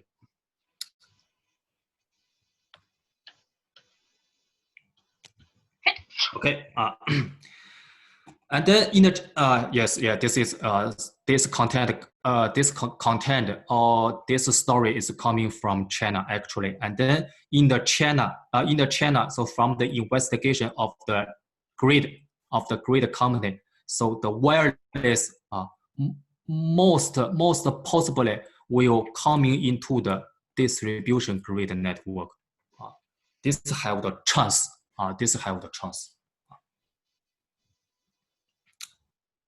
Okay, and then regarding to the services, we can see distribution network protection and control. So this one this is some typical for some typical service application, and then we will relate to the different requirement of the network related to the latency, related to the bandwidth, and then 5G mapping to which scenario. We can see for the distribution network protection and control. Okay, it's related to the URLLC. Okay, latency is short. Latency short. Also, timing services also URLLC. eMBB related to the bandwidth is bigger for the video surveillance. The streaming media services. So we know for the grid scenario, by different services requirement, also will mapping to different scenario of the 5G from URLLC to the eMBB and then to the mMTC.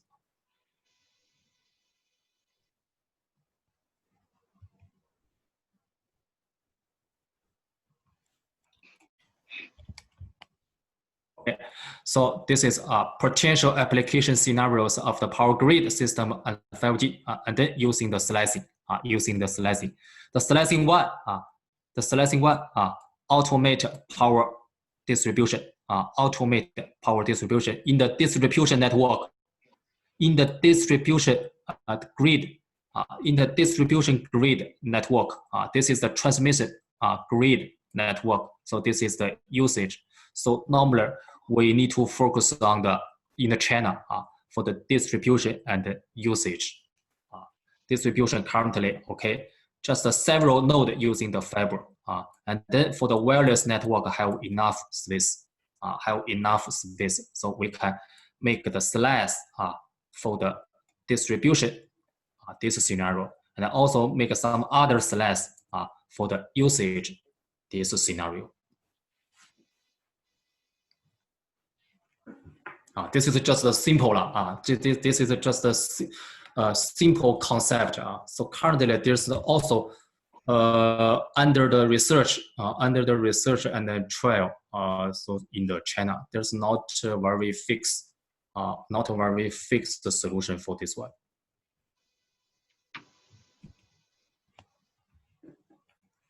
Okay, 5G smart grid. Smart grid have the high potential demand, especially for the connection, especially for the connection terminal. The power line will install the camera, with the wireless module, and also the power distribution terminal. This one meter, intelligent meter, and then charging pile.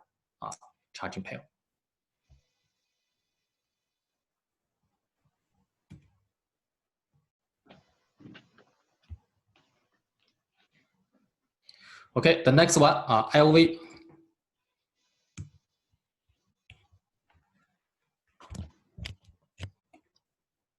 Here, 5G AA, 5G AA is also the organization. It's also the organization for the automotive, So it will launch the cross-industrial collaborations. Will promote the development of the IOV, Internet of Vehicle, Internet of Vehicle.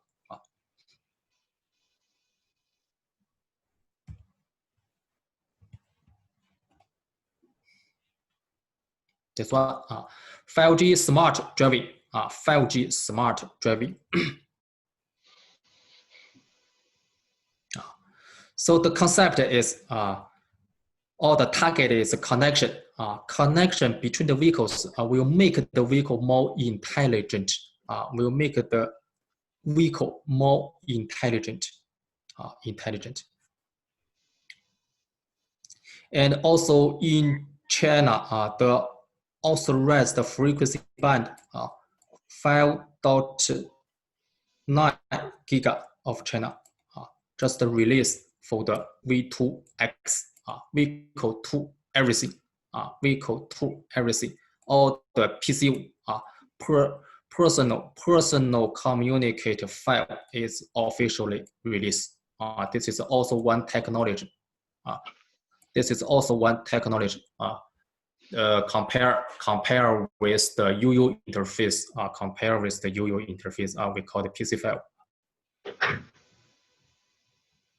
Okay, and then 5G enable the Internet of Vehicle.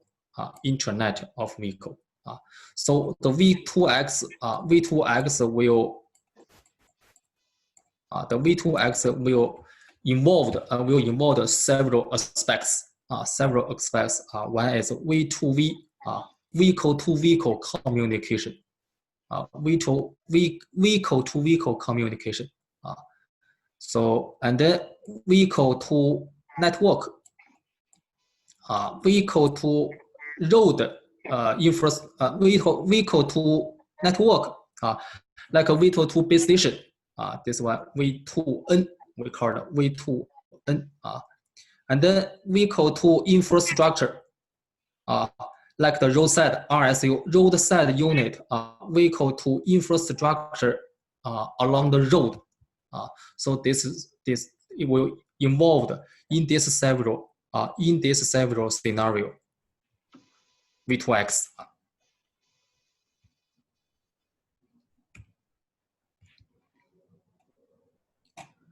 Okay, next, 5G also can realize the remote driving. This one.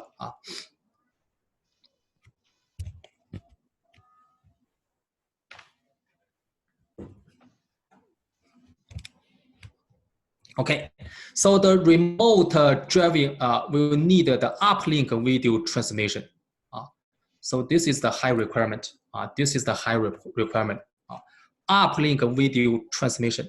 So the uplink, the video transmission, uplink video transmission means, okay, so the vehicle will install some cameras, or it will install some radar, will install some sensors, and then this one will catching the environment screen by using the 5G network.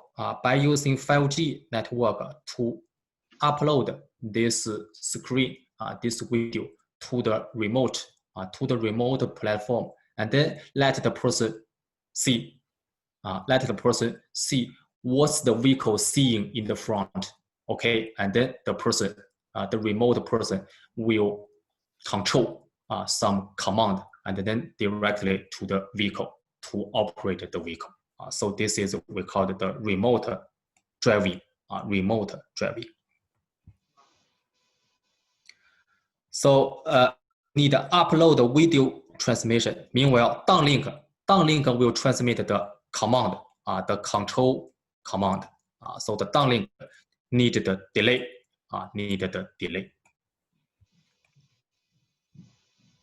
Okay, so this is the value scenario. like the fixed line, shuttle bus, and then the port transportation.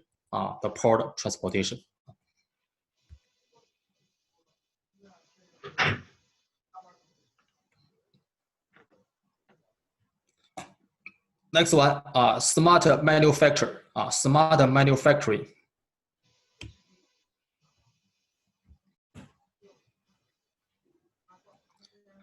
Okay, so the first industrial revolution promoted the upgrading of the manufacturing industry. Some manufacturing countries already plan to promote the smarter manufacturing. Smarter manufacturing means also will install some sensors into the machine, to collect the data and then to analyze the data of the machine status and then make some prediction,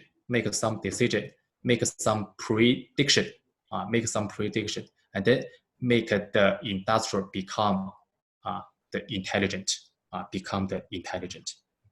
So different countries issued a different policy to supporting this smart manufacturing industry. Okay, and then the 5G enable the intelligent manufacturing to achieve some business model. So just a one word summary. Installed some sensors in different type of the machine, like the robots, like some other machines, to control this machine, and then make this machine more intelligent. So in the intelligent manufacturers also can realize the industrial AR, and then the machine vision. Meanwhile, can realize the forecast maintenance, and then the device maintenance.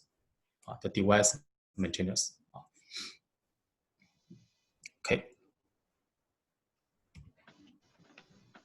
So 5G will play an important role in the manufacturing industry. Make the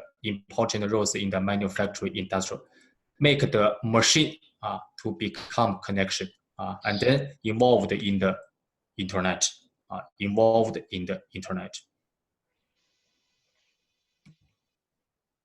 Okay, so this is also the Bosch future factors. Maximize the OEE 5G origin the network architecture.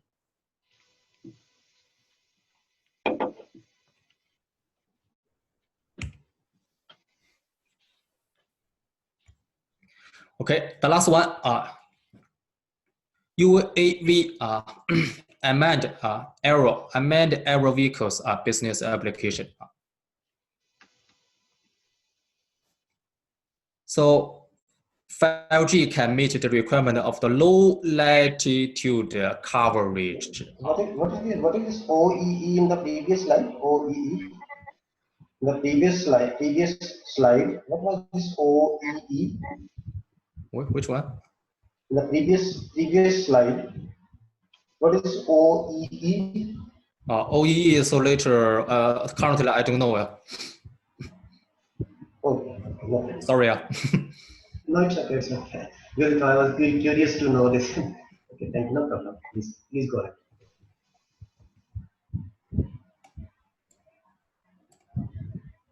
Overall equipment effectiveness, OEE. Here I have some remark. Overall equipment effectiveness, OEE.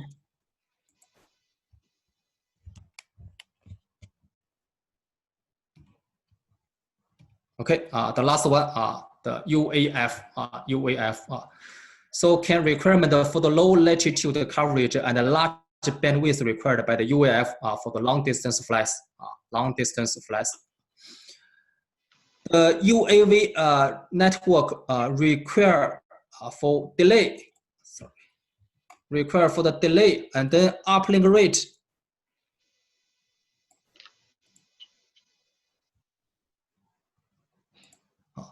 Delay, okay, to exchange some command, to exchange some operation command for the UAV, and then for the uplink rate is more than 50 megabps, shall be transmitted back to the platform regarding the video, regarding the image, and then the reliability,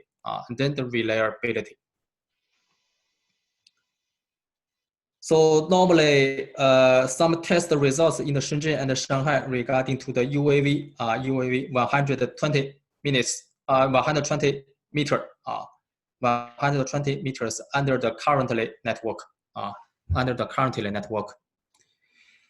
And also for the 3D, three-dimension coverage, coming from the muscle memo. Coming from the muscle memo. The muscle memo 64 TRX also can configure by the horizontal beam width and then vertical beam width. Can configure for the broadcast beam horizontal beam width. Horizontal beam width, meanwhile vertical beam width. So this is the feature of the muscle memo. And then you can configure larger vertical beam width to enlarge the vertical coverage of the space. To enlarge the vertical coverage, this is we call the vertical coverage. Enlarge the vertical coverage space, and then to suitable for the UAV to the draw this flight the flight requirement. So this is also the right feature of the 5G muscle memo. 5G muscle memo can supporting the coverage without adding some additional hardware. Can supplement some space coverage. Supplement some space coverage.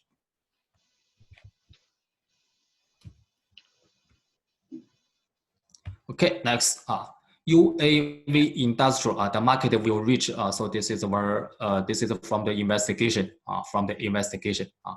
For the agriculture, for which industrial will be used for the UAV in the future. Agriculture, forestry, security, and then electrical power industry will take the lead in this application.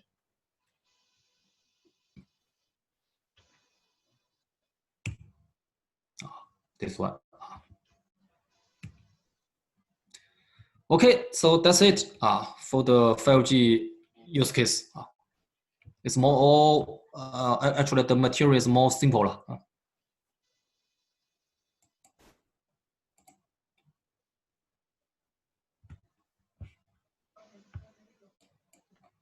Sir, one question. Mm-hmm. Where we can get the material for this? Which get for what? Material, right? Yeah, HCIA 5G material. You contact with your interface, okay? Training interface. Okay, I think yes, I think the training interface person will share this information to you.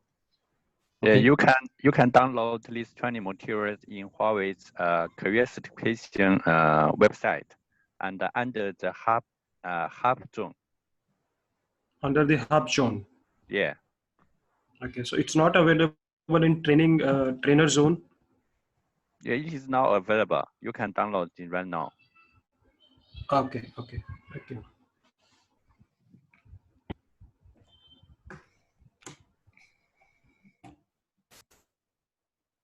Okay, so let's close for this one.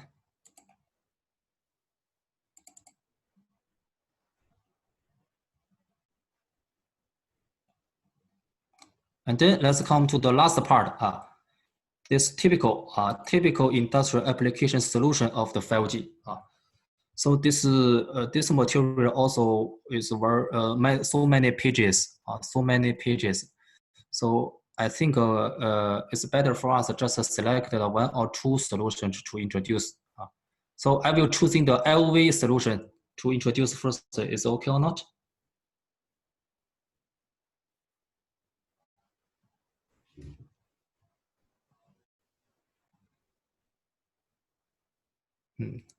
I will select LV, Internet of the Vehicle solution to introduce. For us, it's new. You can select anyone. Then yes, for the rest of them, it's more. I think it's not very difficult. At least from the slides showing, it's not very difficult to understand, and also it's not it's not give a very comprehensive and then very detailed solution. Not a very detailed solution for the special scenario. So later, just if have some time, just we review it by yourself. It's okay. So let's come to this one. This is IOV solution.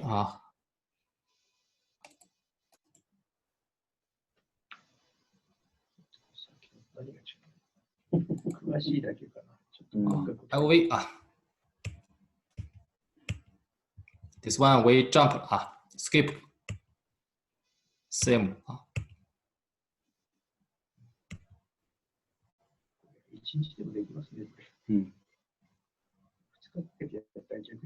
This one. This can just introduce 5G evolution roadmap. Evolution roadmap.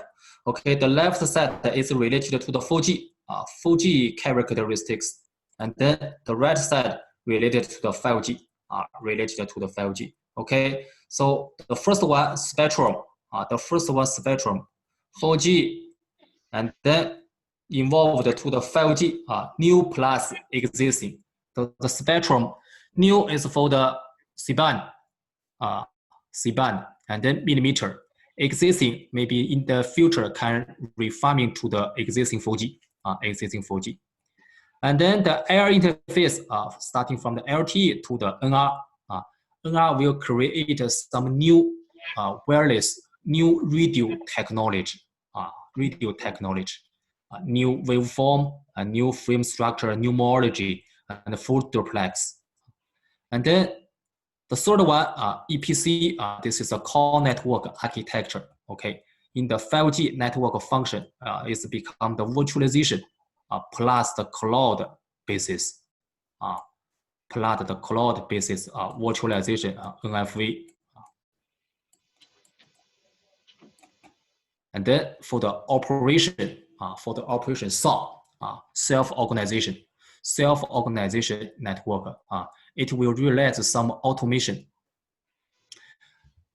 It will realize some automation operation this concept in the traditional network. And then in the 5G, okay, so based on the big data and the intelligent and automated can realize the AI intelligent network operation, this concept. So this is for the 5G evolution roadmap. Okay, so this one already introduced.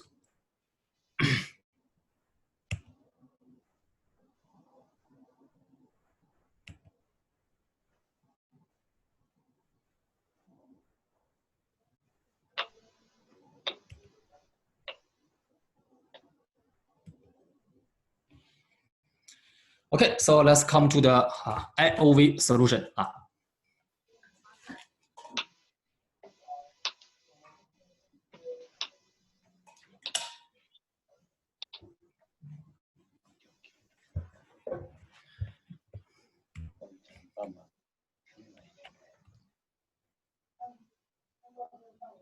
IOV. So IOV's definition, Internet of Vehicle. Internet of Vehicle, also called V2X, and then for the V2X, it's a CV2X or DSRC. Is like this, or similar, but different technology, Okay, so the connected vehicle to everything V2X, V2X. And then in the V2X also will involve some typical scenario, V2V, vehicle to vehicle, and then V2P also have vehicle to pedestrian. The vehicle also can sharing some information to the pedestrian. And then V2I, vehicle to the infrastructure. V2I here, vehicle to the infrastructure. This infrastructure mean. And then V2N, vehicle to the network. Means to the operators base station. Operators base station. So this is the definition of the V2X. V2X. Okay.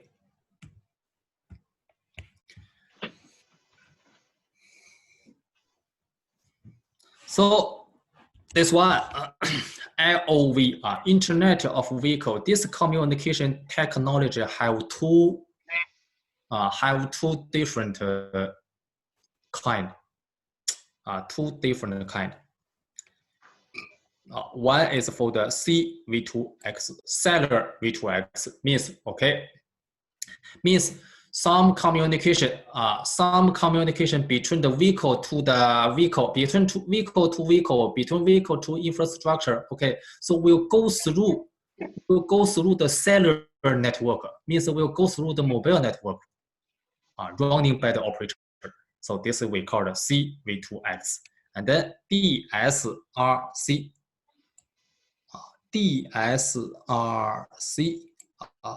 the dedicated short range communication, dedicated short range communication. Okay, so DSRC based on the IEEE, this one, these protocols is like Wi-Fi, CV2S is for the cellular network, Okay, and then it's include LTE V2X and 5G V2X. Means, okay, so currently the V2X, the IOV, if we don't deploy the 5G network, we also can realize some low levels V2X,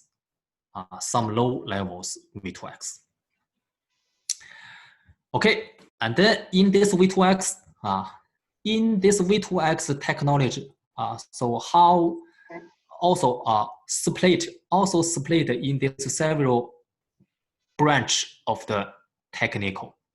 One is PCS, personal communication system. We call it LTPCS, LTPC5, LTPC5, and then LTUU interface.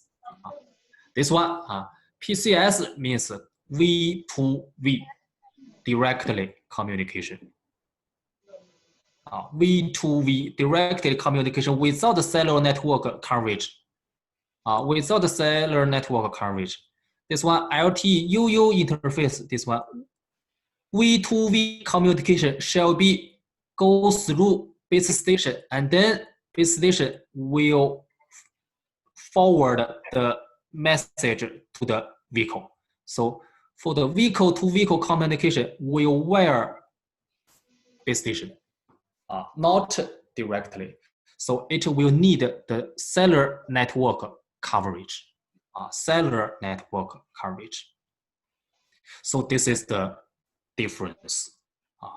Means LTE UU interface, okay, you need to access to the operators network. But PCS, you no need to access to the operator's mobile network. So this is the difference. No need the operator involvement if you're choosing LTE PCS. Okay, so let's take a look. Let's just take several spectrum. Spectrum. For the China 5.9 giga. 5.9 giga. 20 mega. To be the LTV dedicated spectrum.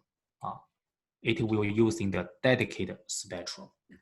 20 mega currently for trial LTV. This. Okay, and then this one. Delay and communication distance. Delay and communication distance. Okay, R14 this version 20 millisecond delay. 20 millisecond delay, and then R16. This is for the 5G. 1 millisecond per 450 meters at this speed. At this speed. So this is for the CV2X, some technical specification. Okay, next, DSRC. This one will be deployed in the Europe, American, or maybe Japan. Also will trial this DSRC for the IOV. Okay, DSRC based on the IEEE, this technical specification. Okay, in 2010, DSRC already released.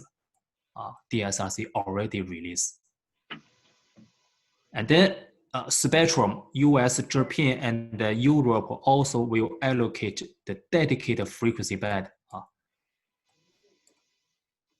Chipset supporting, and then module device supporting, Bosch supporting.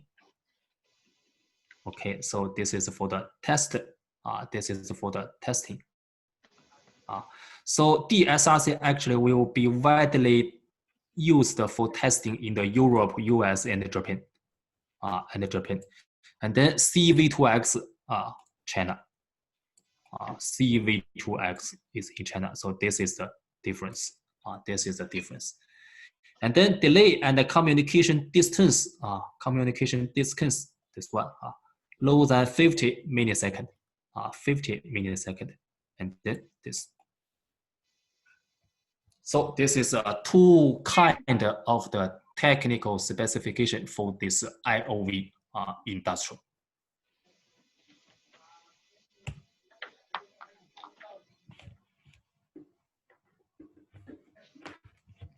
Okay, CV2X provided more reliable, intelligent decision. Excuse me, one question.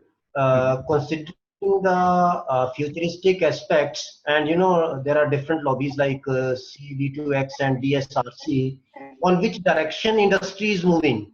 Like it's more CV2X tiltation is there, or DSRC means how the industry is moving in the coming future?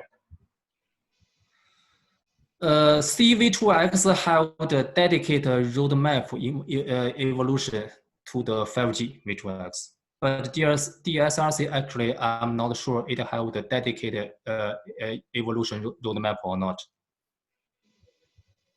Okay. CV2X, okay, so it have the clear evolution to the 5G V2X. But DSRC, I'm not sure. Okay, no worries. Thank you.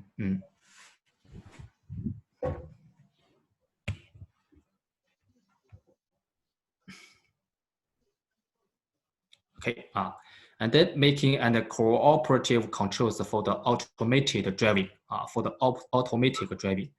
CV2X becoming the first choice for the China's LV technology standard. So this is some case. This is some case explanation for the Tesla accident. So Tesla accident. Okay, so before this is the what's meaning of this Tesla accident? So the Tesla maybe for the automotive engine energy, automated engine is a self-automatic energy. It's without any communication between the network, only the vehicle to vehicle, and then the self-intelligent automation, So it will limitation the machine, the vehicle's vision, in front of the environment. So that's why it has some limitation. To facing some special accident, facing to some special these corners. So the vehicle cannot see the vehicle cannot see for some other size environment changing. So it will make the wrong decision and then make the accident, accidents. So that's why it will degrade. It will downgrade to the assistant automated this level. So this is the Tesla accident.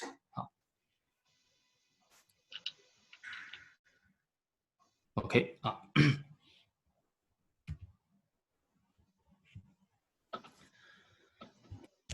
Okay. This one IoV development trend. Smoothly evolution to the 5G, and then gradually upgrading to the automated driving.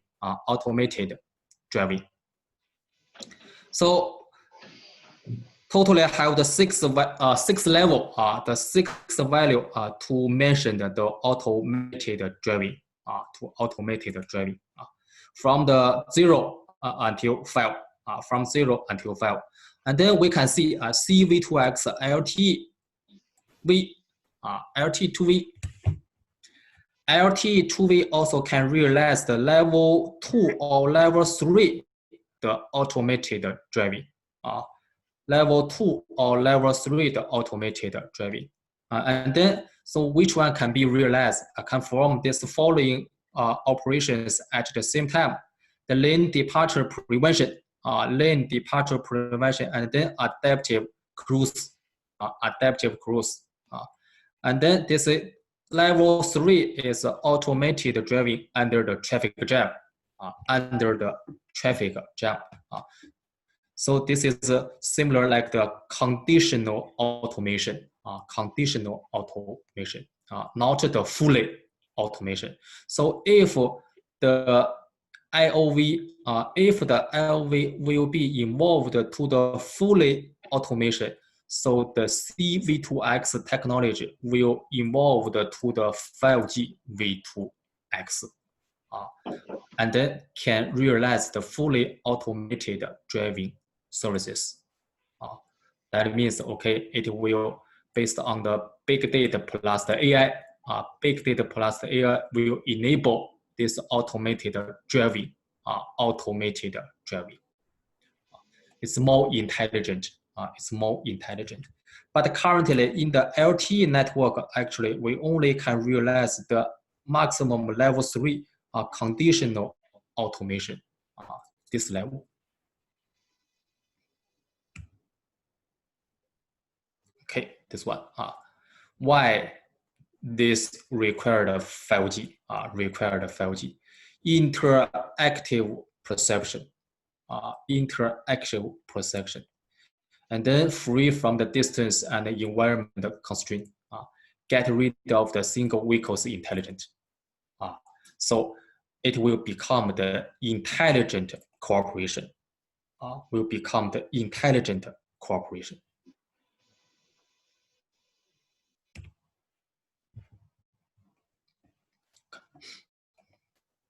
Next, 5G, MEC, another edge computing and slice, two technology. One is MEC, one is a slicing technology, can ensure this automated driving.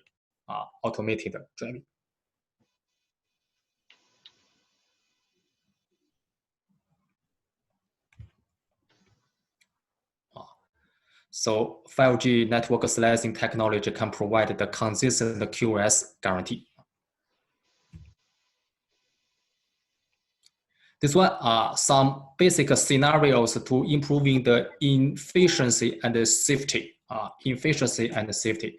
There have the 12 basic IOV scenarios. IOV scenarios. This one, crossroad collision warning. Crossroad collision warning. We're sending the warning.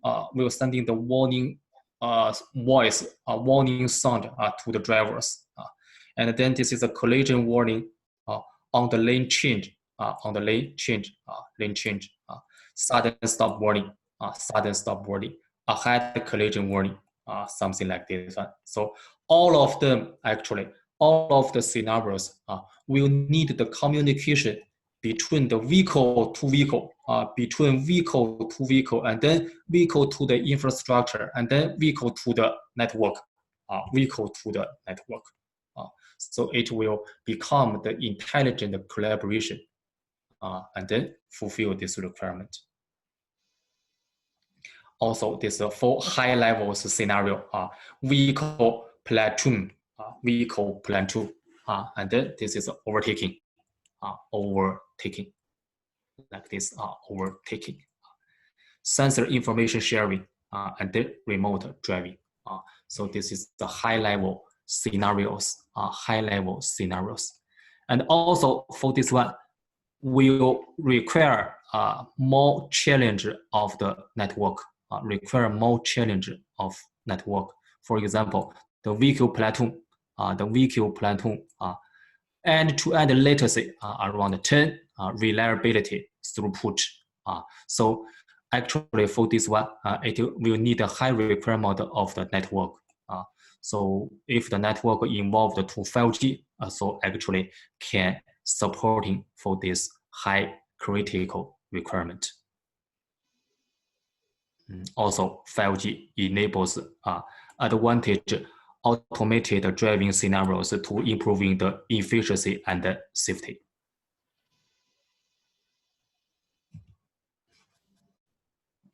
Okay, the next part, requirement analysis. This one, to build the transportation construction, intelligent transportation construction. So this is the final target.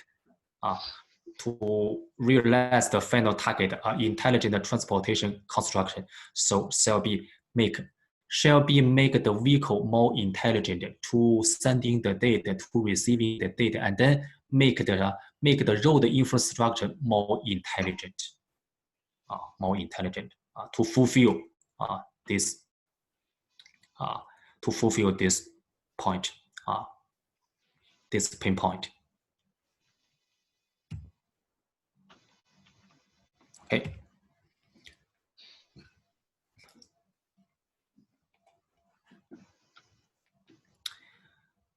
Okay. For the service design, in the middle stage, the 5G can enable the automotive beyond level 4. Level 3, level 2 is related to the CV2X LT2V. LT2V. Level 4, level 5 is the high or fully automation driving. For the network bandwidth, 30 mega or 1 giga. For the RTT, round trip latency, 1 or 10 millisecond. 1 or 10 millisecond. And then this is for the level 3. Level 3 is related to the LT2V. And then actually the requirement is a little easy. The requirement is a little easier than the level 4 and the level 5.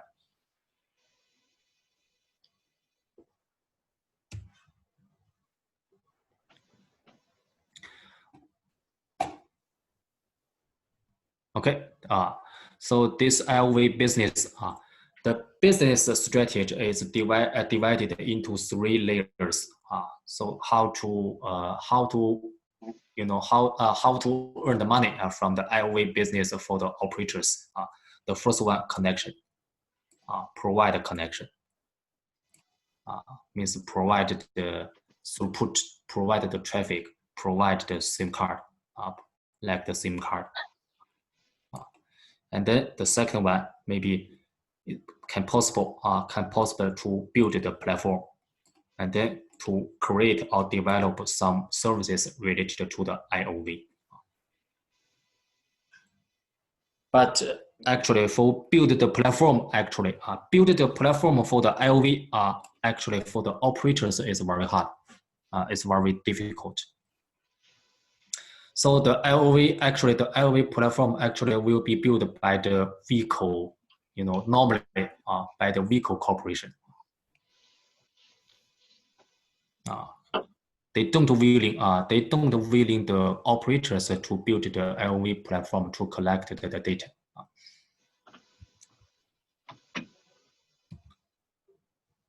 Okay, this one IoT also the strategy to enable the vehicles and roads for the future mobility transformation.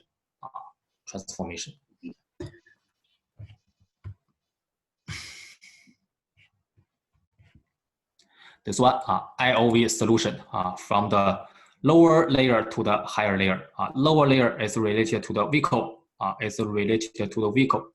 This is for the Huawei's IOV solution. Huawei IOV solution for the vehicle. Okay, so can realize some vehicle communication, in-vehicle communication, not exchange with the network. So can realize the T-box,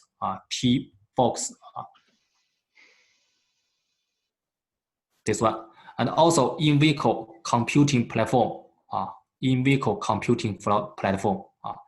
this is also some solution. So this one can be used in the vehicle inside. And then for the roadside RSU, roadside unit, this is also maybe one solution provided by Huawei. And then network level, 4G, 5G equipment. The higher one is the cloud platform. Is the cloud platform like the IOV platform, like the V2X server, like this. And then the top one is the ecosystem. Is related to the application, service application. So this is the roughly solution for Huawei. Maybe in the future will be involved to this industry. Okay, and then build CITS by using CV2X, seller V2X.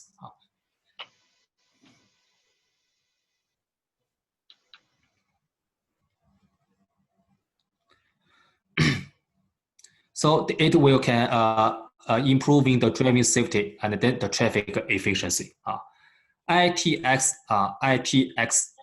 here, ITX building the cooperation intelligent transportation, ITS, intelligent transportation system, and then connected to the V2X servers. V2X servers will running for the application.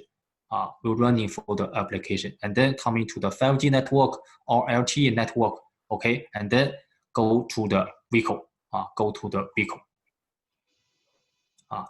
Can realize the intelligent transportation system.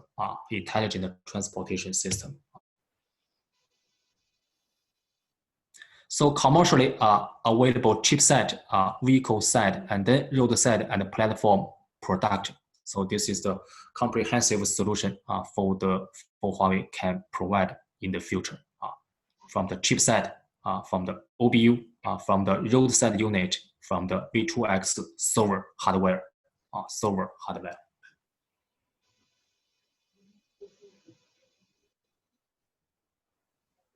Okay. And this intelligent transportation platform can provide the road digitalization and the vehicle road cooperation to enable the traffic operation.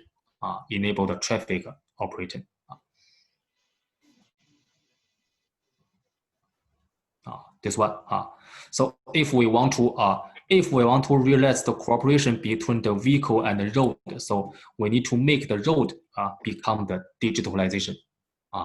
Make the road become the digitalization. So need to install some roadside unit. For example, for the traffic light, and then to collect some data. To analyze the data and then to give some decision, to make the road become the digitalization. Okay, see this one. So 5G V2X defined by the 3GPP can meet the requirement of the high level fully automation drivings. Okay, so this is for the V2X innovation. V2X innovation. For the UU interface enhancement, can realize the unicast and multicast. So currently in the 4G, only realize the unicast. Multicast is very seldom. It's very seldom in the commercial use. And then using the URLLC scenarios to make the low latency communication.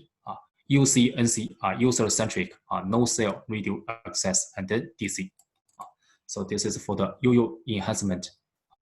And then some technology will be frozen in the release 16. And for the architecture, V2X slide and then end-to-end QoS guarantee. Convergency. 5G V2X and LT2V together supporting, together integrated, and also integrated the network of the 5G V2X and the DSRC.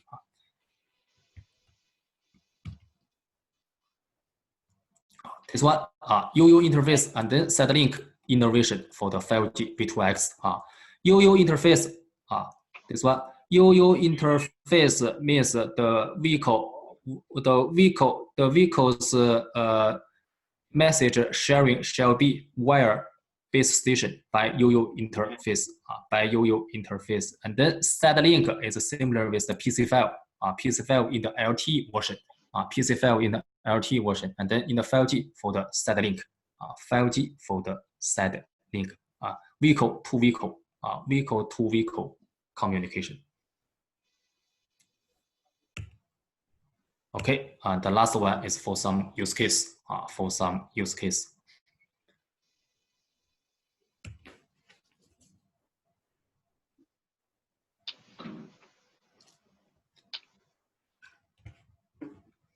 Okay, so actually for this solution materials for the smart health care and then education, smart grid, this one actually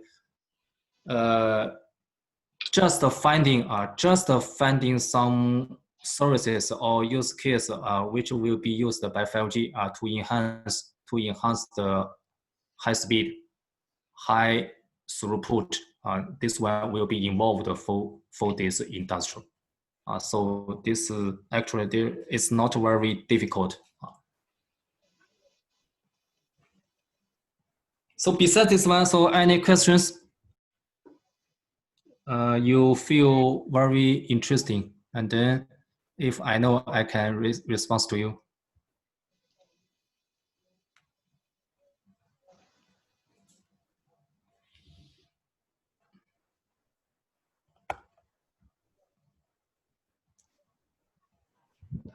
Excuse me, one question, because we have seen all these solutions practically like in purely 5G environment, and these solution business cases, has this been implemented anywhere? Sorry, the last sentence.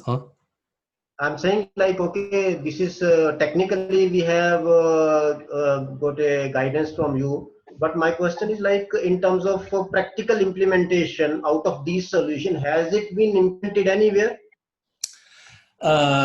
Actually, most of the case is just for the trial.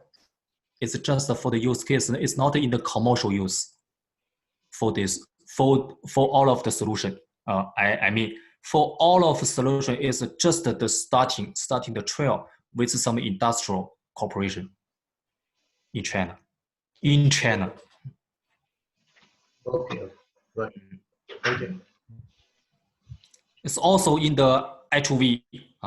I2V, just maybe I2V in China, China choosing the CV2X, not the DSRC.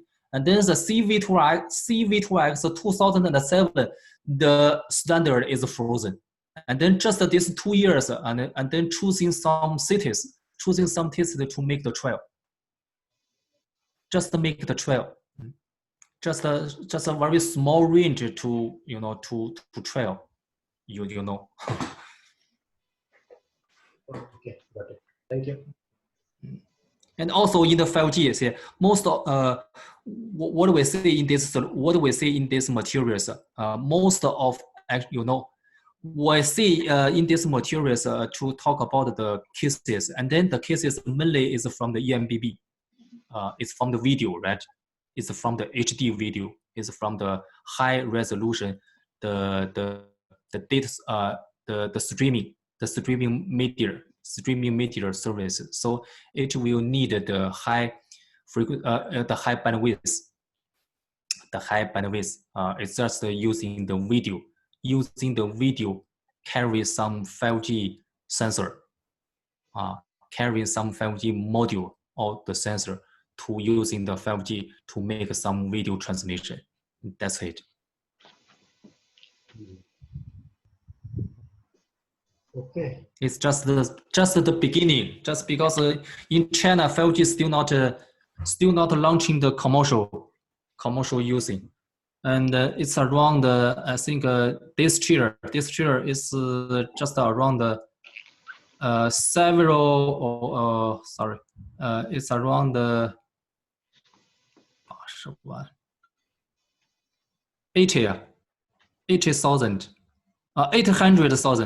from the 3 operation. 800,000 such. But this one will be shared by 3 operators.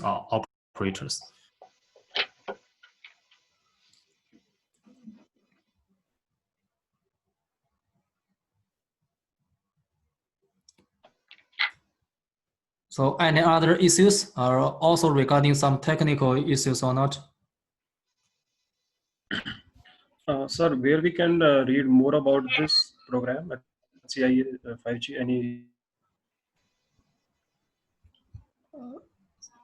Sorry? Any URL, any web page on Huawei that we read about what is HCIA 5G and all? I mean, about the program, the course, about the HCIA 5G. I mean, what is the course? I was searching on it for on the Huawei site. I'm not able to find it. So any website or any URL that you can give me to read more about it? Most of the files I also find in our Huawei internal database, internal website. No. About HCIA 5. HCIA files. Yes, you please you just contact the HCIA interface guys to get some necessary files. So I'm sorry I cannot share in this matter, just because I also don't know which files belongs to the HCIA. I don't know. Okay. You contact the direct interface, HCIA interface, to get these necessary files. Okay, you can contact our regional training manager to get the portal for a career certification, and I'm sure this training materials has been available in our on our website. Okay. Also, you can contact me directly. I can show you the URL of this website. Okay. Thank you, sir.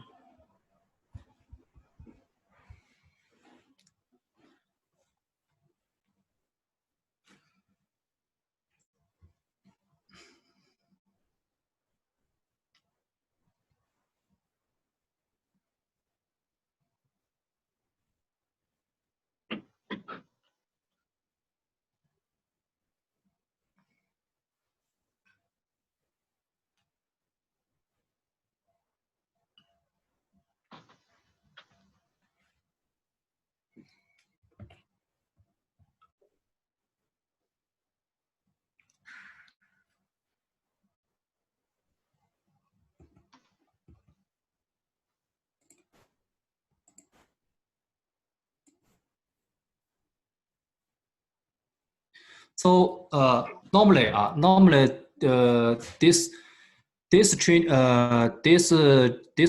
actually including these 4 training materials. These 4 training materials, and these 4 training materials actually there's not very technical. It's not very technical. So this content will mapping. This content will mapping to the to the persons or to the customers, which is not for the technical, which is not for the technical background.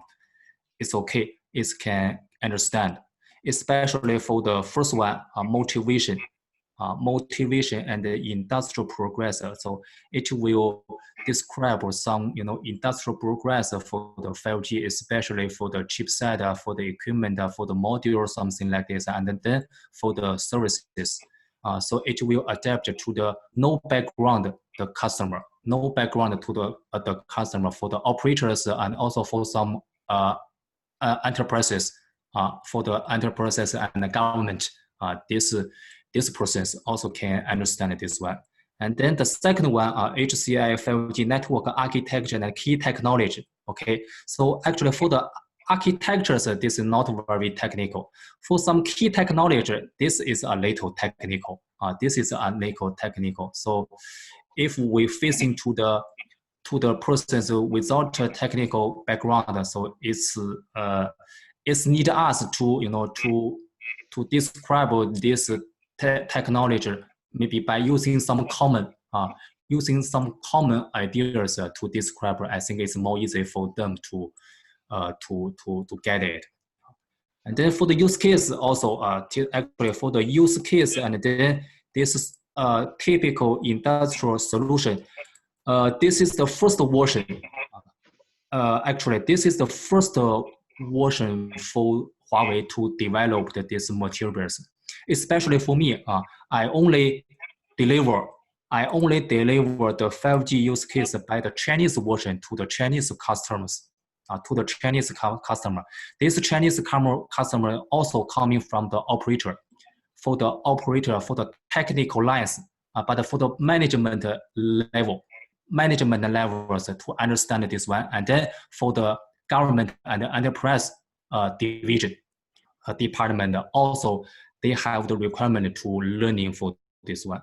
So actually we can sharing some typical concept or typical point to this process. I think it's okay. This is not very technical. Just sharing the concept, sharing some ideas, sharing for some use case, and then involved for the 5G, involved for the 5G technology, and then sharing to them. I think it's okay. That's it.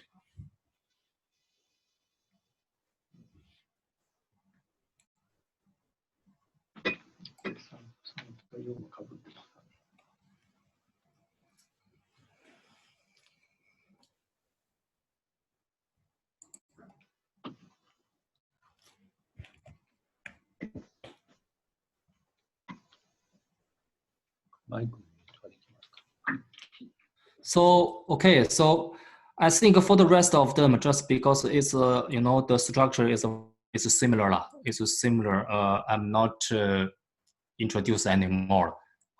I'm not introduced anymore. I think maybe later, if you are interested in this one, you can review by yourself. It's just similar, similar technology, and then to be involved in this industrial. It's not very difficult. Okay.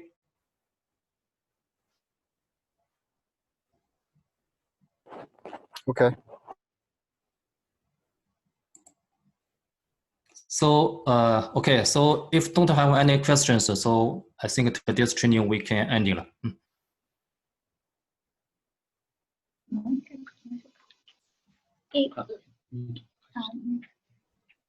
老师你好。嗯。我是日本代表处的，我是这边接口人孟磊。我想问一下，我们这个课程，我之前看那个材料里面定义的是4天。是4天吧？就是这些内容。材料里定的是4天，材料里定的不是2。不是6个小时吗？不是今天的这个培训，是我们给那个就是对外培训，就是 Hub 对我们最终用户的培训。对，那个是4天，标准版的培训是4天，但是我们赋能可能主要是精讲，就是所以是定了6个小时，是这样的。那个就是我们对外的培训是4天，没错吧？对。这个我不清楚，你问一下那个啥啊，你问一下 HCIA 啊。好，就是 HCIA 这个课程是4天，然后比如说我们这边就可不可以把这个时间缩短呢？这个应该按照 Hub 自己的这个课程可以做一些微调吧，我理解。可以。就是从满足这个培训这个认证这个角度可以，就是最后那个考试的通过的这个角度是可以做一些调整。OK， 好，那我知道了，谢谢。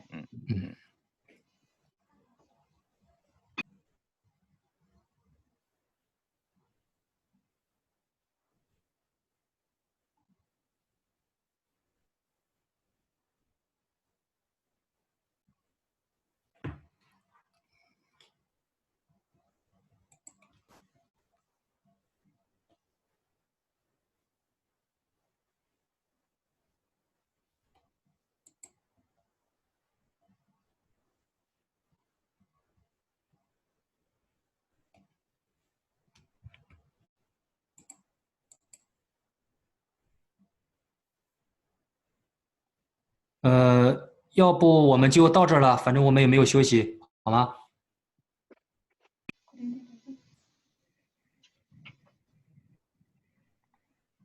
日本这边没问题了。